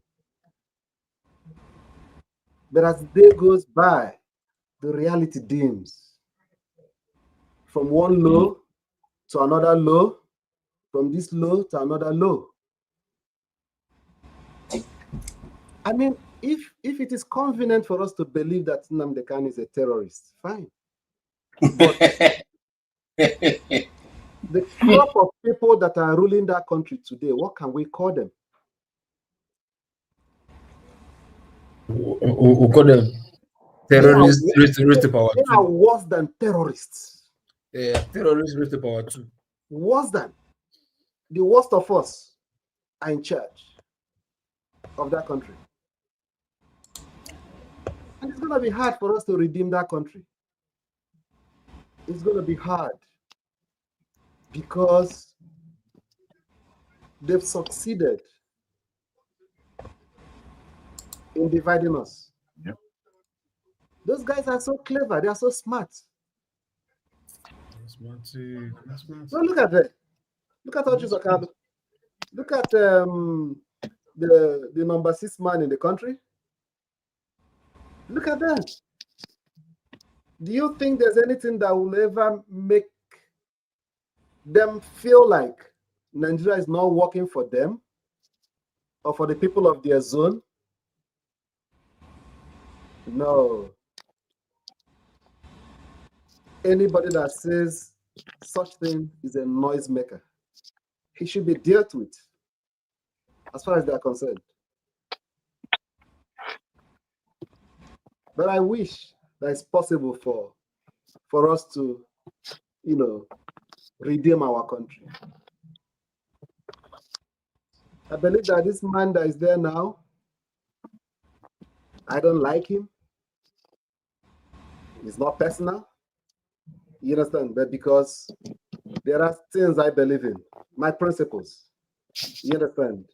I know that you don't, most times you don't bring those kind of principles into governance or politics. You understand? So it's not important if I like him or not. But I believe that he had an opportunity to make the country better than he met it. You understand? But no matter how he came in, but I think that he blew it up. He blew it up. And he's still not interested, even in putting it together. I mean, it's not a joke. We're losing our country. We are busy at this season. We are busy arguing if there is killing in the north, or killing in the south, or killing in the east. Okay, for us to make it really look there is actually everywhere in the country. Okay, it's also happening in the east and stuff like that. But those arguments is not going to get us anywhere. If we are not careful, it's going to consume all of us. It's going to.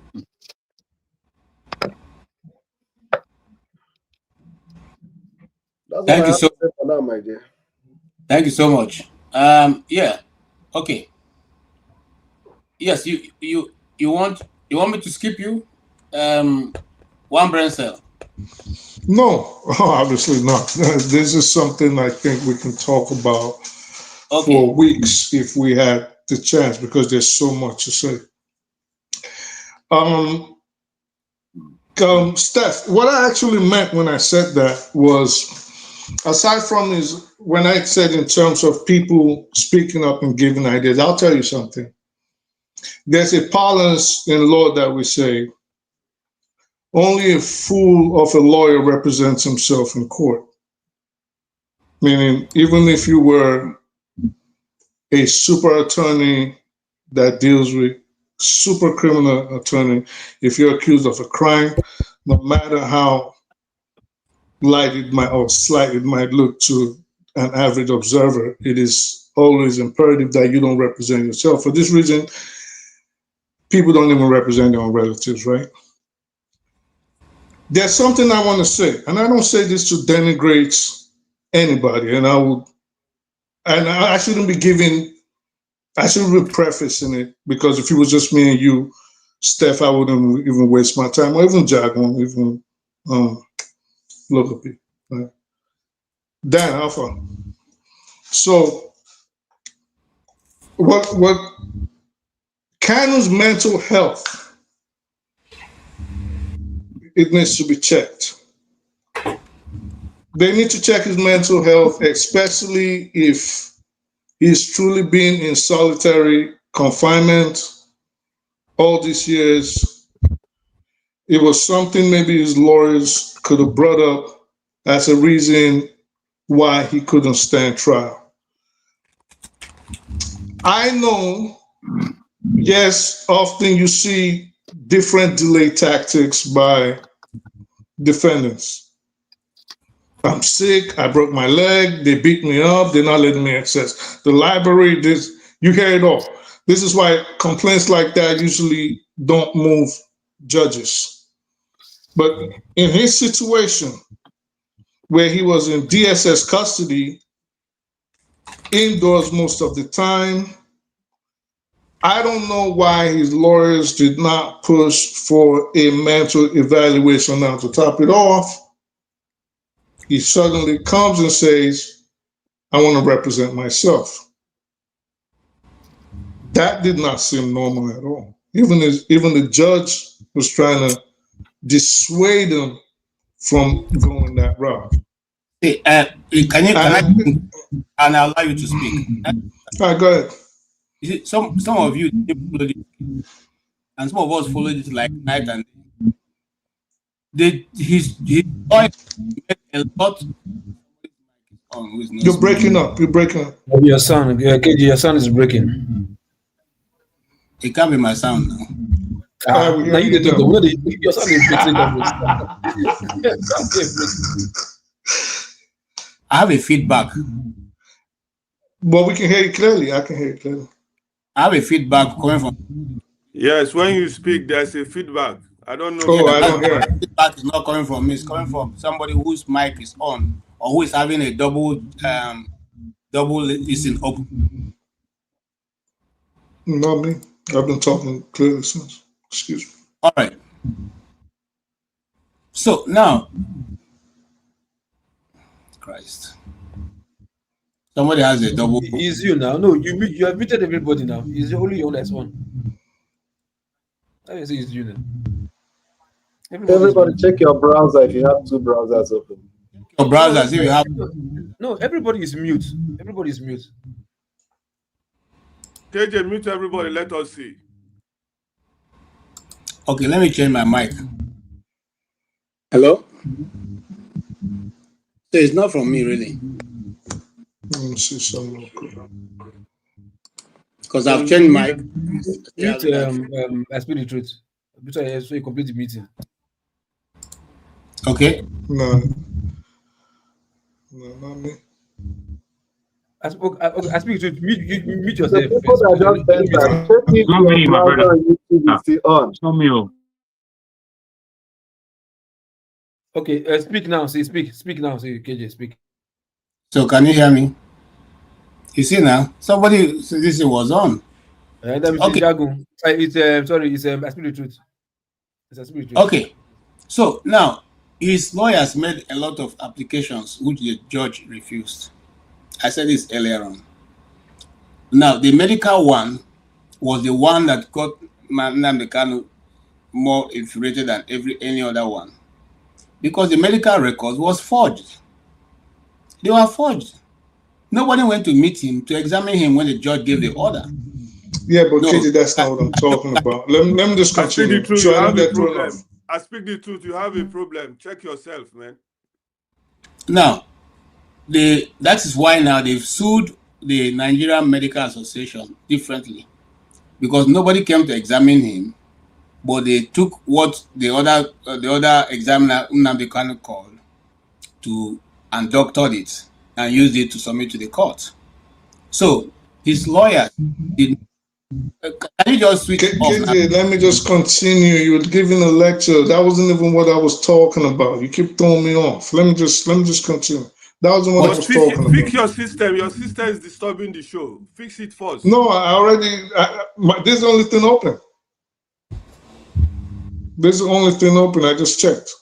This is the only browser open. Is it still echoing? Because I wasn't echoing before. Without itching anyway. Yeah, I'm not echoing. Anyway, so, and I could hear KJ clearly. KJ, that's not what I'm saying.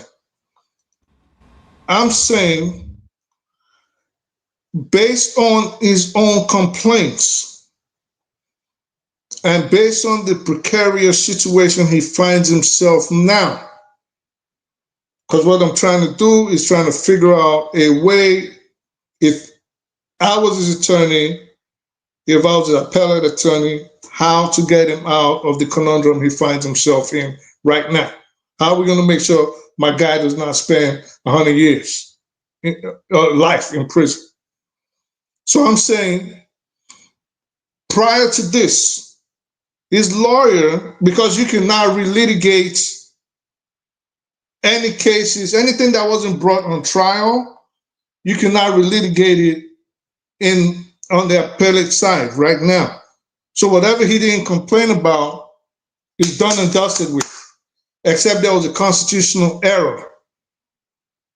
This is what I'm saying. So if his lawyers, for example, had said, let us check his mental state, not my back is hurting, or I broke my knees, or they're not letting me type, not that.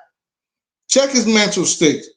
Was he fit to stand trial? Because the man I was seeing, with how belligerent he was and ruckus, that did not seem normal to me. That might seem normal in Nigeria, but in America, you hear once you start acting like that, we're looking at you like, yeah, there's something wrong with this dude.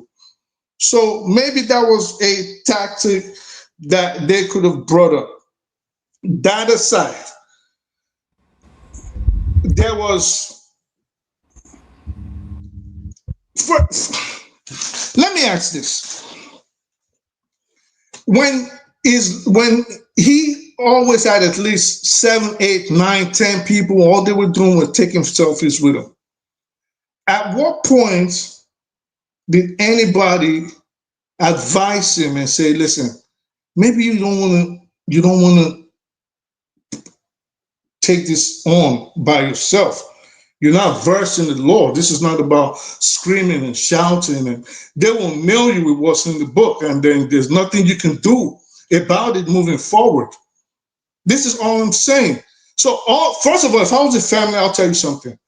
Okay, I want to ask something. You seem to parade yourself as a legal person, as a lawyer. So let us ask. No, I graduated 6th grade. That's your question. No, let's ask in the court. There's an accused person have the right to ask you to show him which you are prosecuting him. Right of the accused.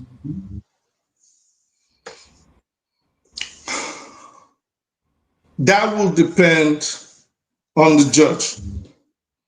So this is the accused is asking you ask a question. KJ. You ask a question, let the person answer. You might not like the answer. Yes or no? Listen, but speak faster now. Sometimes you but I can't speak faster. I think before I talk. I just don't talk. I speak. Yeah, but I think. Wasting a lot of time. You are going too many places. Well, if you think if you think I'm wasting a lot of time and you just want to talk, then go ahead. But no, me, I don't want to talk. That's fine. Try to speak so that we can understand you. Sir, I think before I speak. That is my nature. I just don't blab and talk because I want to talk. Continue. I think about what I want to say. I make sure I continue. Sorry, continue. Thank you. So I would assume that he has a charging sheet.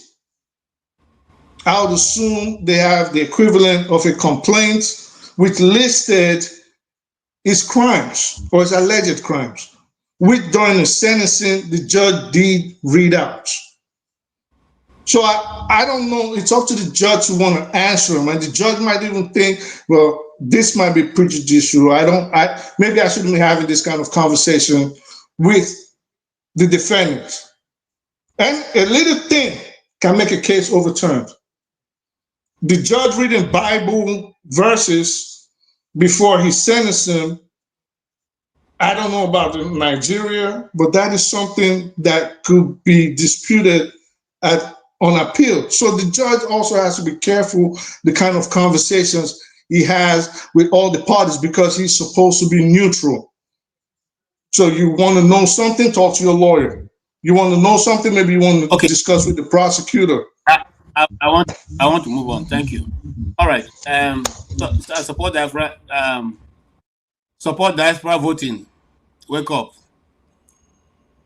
Collect your money. Sorry, can I throw this in, please? Just a second. Now wake up. Okay. Do you to Niger? Brother, leave that guy alone. Leave the guy alone. Don't throw something up. Okay, the thing I want to throw is why is it that the court or Nigerian government always choose and pick which one of the court directives to obey? For instance, they said that the reason why the Supreme Court said that even though he was unjustly renditioned, but he still have a case to answer. And that's the reason why they have to continue with the case. But in the same judgment, the Supreme Court also said that his bail should be restored. Because had it been that his bail was restored and they continue to prosecute him, I believe that what you're saying now, he would have been in a better mental state of health. So even so most jurisdictions all over the world, most jurisdictions, and I'll use America, the United States of America, and I've said this more than 1,000 times. If I've said it once, I've said it 1,000 times on here for months. And me and KJ have sparred on that. Most jurisdictions don't care how a defendant is brought before the court. I don't agree with you. It doesn't matter what you agree. Let me finish. You don't know this thing. Let me finish. How many minutes in law school did you take? Let me finish. It doesn't matter. Let me finish. We did law of thoughts. We also law of thoughts. Law of thought. You can't be emotional about this. This is your problem. That guy don't talk finish. You go carry him back again. No, but listen. This is something we have to be clear about. Dan, this is not about emotion. Dan, this is not about. It's emotional now. You have spoken. KJ said let's move. No. But he can't listen. You can't just say because you don't like something. Calm down, Dan. Calm down. Just calm down. You can't. Coming down, but the guy don't finish his statement. All this way. Yeah, but he asked me a question. But you can't just say because you don't like something. Dan, Dan, the only way we can learn all right, to avoid this kind of scenario today that happened today that is making all of you upset, is to understand ways to avoid it. Tuje, no, If you don't, if you, let me tell you, I'm not This is the same thing. okay, This is the same thing I said earlier. That don't come and giving lectures. The only way you can understand. You but I'm talking to Dan. Can they stop trying to skew the conversation? Me and him, we don't have a problem. Okay, so Steph, in almost every jurisdiction in the world, and I'll use the United States as an example, all right? It doesn't matter how a defendant is brought before the court. The only thing a defendant can do, especially if he was extraordinarily rendition, is to seek civil redress. You can find out, just keep shaking your head, there's a case, a precedent. I can name 10 precedents. Let me just give you one. United States versus Toscanino. If you go find out about United States versus Toscanino, it was similar to what happened to Nnamdi Kanu. And with regards to the bail aspect that you just said, Steph, the reason why he wouldn't be let go, they would regard him as a flight risk. Now, if they did, right. But if they did reinstate the bill, then it is now up to the district court, because what they did was they reminded it to the district court. You see, Mr.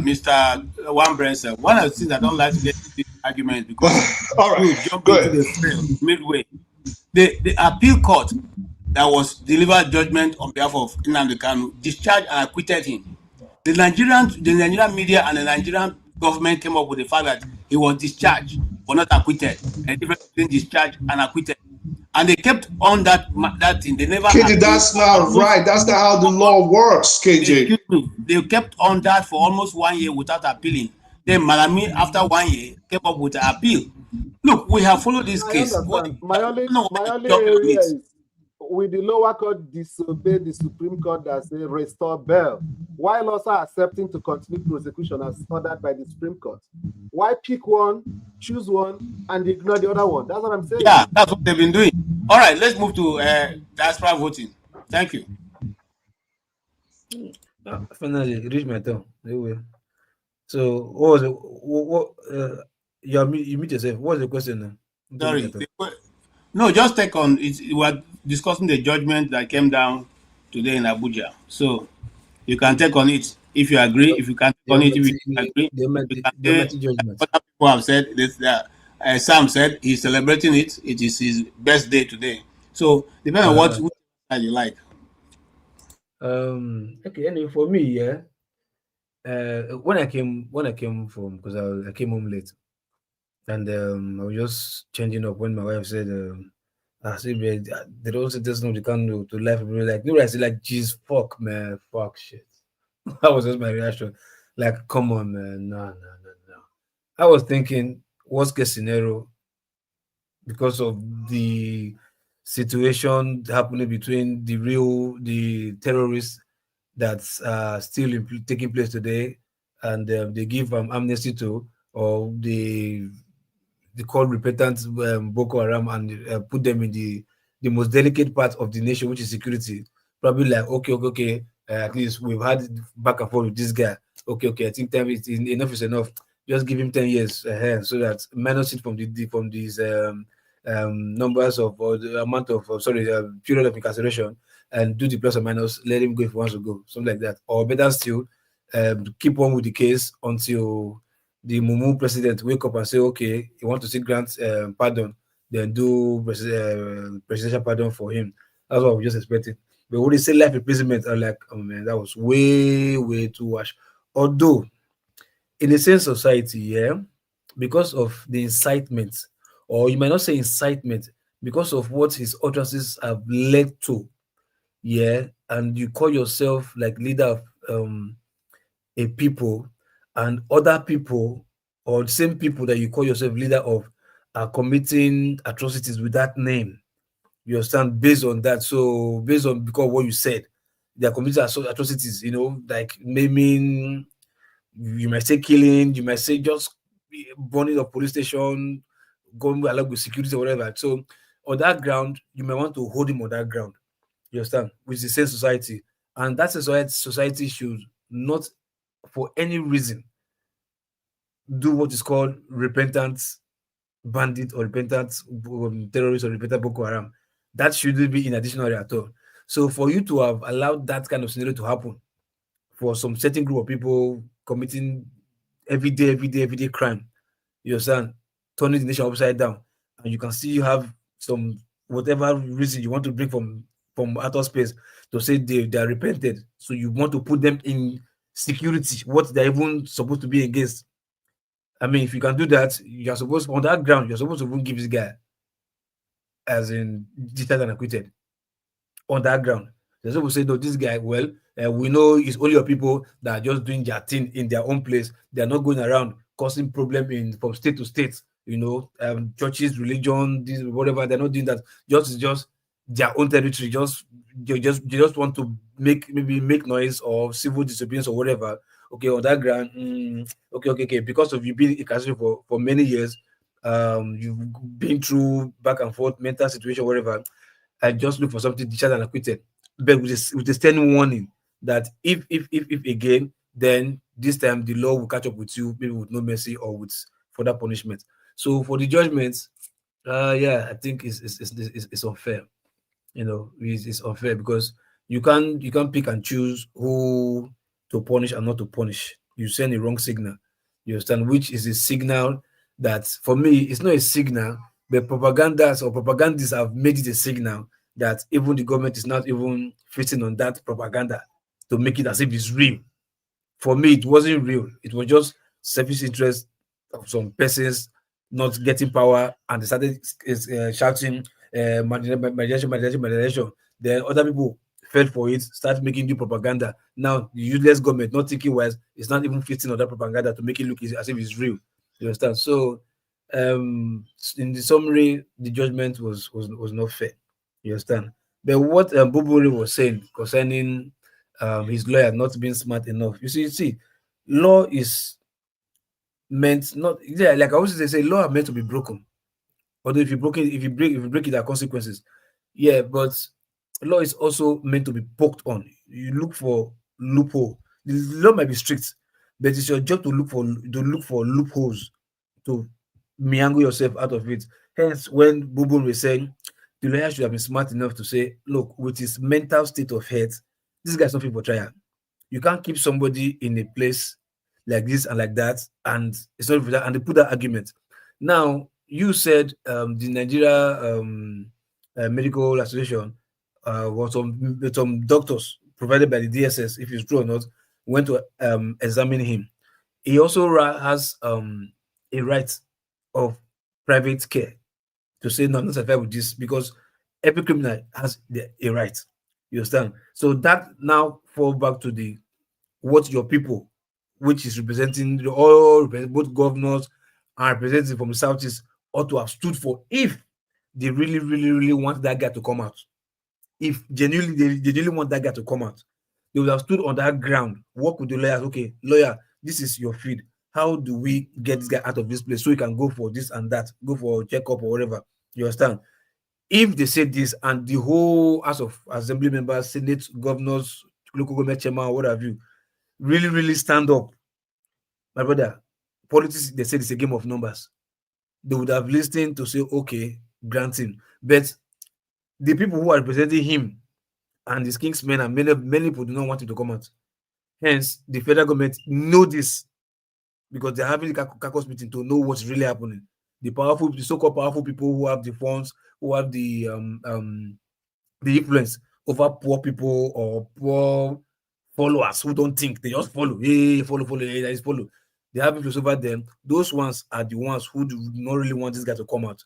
Hence, the federal government took advantage of it and said, see, I think we just keep the guy there, nothing will happen. And truly, nothing really happened. Because for me, if there's genuineness of his people that is fighting for, really want to stand for him, I see no reason why there will be no walkout of Southeastern representative from both upper and lower chamber. I don't see any reason. You understand? But every day, the only thing they are championing is to create another state.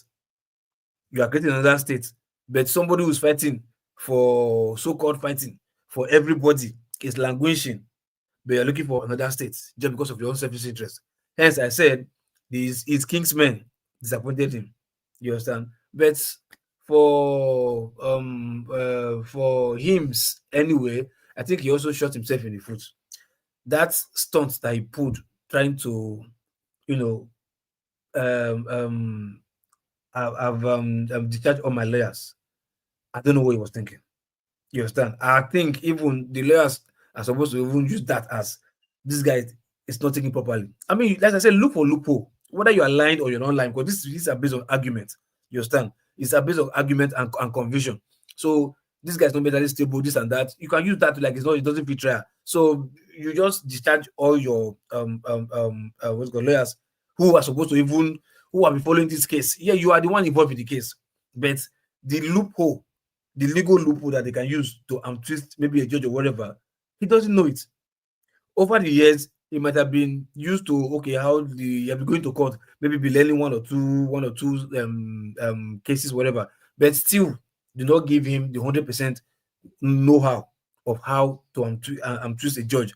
These are the jobs of the professional, the lawyers, who have been there in the field. I mean, don't know of this other guy, the younger one that has white goatee, that whenever it's time for selfie, he always puts himself there.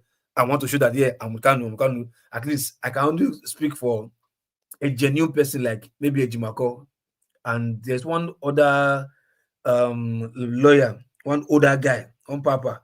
After this other lawyer with the bleach, the first lawyer that guy with the bleach, I've forgotten his name, the fair guy, before Jimako came in. Before, in between them, there was one older guy that was there before, one older guy used to speak for them. Then Ejimako was standing beside that guy, where that guy would be the lead attorney speaking.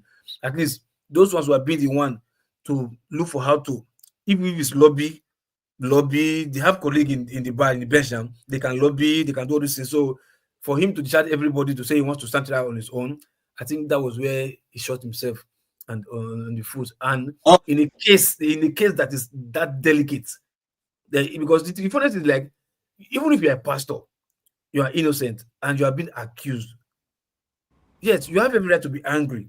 But when it comes to the court premises, I think the anger will not help you. It's just the argument that you lead forward to get your case right or whatever. You understand? So thank you so much. That's right, voting. Let me shock you, local. Go and listen to the judge's reading of the sentencing. Before even sentencing, we're already calling the convicts. I mean, it almost busted my ear, but we're already addressing him as a convict. Yeah. Yeah. No, it's not yet. That is. No, when I say yeah, like what do you expect of a broken system? That's what I'm saying. I'm saying, yeah, like. So there was look, Kanagabi is one of the best lawyers in Nigeria right now, who was a former Attorney General of the Federation. But even him, all the applications he made on behalf of Nnamdi Kanu was rejected. Okay? Now, one of the things I could not take, myself as a layman, I couldn't swallow, is the fact that they could not see that the certificate of medical report was forged, and they allowed it to be admitted into evidence. Okay, hold on first. Yeah, it's two things, my brother. It's two things. Yeah, sometimes there's some people say all is fair in war. So you that is on the defense, okay, sometimes guys, you still do all is fair in war and do the needful. So, sorry. No, I said I'm signing off. Yeah. Okay, Steph, brother. See you later. All right. So, we said the document, the medical document was forged. You understand? That is not even grounds for them to even.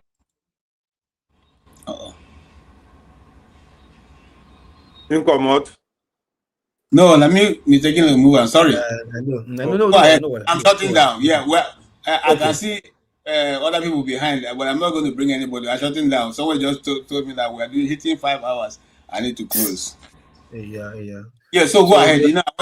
So that medical part you're talking about, yeah, somebody must have run the reports. You understand? And I believe he is supposed to say, who are you for you to put anything on me? Maybe syringe, check my temperature, even to assess me, to run physical checkup on me.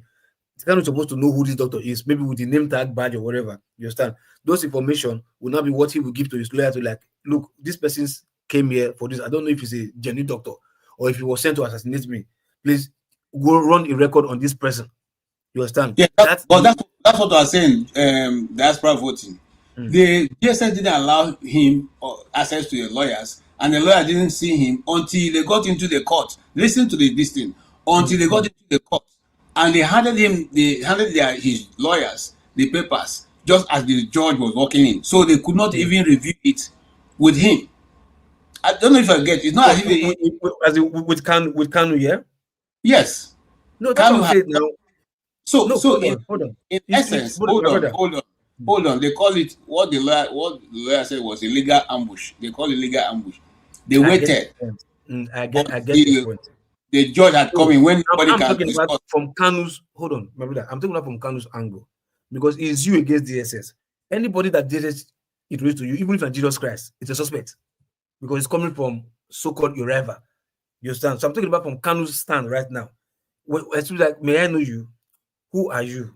What is your name? From where now? He's not meeting anybody. So who are you going to ask me? I know you. Good, hold on. Then, my brother, look. It's two things. Yeah? If nobody met me and a record of that doesn't belong to me was presented, there are ways, my brother, the guy is smart now. My brother, where did you meet me? Where is my sense? Look, even if you lie 100%, there's a way loophole must catch you. The lawyer, the doctor who they want to go and call to come and say that yes, I was the one who examined him. He not get how the kind of smartness not to catch that doctor if you come. Listen to what I'm saying. You are misunderstanding this thing. The Nigerian Medical Association only submitted a letter. Okay, that letter was introduced by the defense counsel. The prosecuting counsel. The prosecuting counsel brought that letter into the court and held onto it until the judge had walked in. Then they handed it. No, hold on. The NMA you said, not the doctor. No, it's not NMA. It is they handed it. They submitted it to court. Who got the letter? Who got the letter? Who produced the letter? NMA, Nigerian Medical Association. Yeah, that's what I'm saying now. I say so NMA now, which is a legal body now. Yeah. They didn't bring it to court. Were they the one who hold on? What you said it was for who? Is it DSS that forged it or is NMA that forged it? It is we don't know who forged it, but it is forged because nobody examined him. Good. So if nobody examined him, NMA could not have bring that letter. And trust me, let's want it by like Judge Dore. Whatever document you have as new evidence, even if you have new witness in Nigeria, you discuss it even with your opponent. It was not discussed now. You see, that's the same thing. You can't understand me now. Hold on now. See, the ambush. Okay, see, I get your point, KJ. Look, the ambush, they say that ambusher, and you ambush, so you bring them on the day of the judge, the day of trial, the day of whatever, of a cross examination. You understand? By the time you bring them up, my lord, no. Why do I not know about these documents? Why am I seeing it now? Why is my client even seeing the report now? Press today now. Be pressed on the people know the record. We see some small. We know the court. We see some small recording there now. So why those kind of things record? Those kind of record not they come out so that public go and say, oh, so if you lie for court, if you're talking anyhow, whatever, the word is same because it's not every proceedings that everybody is saying. So if you bring that Jagun, so you guys are following me. I follow this thing from the beginning. The world is not saying nothing because the world is prevented from coming to the court. It is media blackout. The media refuse to publish it. So there's nobody. Would they see proceedings? Would they see proceedings? No. What you see is before the case starts and at the end of the case. In fact, after the first the first appearance, they will stop bringing him through the public forum, through the public place where you can see people. They take him to the back door where the judges used to enter the court. So they come into the court, take him to the back of the court, and they bring him through the judge's door. So he doesn't have to see anybody. No press will see him, and nobody asks any question. You see, people jump onto these things, but they don't follow it. So at the end of the day, hold Look, on. At the end of I'm the not day, talking about was I think look during in court. So my brother, see inside court there, inside court. so inside When court, they the select who tendered, come. yes, when they just assuming no camera was there, yeah. When they tendered the documents, you understand that this his medical record that said that is okay. His medical record is okay. My bid already because the judge is watching all everybody, yeah. Me as an accused, I don't tell me medical record. I didn't see any doctor. Where is this coming from? You understand? So then the lawyer was like, my lord, which medical record? How come we not see the medical record of our clients? Why is it? Why am I not seeing? Where's the copy? Because hold on a very good day, you are giving me this copy this morning. Oh my God, you just give me the copy this morning. Why am I seeing it? And my client is telling me nobody came to see him. So what do you think a judge would do on that case? Judge would you can't open it to a blind eye in the presence of everybody. Oh, hold on now. So that is why you see now that is one of the reasons why Nnamdi Kanu said you people could not dictate this thing that this letter was forged. So he now decided to take over the case. And then when he took over it, because he was told that there are certain things the lawyers can ask the judge. But you, I'm just giving this example so that people know why it took over. But you, as an individual, you're not a priest in the temple. So you can ask certain questions we cannot ask. You can press certain things who cannot press. We, as long once the judge say no, this is what the court wants, all we have to respond is as the court pleases. But for you, who is not a litigant, who you're not a lawyer, the judge can say that you say no, I disagree. No, but now, for me, so, see, hold on. Now, they fuck them up. They fuck them up. No. So, because the no, judge can charge you for hold on contempt of now. court on that case. And they tell you what did happen. Now, listen. No, the next day, they fuck them up for there. They fuck them up for there. Make they hear me. The next day, Nnamdi Kanu goes to court and tells the judge, I just discovered that this letter is forged. Look at the date and look at the time you ordered. So the date that that's on this letter is many days before you order. In other words, couldn't have been the judge said I've already ruled on that. My brother. So no, answer that one now. He said I've already ruled on that, so I cannot go back. Because hold on, do you know what I see now? See. He not supposed to even tell. Now in lawless and illegal team supposed to do that one. Illegal team tell and say there's some things. Hold on now. See, I heard you talk. You say illegal team and say there's some things we can say legally, but there's some things we cannot say.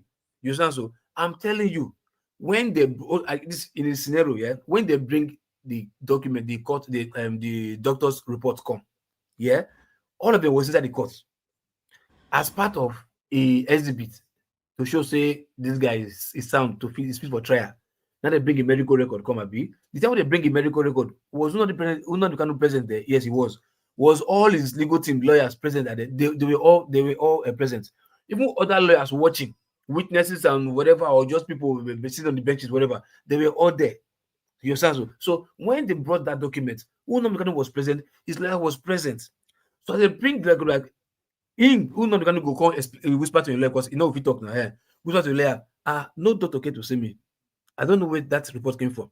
Now that night, and even before Nnamdi Kanu even tell the lawyer that kind of thing, as they bring that document, the lawyer go dey shock. You look Nnamdi Kanu, you don't tell me say doctor come see you. I'm gonna say no, doctor not come see me. Then the lawyer don't raise up, my lord. Objection. Sorry, that document that is somewhere, I have not seen that document.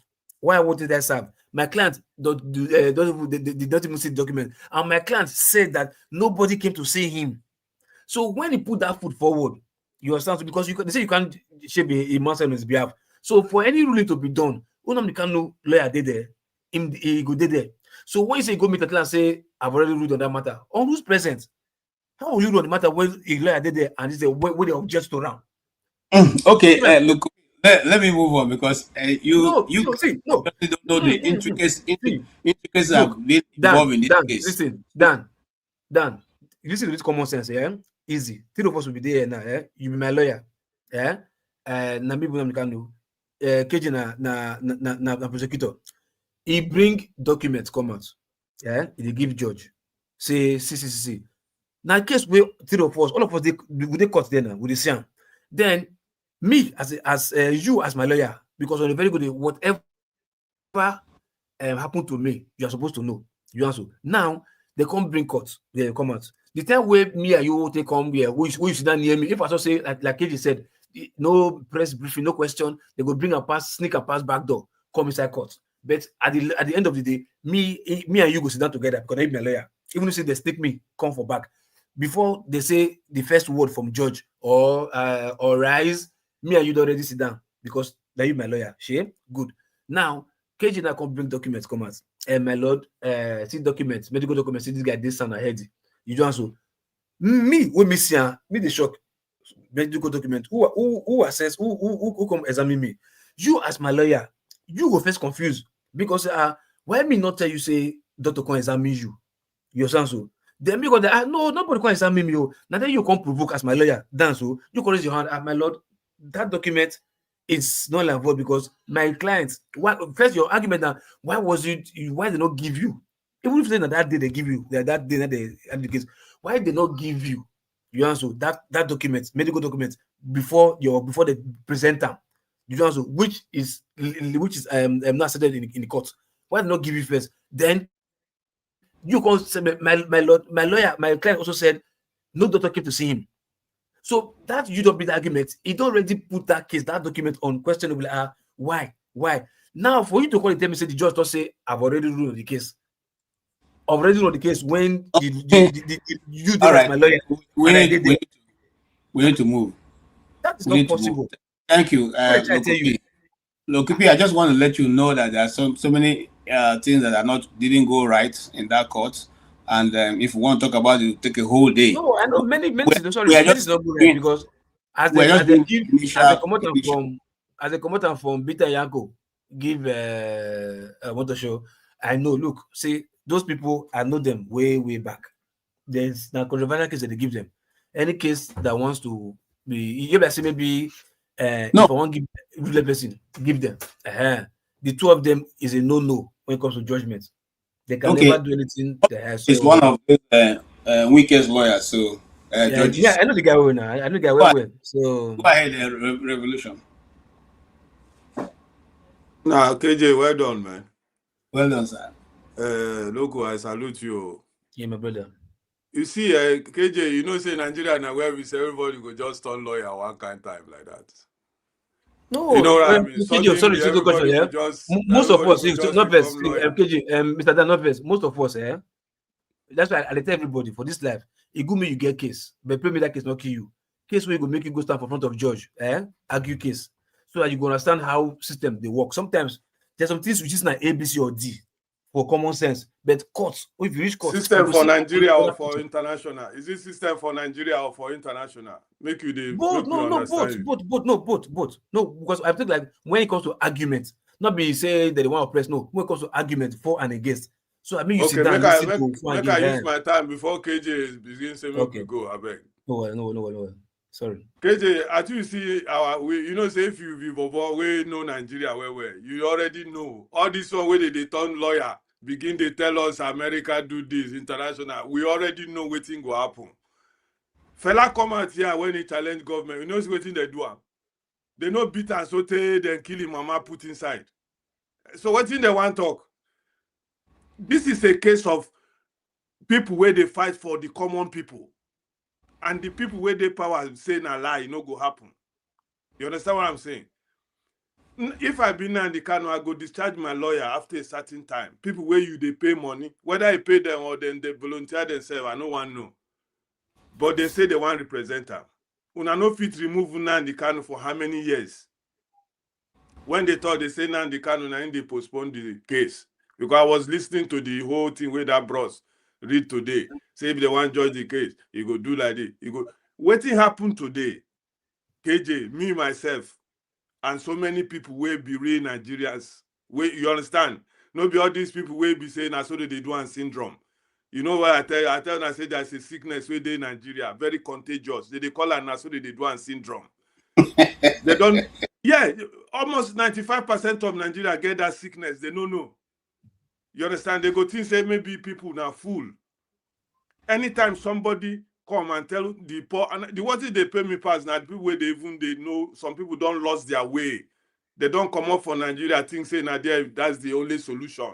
Now I'm doing well in America. Now I'm doing well in UK. Now I'm doing well. I'm helping myself, helping my family. For them, they don't want to know anything else. For them, if you know, say you know go fit survive. for Nigeria, get out of that place. Leave the place as it be. Then when you see these revolutionaries, we say no. There are a lot of poor people in Nigeria we no get say. Come make we go fight for them. Come make we leave our British passport behind. Come make we leave our comfort in America. Come back home and see whether we go fit help our people.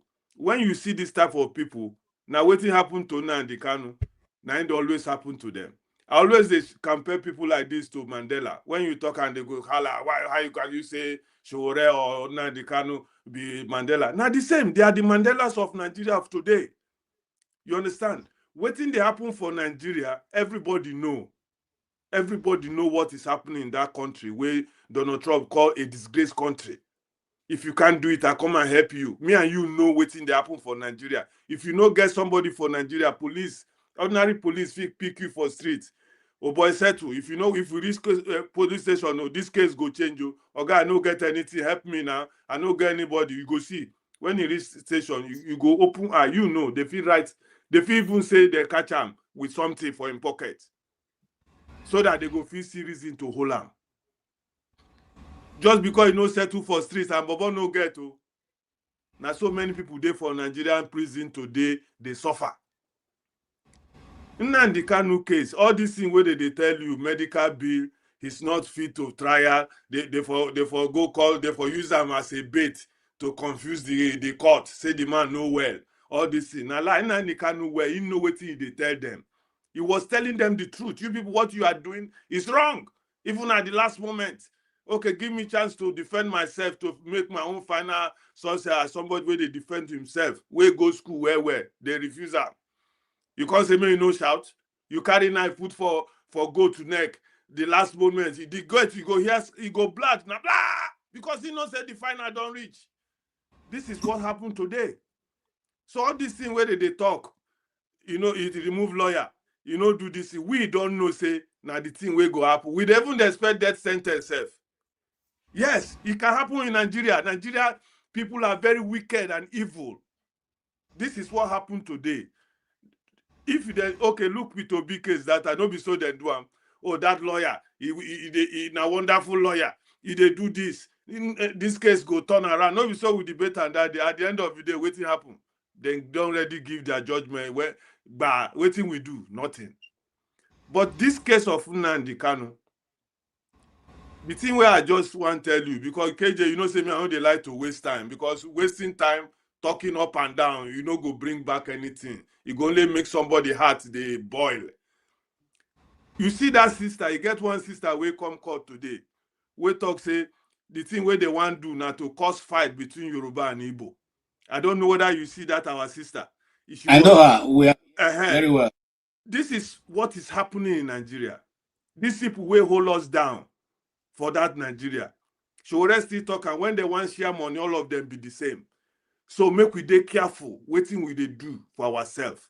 This is just a bunch of people trying to destroy Nigeria. You see, as all of us begin take different sides now, lawyers begin come out everywhere. They judge case. Everybody, if I do lawyer for do this. If I been lawyer, I for do that. If I not been lawyer, I for do that. Now this is the game they play now. You understand me? But the major issue be say they don't give judgment. Nnamdi Kanu go spend all in life for jail. No be so. No problem. We there for them now, KJ. I ain't make them continue. That's why when I tell Igbo people sometimes, I'm not an Igbo guy where they do like this. Me, I'm in Nigeria. I believe in Nigeria. When the right time come, the truth will prevail. You understand me? The right time never come. All this thing where they do, they can do whatever they like, put them for prison, do whatever, because the right time, the people who go fit stand for Nigeria for truth has never been given the opportunity. When he come, things Thank you. Make I not waste your time too much. Thank you so much. Thank you guys for hanging out. Don't be scared. I don't think you'll be given. You do the last sentence. Don't worry, you'll be out. I just know. No. We know what they're doing. Good night. We know what they're doing. What they're doing is to use bargaining chip for their politics. But whatever it is, I want to thank you also for joining us, Jagun. You've been So I said Jagun. Why do I keep calling Jagun? All right, because you guys are all in London. I want to thank you, Diaspora Voting, aka Local P. Thank you for joining. We'll be signing out from here.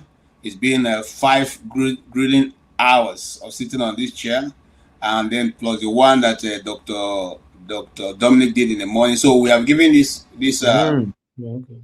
special broadcast 10 hours of our lives today, and I think we have exhausted what needs to be exhausted. So I want to thank you, sir, and thank you, and have a good night. Sorry, KJ, sorry. Which country you live? Sorry? Which country are you based? America. Oh, you do? Okay. Yes. All right. What state, sorry? Let me ask. Maryland. Why if I look up Maryland, you forget your state? No, I'm wondering why you're asking. You like no. Just like I'm used probably you deal with Rudolph now, New Yorkers. And no, Rudolph is in a rich man's place. We're not that rich. So, yeah, where the whole thing is happening. In their place, even drinking water is $10. So just to drink one cup. So where we can fetch from the stream and drink. All right, I will say that. Thank you so much, Lokopi, for joining us. Okay, and that's our broadcast today. I'd like to conclude this way. Any injustice done to one is injustice done to all. Whether you are from the side of Nnamdi Kanu or you're the side of those who are celebrating his sentencing, the truth remains. A nation cannot be built on injustice. And if you think injustice is only going to be for one particular set of people, you never know when it's going to come around. And when it comes around, it will be your turn. In the words of our dear brother, Shore, he said, don't cry for the Nnamdi Kanu, whether if you are from the southeast, or if you're from northwest, or north-south, or southwest, or you're from the middle belt. Don't cry for yourself. Nnamdi Kanu is not begging to be free. Nnamdi Kanu said it's either Biafra or death. And two things remain for him. It's either he goes 6 feet down, or he walks with Biafra. The question is, he is resolved in his commitment to what he believes is pursuit, which is a nation with equity, justice, and righteousness, where all men are equal. In the words of Nnamdi Kanu, Nnamdi Azikiwe, another Nnamdi, he says what? To restore the dignity of the black man. That's one of the mottos I cannot forget on the emblem of the University of Nigeria, Nsukka.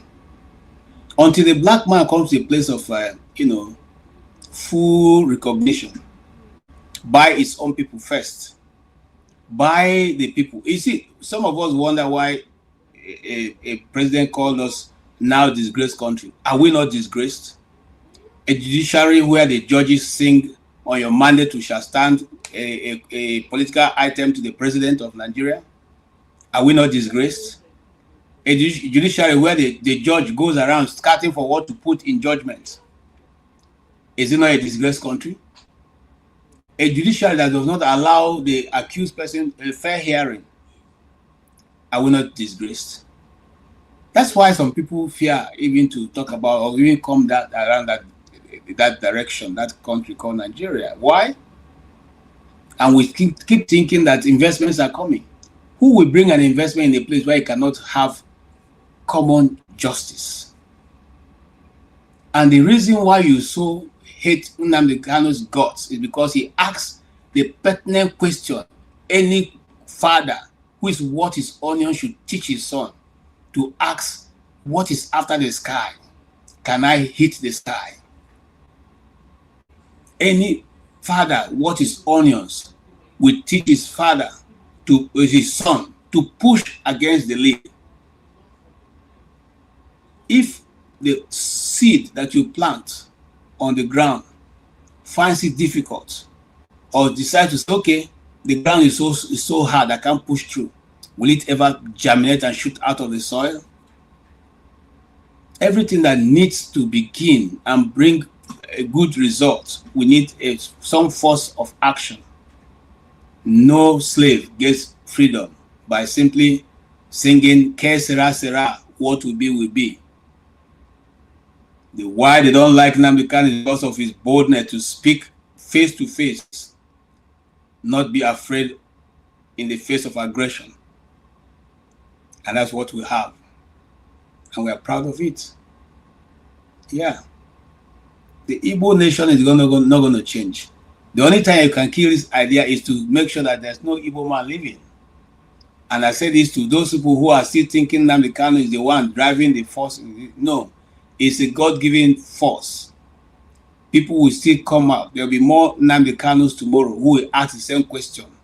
Who will say, why are we treated as second-class citizens in our own nation? Who will say, why is it that there's no federal representation in the Southeast?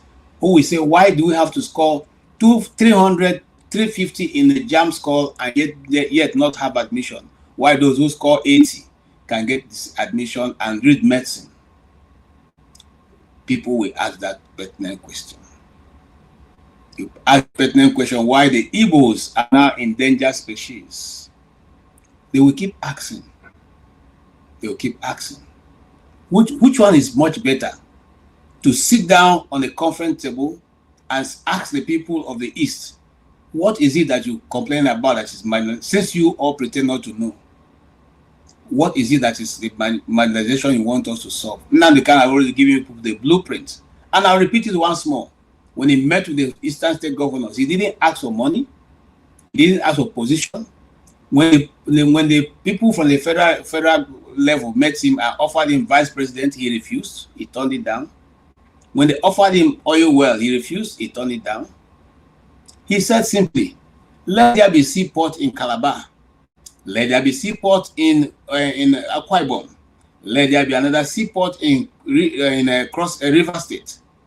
Then you can make a seaport in Warri, so that the congestion in Lagos and the mere fact that everybody is importing to Lagos will now be reduced. Other parts of Nigeria can have some form of activity, commercial activities, as also Lagos. Some people forget that Cross River State, Calabar, used to be the capital of Nigeria. Today, we have left that portion and everybody is concentrating on the other portion, which is what Lagos and Abuja. We're not asking that you build Calabar. We're saying, since Calabar has a seaport, let there be a seaport officially functioning there. Let there be an international airport somewhere in the east that is functional, not the international airport for mouth. Make the rules. If we all have the same stake in Nigeria, why should it be only one particular set that will have that right to be called and to do whatever they want? There are bandits, there are armed terrorists going to meetings and having conferences with government officials. In fact, let me shock you. One of the terrorists in the north spied a police officer, took his uniform, and is wearing it. He's the same police officer, I think he's an inspector or thereabout, that he spied. He still wore the policeman's uniform to the meetings that he came to have with government officials, where you have soldiers doing video coverage for him. And he was there spitting nonsense and giving Nigeria on condition on which he would trade with the uniform of the policeman that he spied. He finished, took his magazines, took his cartridges, took his AKs and all what they brought, and they all jumped on their bike and drove off. Today you are convicting a man for terrorism who has no gun, no army, nothing. You are scouting for what to add.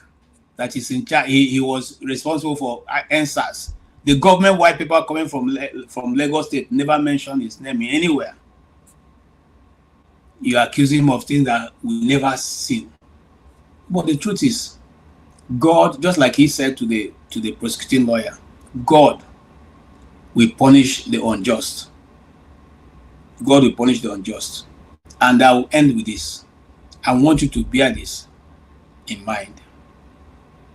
Any injustice done to man by man must be avenged. If not now, in the future. If not by man, by God. On that faithful note, I'll say to you all, in this very sad day, in fact, to let you know how sad it is, the whole of the Southeast is totally quiet. So for those who think they are doing this for the Southeast, you are just deceiving yourself. On that faithful note, I'll say to all of you, thank you so much for being with us, and good morning from wherever you are, good evening and good night.